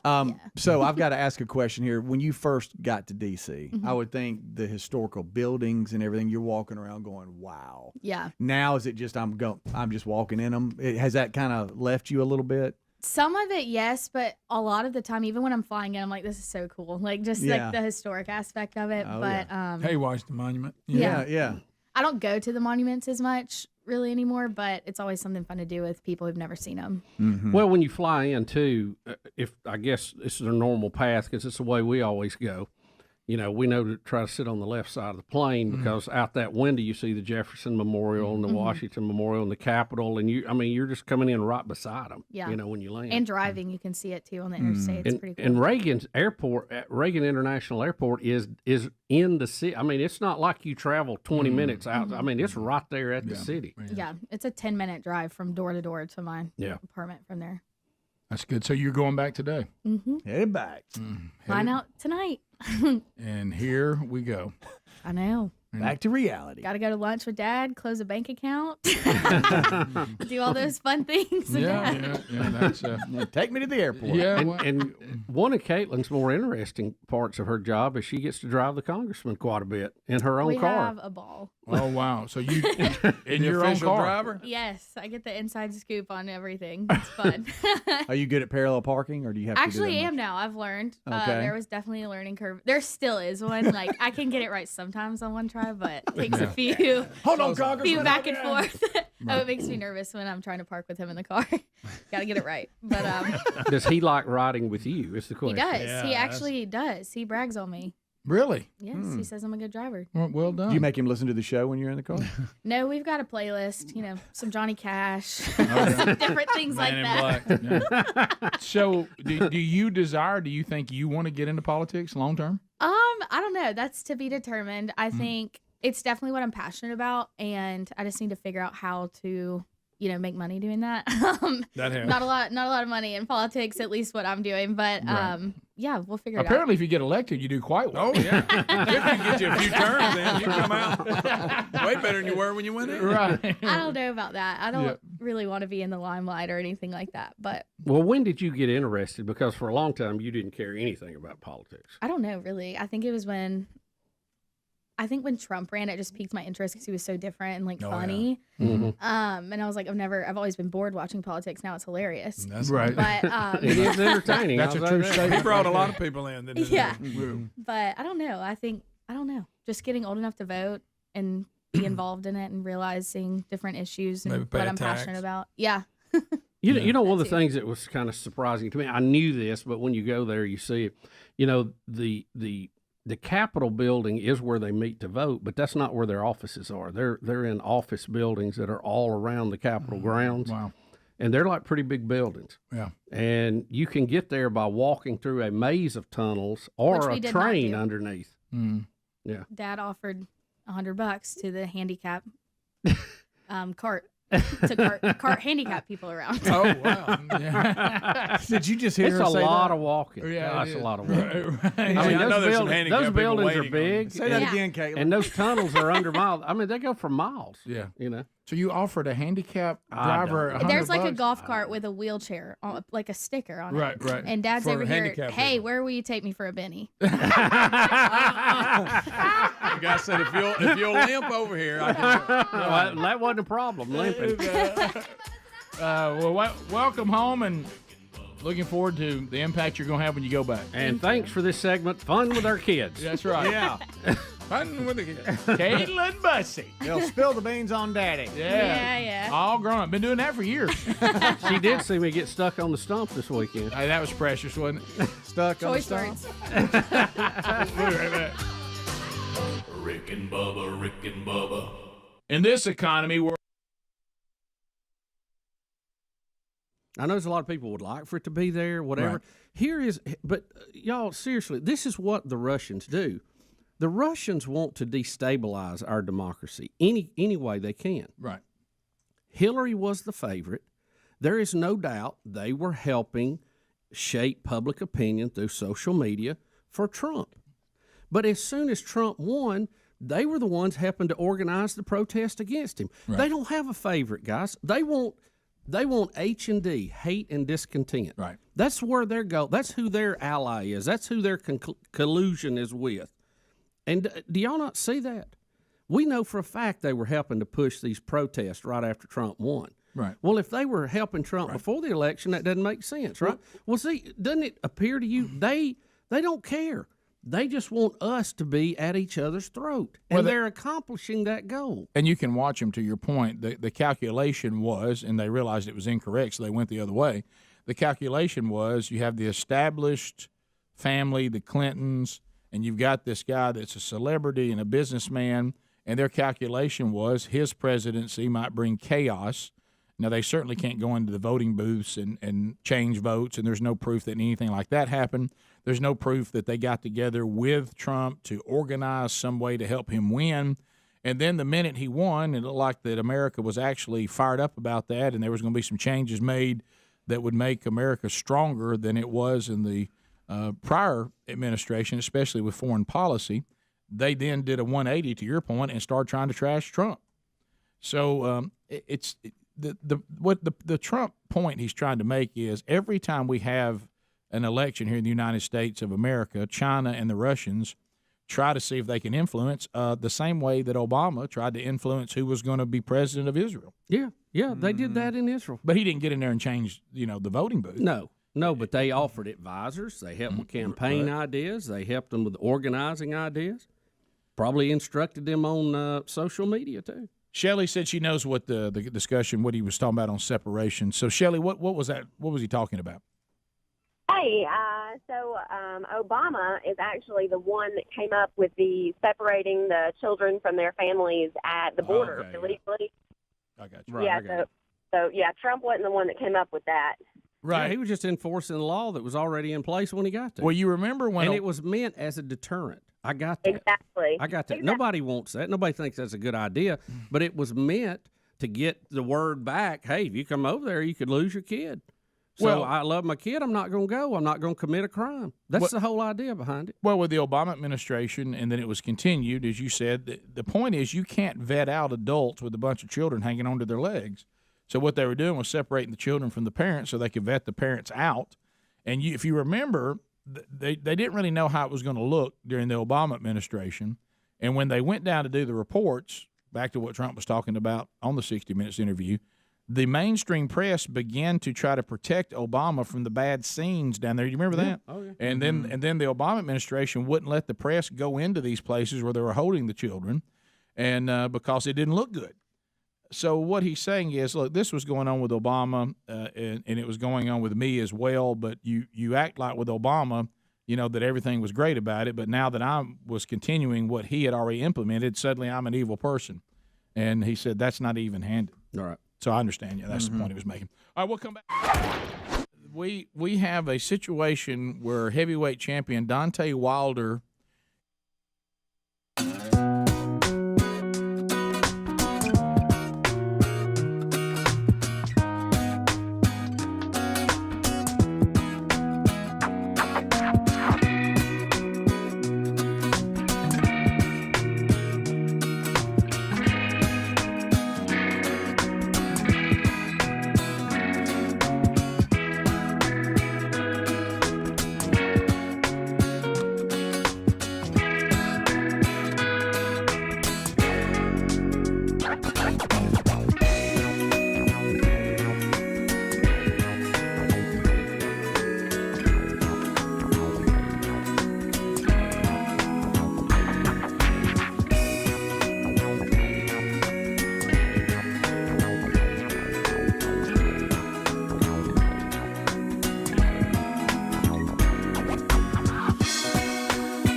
Bubba Show, 866 We Be Big is the number. All right, so as we work our way back, a couple of stories that we haven't gotten to today. It's mainly been recaps from the weekend, which we have enjoyed. Hope you have as well. So we've been watching these artists sell their music catalogs as they all get a little bit older. And then, of course, they've got all the money they need to live the rest of their lives on if you have been very successful. It looks like the surviving members of Queen won't have any issue with their retirement, no matter how bad the economy gets where they live, because, Bubba, their catalog has now been valued at $1 billion. That's a B with a B. They think seems a little high. It could sell for over $1 billion. Well, they say the songs of Queen are known all over the world. The band's body of work might soon sell for a staggering sum. A source familiar with the music acquisition tells CNN that discussions are well underway for Universal Music Group to acquire Queen's catalog from Disney Music So they Group. must have sold it to Disney. They sold it to They Disney. must have. Boy, they're going to come on. They said the sale could surpass $1 billion and is expected to close within a month. I wonder what they sold it to Disney for. I guarantee it wasn't $1 billion. No. No, it wasn't. Disney's going to make money on this one. Well, they need to. Remember, Bruce Springsteen sold his for $500 million, which is half a million. Mm-hmm. They said the $1 billion total for Queen's music is surely that high because, in part, thanks to the 2018 Oscar-winning film Bohemian Rhapsody, which told the story of the band's inception with a focus on late frontman Freddie Mercury. Yep. And this inspired a resurgence in the band's popularity. Mm-hmm. My goodness. And then I didn't realize Justin Bieber had already sold his catalog. And early, Justin. And the estate of David Bowie and Sting. Yeah. So if you sell your publishing rights before you're done, I mean, it's kind of like musicians getting a reverse mortgage. Isn't it? It is. It really is. It truly is. Yeah, it sure is. But you think about But it. you don't have to pay it back. So you think about the catalog of Queen, and this is the way they have to think about it, Greg. It's kind of like when Michael Jackson bought the part of the Beatles catalog, which Paul McCartney really appreciated. But is there enough really? Because the money's going to come in for you selling these songs for marketing campaigns, Right, Yeah. right. And, Commercials. and you're going to things. get some in from people playing them and using them and stuff. And really, it's going to be soundtracks. It's going to be commercials. It's going to be stuff Reissues, maybe. Yeah, reissues, stuff people want to use those songs for. But $1 billion Can you make a profit going doubling what at the time was the top dollar with Bruce Springsteen? You doubling that? Yeah, I'm interested to see. I didn't know that they had already sold it to Disney. I didn't either. I wonder what that which was. makes you wonder what what was that transaction? I know. Need to look that up. Yeah. So see what kind of profit. So anyways, so Queen won't get the money from that. Disney. No, will. Disney will. Yeah. The Queen got Disney money, and I'm sure they did fine. Yeah. Plus what they make just doing tours. They really hit a home run by getting that American Idol guy, Adam Lambert. Oh yeah, they sell out arenas. Once they gotten him, and that's where all the artists are making money anyway, is either selling their catalogs or on tour. Once they got that Adam Lambert thing to where crowds would accept it. Yeah. I mean, they've done pretty well. They've done great there too. I'm sure their guarantee for an arena is plenty. Oh yeah. You don't see Queen going to every little puddle jumper, do you? No. So I'm sure they're doing just fine. So that's out there. Also, other stories that we haven't gotten to today that are of interest. College baseball, of course, is the playoff setup is there. Everybody knows who's hosting. And you were telling me that 8 of the host cities are SEC? Yeah, out of 16 regional sites, 8 are going to be hosted by SEC schools. There you go. So the SEC well represented in that. Of course, the host school, is going to be in the tournament too. So let's see. And I had to. Oh, here it is. The Alabama will be hosting, Arkansas hosting, Auburn hosting, Florida, Kentucky, LSU, South Carolina, and Vanderbilt. All of those schools had winning seasons close to 40, either had over 40 games or fairly close to it. Auburn, the lowest one at 34. Kentucky, 36. The rest of them had over, South Carolina, 39. The rest of them had 40 or more. So they had good seasons. So, and I don't know. And that's playing each other. Yeah, and yeah, right. So maybe, and I know it's out there, Speedy, you just saw it. Maybe we can get it to Adler. But people were sending me all weekend long how this team lost a state championship game in the bottom of the 7th in high school. I don't know if y'all saw it. It is. Is this the one Speedy was talking about? Yeah. Well, I've seen the video over the weekend because people kept sending it to me, and it is, and we can come back and look at it if we want to. But what was so, I mean, you talk about a way. Of course, I'm asking myself this question too. Why are they letting both teams in the championship both wear red jerseys? Right. Yeah, I don't know why they didn't make one of them wear white. That doesn't make any sense to me. Their colors are almost. Well, they're too similar to be both wearing the solid color. It doesn't matter as much to me in baseball as it does like in basketball, where you got you're trying to pass with people defending it, but still it is confusing to watch. Yeah. Well, the way this game ended, it's going to matter because it ended in total chaos, and you don't know who's on what team. And we got time to see it. Let's see. Yeah, was it at New York's high school? I can't remember what state it was. It's a strike 3 drop. Yeah, and like I said, we can find it and come back and look at it. Okay, let's do that. I thought it was on the list. Because you're going to want to break it down, and because and plus I don't know where the baseball people are on if the catcher drops a third strike thing. I've always thought that was kind of a weird rule. If the pitcher, I don't know if we can get it all in here. Maybe we can. Well, they both in but red. They're way too close. Yeah, the uniforms almost look identical. It looks like a scrimmage game. So this is the last swing. The team in the field is supposed to be winning. Hornell is supposed to be winning the state championship on this missed pitch. So the pitcher's done his job and struck the guy out to win the state championship. It's over. And watch what happens. 2-2, 2 on. Strike 3. And he's out. Hornell wins it. No, they don't. Look at the guy motioning to go home. Yeah. And wait a minute. Hornell's got to pay attention.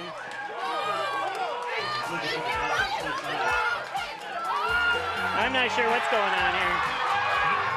I'm not either. There's the winning run. So is this the way it's going to end? What happened? So we'll break that down when we come back. Look at the coach. Bottom of the hour. We'll tell you exactly what happened for those of you that were going, what in the world's going on?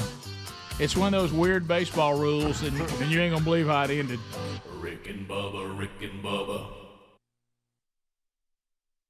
And some sort of promotion that involved a mascot, and the mascot begins to taunt Deontay Wilder which I'm sure was all in good fun. I mean, the mascot's dancing around. He even says, "Take your best shot," and holds his arms out, and he does. And Dante Wilder does take his best shot, and unfortunately breaks the jaw of the person inside the mascot costume. And the mascot goes down hard, and he is out for the count. And he's out for the count. Guys, a mascot head is not strong enough to withhold a heavyweight champion's No, punch. you can tell it's just a little foam, but you see this face, Rick, and it's got a big mustache. I don't even know what product it is.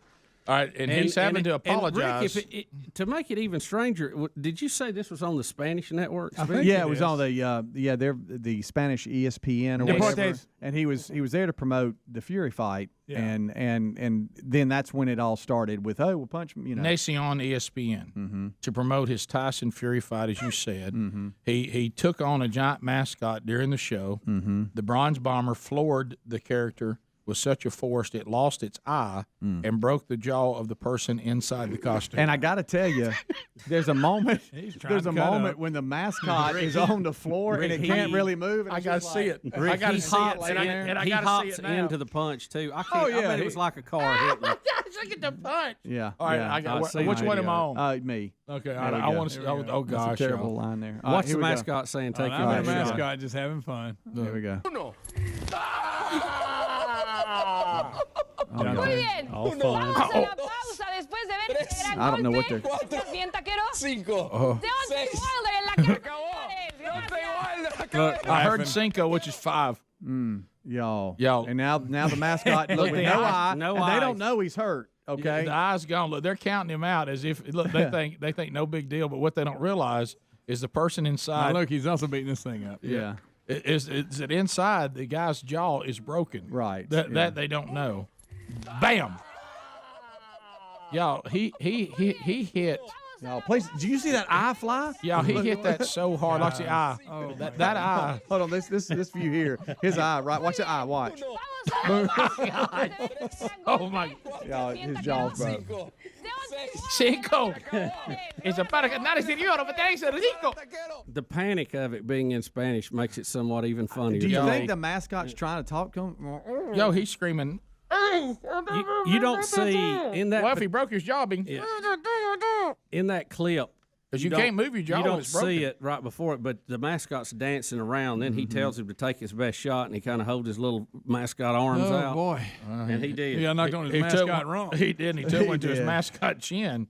Nacion ESPN little Deontay got a little carried away. So that's the mascot. You talking about the Bronze Bomber? Is that what you're talking about? Yeah, he said it shocked viewers when knocking the mascot to the floor with a powerful right hand. He has apologized for breaking the jaw of the person. I hate to say this, and I don't know, but is this one of these things where sometimes we lose all concept that mascots aren't real people? I think so. And Dante thought he was punching a cartoon. I mean, you really... You realize he broke a man's jaw. Said he didn't realize he didn't realize there was a person inside the costume? I don't think that. No, I think somebody tried to say that, Okay. but I think he come back and said, that's not true. He says anything headlining that I didn't know a human being was in there is just clickbaiting. He said, I'm apologizing. I knew he was in there, but I didn't think I would break his jaw. And I think it was a setup, from the beginning that he was going to punch Well, no, him. Greg, it was, but I mean, I know I'm talking about, but I guess that But the Greg, head was wrong. Maybe next time be clear on which part of the mascot to punch, or maybe don't punch it so hard. But you know how hard a heavyweight champion can punch. Oh yeah, Rick. Well, these mascot heads are not. No, No, he they're leaned, just he foam. leaned into They're it. just too. foam. You know, Yeah. he leaned into Well, it. this is going to be kind of. He just jabbed him. This is when he's He dancing. needed gloves on. He really Guys, did. Rick, what an it. incredible Look, story. See, with I his know. arms up, I know. Rick. So he's saying, "Give me your best shot." Look at him dancing. See, He said, look, the host said hit him. Wait a minute. The host That's on said, the host. The host said hit him. Did you see? Look, The host is in trouble. he punched right where the host pointed. Yeah. Watch how the hat. Oh my goodness! You know, and I know it's not a real face, but I feel like it's grimacing anyway. Yeah, I do too. Rick, watch the sombrero. I know as it's it not goes possible, down. and I think his expression changed. Yeah, I think it's like, I know it's not possible. Guys, Do it no again, Speedy. idea. Watch the sombrero, the way it jerks when he goes down. Well, hold on. All right, so I'm at having one to reload time, here. all right, Hold wait a on. minute. I want you to see because at one time he's saying hit me right here. I'm sorry. And look, The see, host. the host goes, Host, then he tapped his eye. yeah, bam. Right now. Look, you can't taunt the champ. Oh God! Y'all the champ. Oh my goodness He gracious! chopped him down. Wow, Oh, y'all, my he even gosh. did a crow hop. There's a crow hop. Wham! Oh. Pass the gravy, please. Ooh, it brings me to my knees. I can't start another. 35 minutes past the hour. The Rick and Bubba Show, 866 We Be Big. Well, we have Cook's Pest Control teaming up with the Rick and Bubba Show. If you need pest control, and this is that time of year, here come the bugs. Here they come. Mosquito treatments, you got to have them. They do a great treatment for carpenter bees. They've helped me out a lot with that.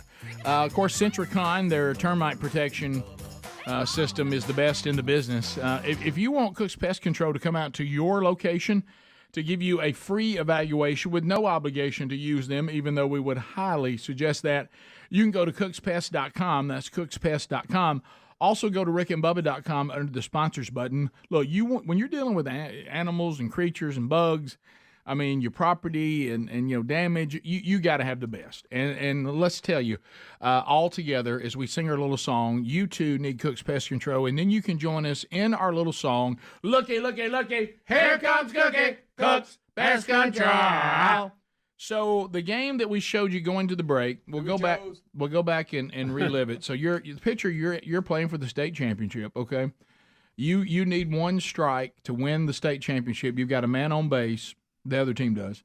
You strike out the batter. The catcher does drop the ball. It looks like it. He does. Yeah, he does. And so, unfortunately, with question everything. Yeah, with high school rules, is this all baseball or just high school? Did anybody change this yet?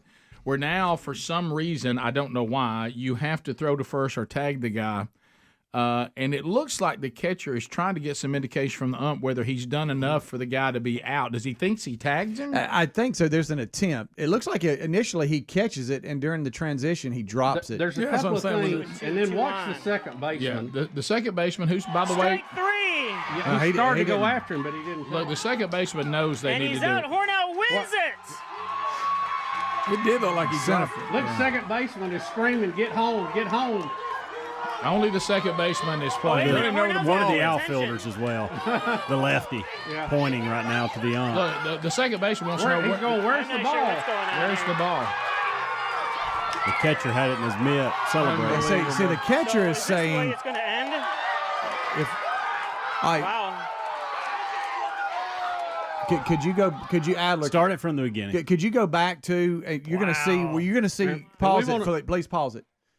So you're going to see the catcher's doing this right here. So he's saying, I caught the ball, and during the transition from glove to hand, I dropped it, and then I turned around, and then I turned around to get validation from you, and I thought I had it. But when he turns back around, the umpire says safe, which means that the runner is still safe, or the batter. Oh, correct. So by then everybody's poured on. Yeah. I don't know that I agree with the catcher's argument, and he's still looking. But he was looking. He was already turned, ready to celebrate. Yeah. And see, now watch. Well, after the look, just around in the bases. After ball. And good heads up by the base coach to keep sending the runner. After the batter crosses home to give him the win, watch the catcher. The catcher is going to start saying, "Hey, I was transitioning. Yeah. I caught the ball."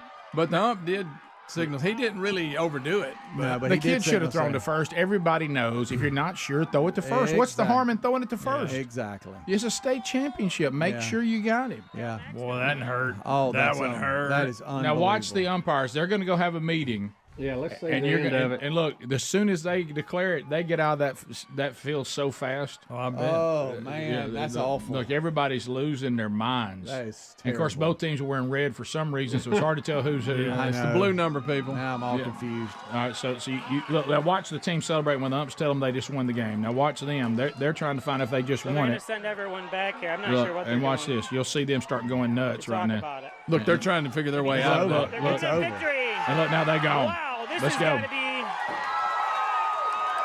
the most bizarre ending I've ever seen, and Hornell's going to lose the championship because of that. Oh, no, I don't know. How about his voice? How about that? Guys, can I see it one more time? Not the whole thing, just the catch. first 5 seconds. Yeah. Two, And two I'd like. on. Caught it. Strike 3.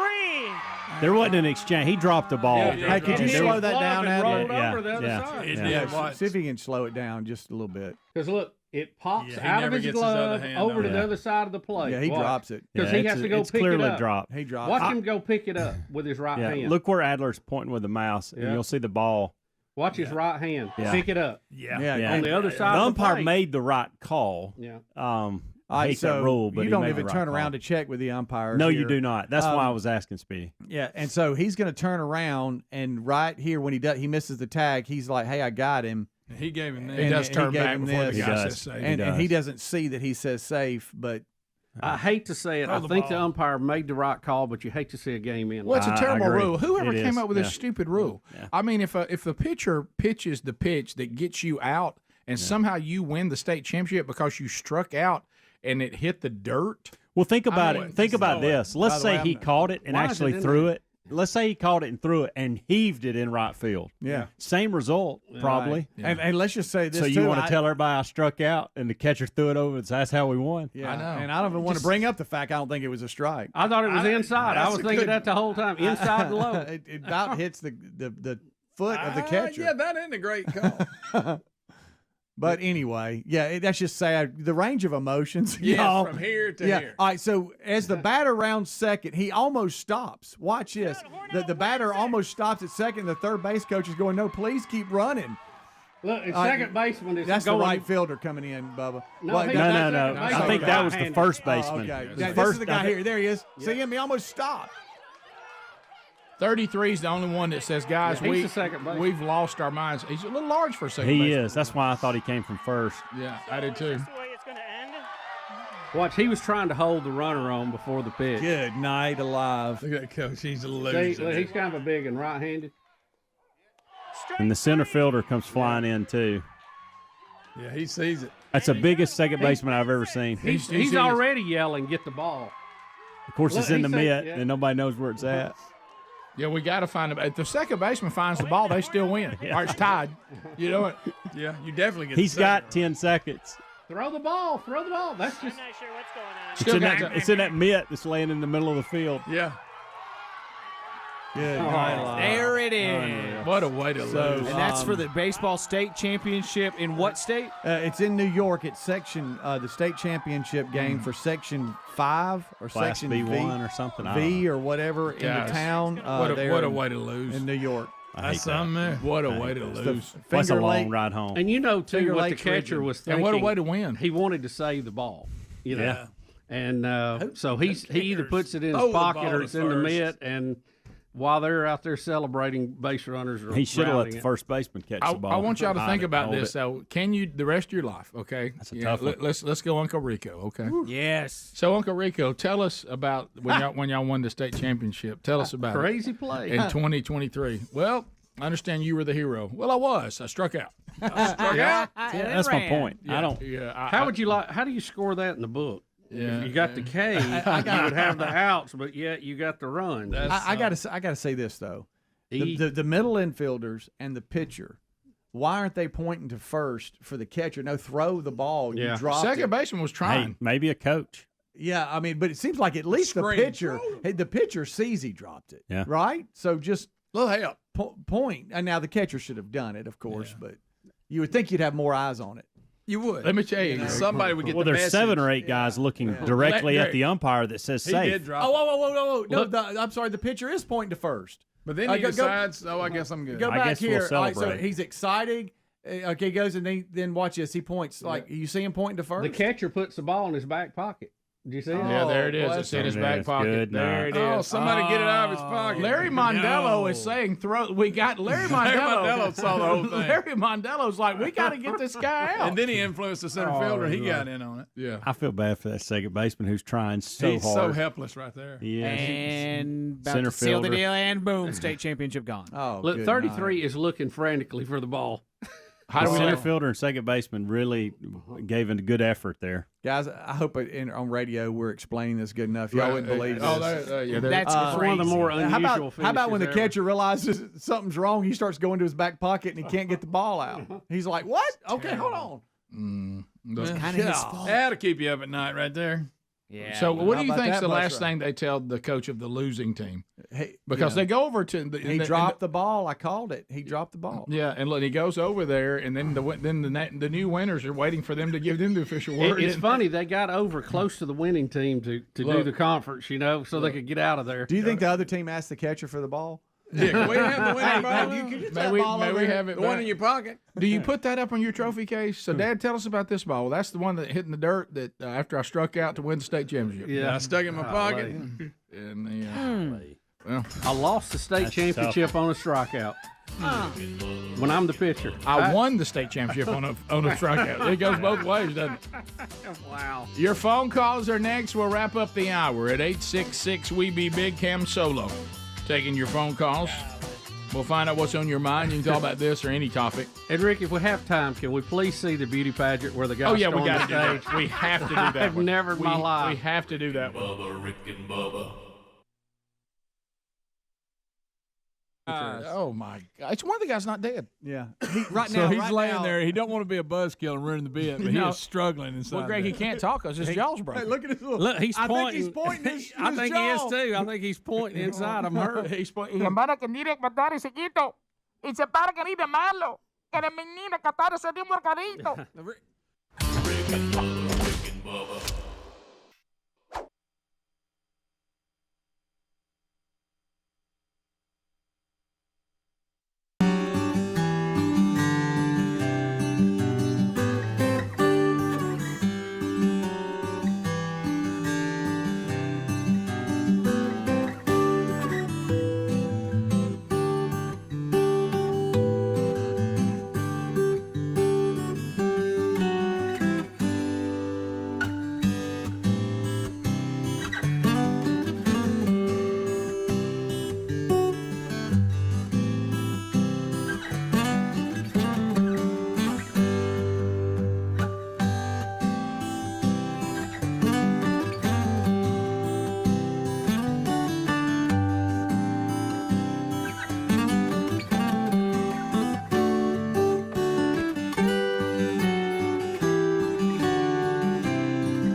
Minutes to the top of the hour, the Rick and Bubba Show. 866-WE-BE-BIG is the number. So as we make our way back, we'll try to get to some of your phone calls, but we have to see this video. And, you know, to me, this is a devoted husband. Apparently, one probably drinking. Apparently, this is one of those Mrs. Pageants, Yes, since they're married.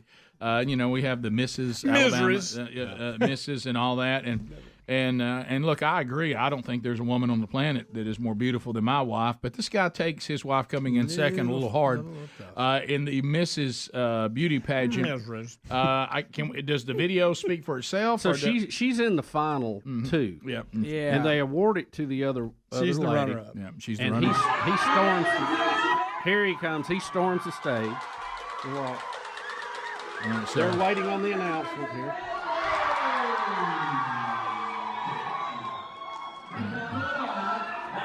His wife is on the right, okay, in this video.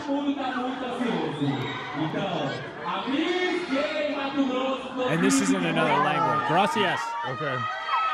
And we wish their PA was better. No, he's liking his time on the mic.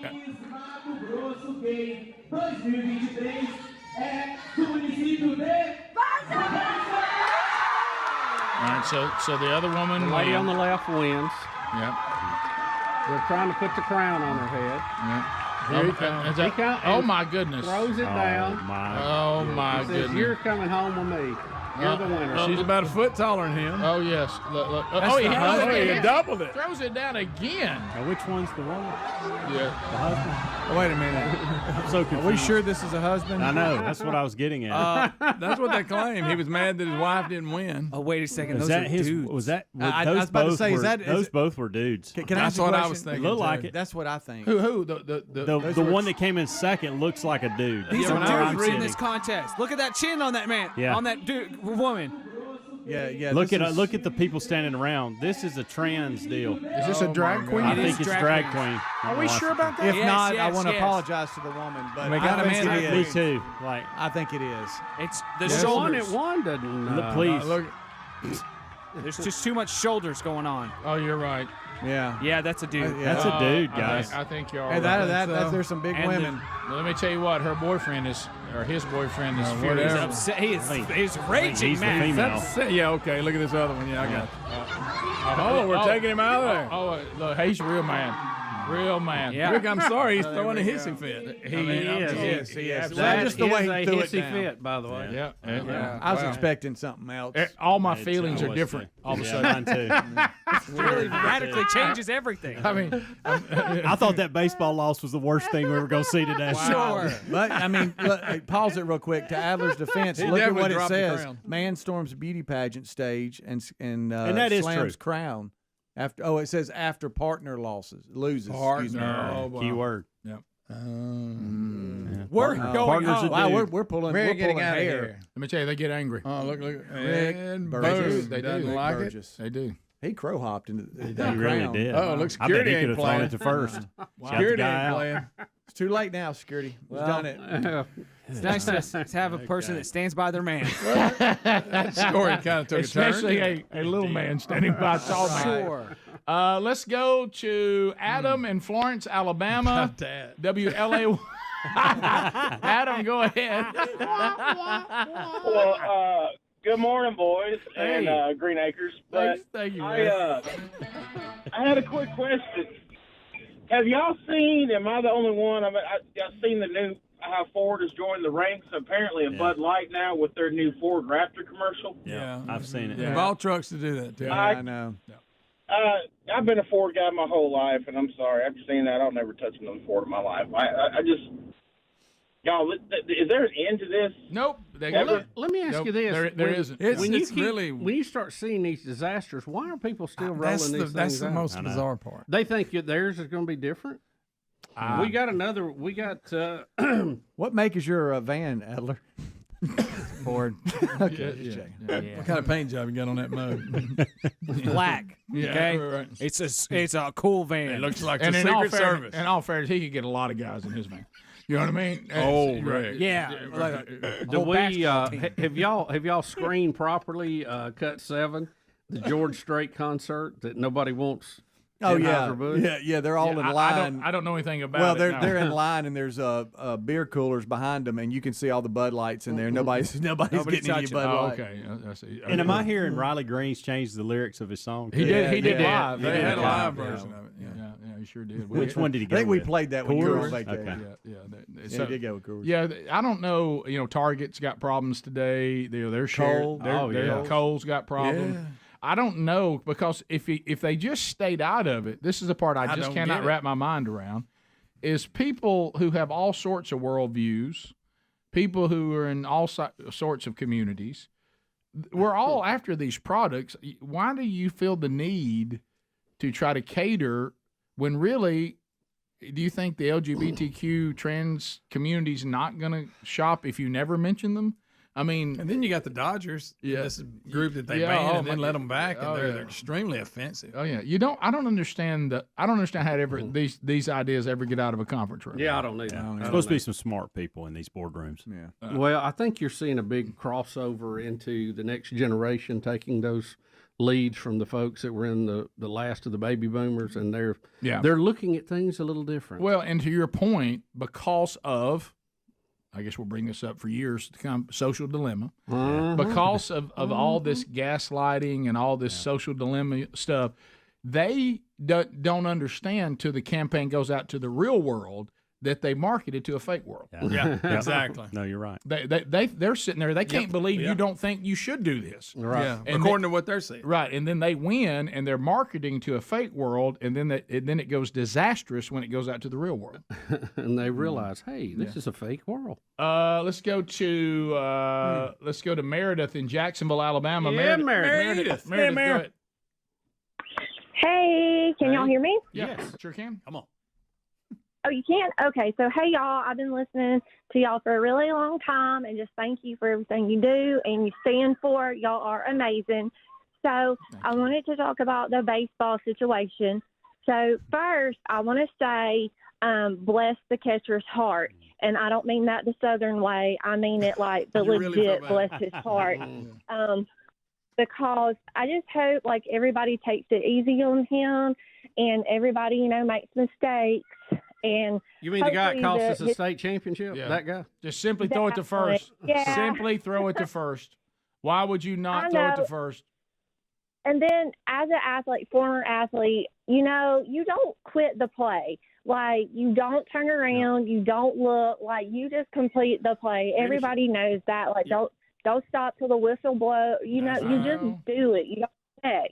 And but hopefully by his 25th or 40th class reunion, they'll have forgiven him. I hope his parents have put him on restriction or something. I think any future reunions you just cross off the calendar. Yeah. Yeah. Yeah, well, at least, like you said, maybe 30 years, 40. I don't know. That ain't long enough. Now, those kind of plays cost your girlfriend. Yeah. She don't want to be the person dating him. Top of the hour.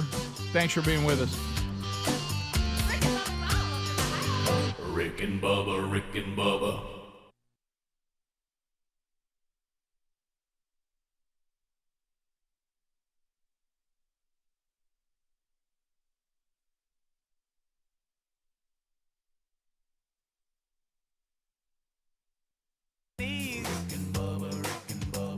I can't start another day without him, brother. Oh, there is no other waking on their blubber.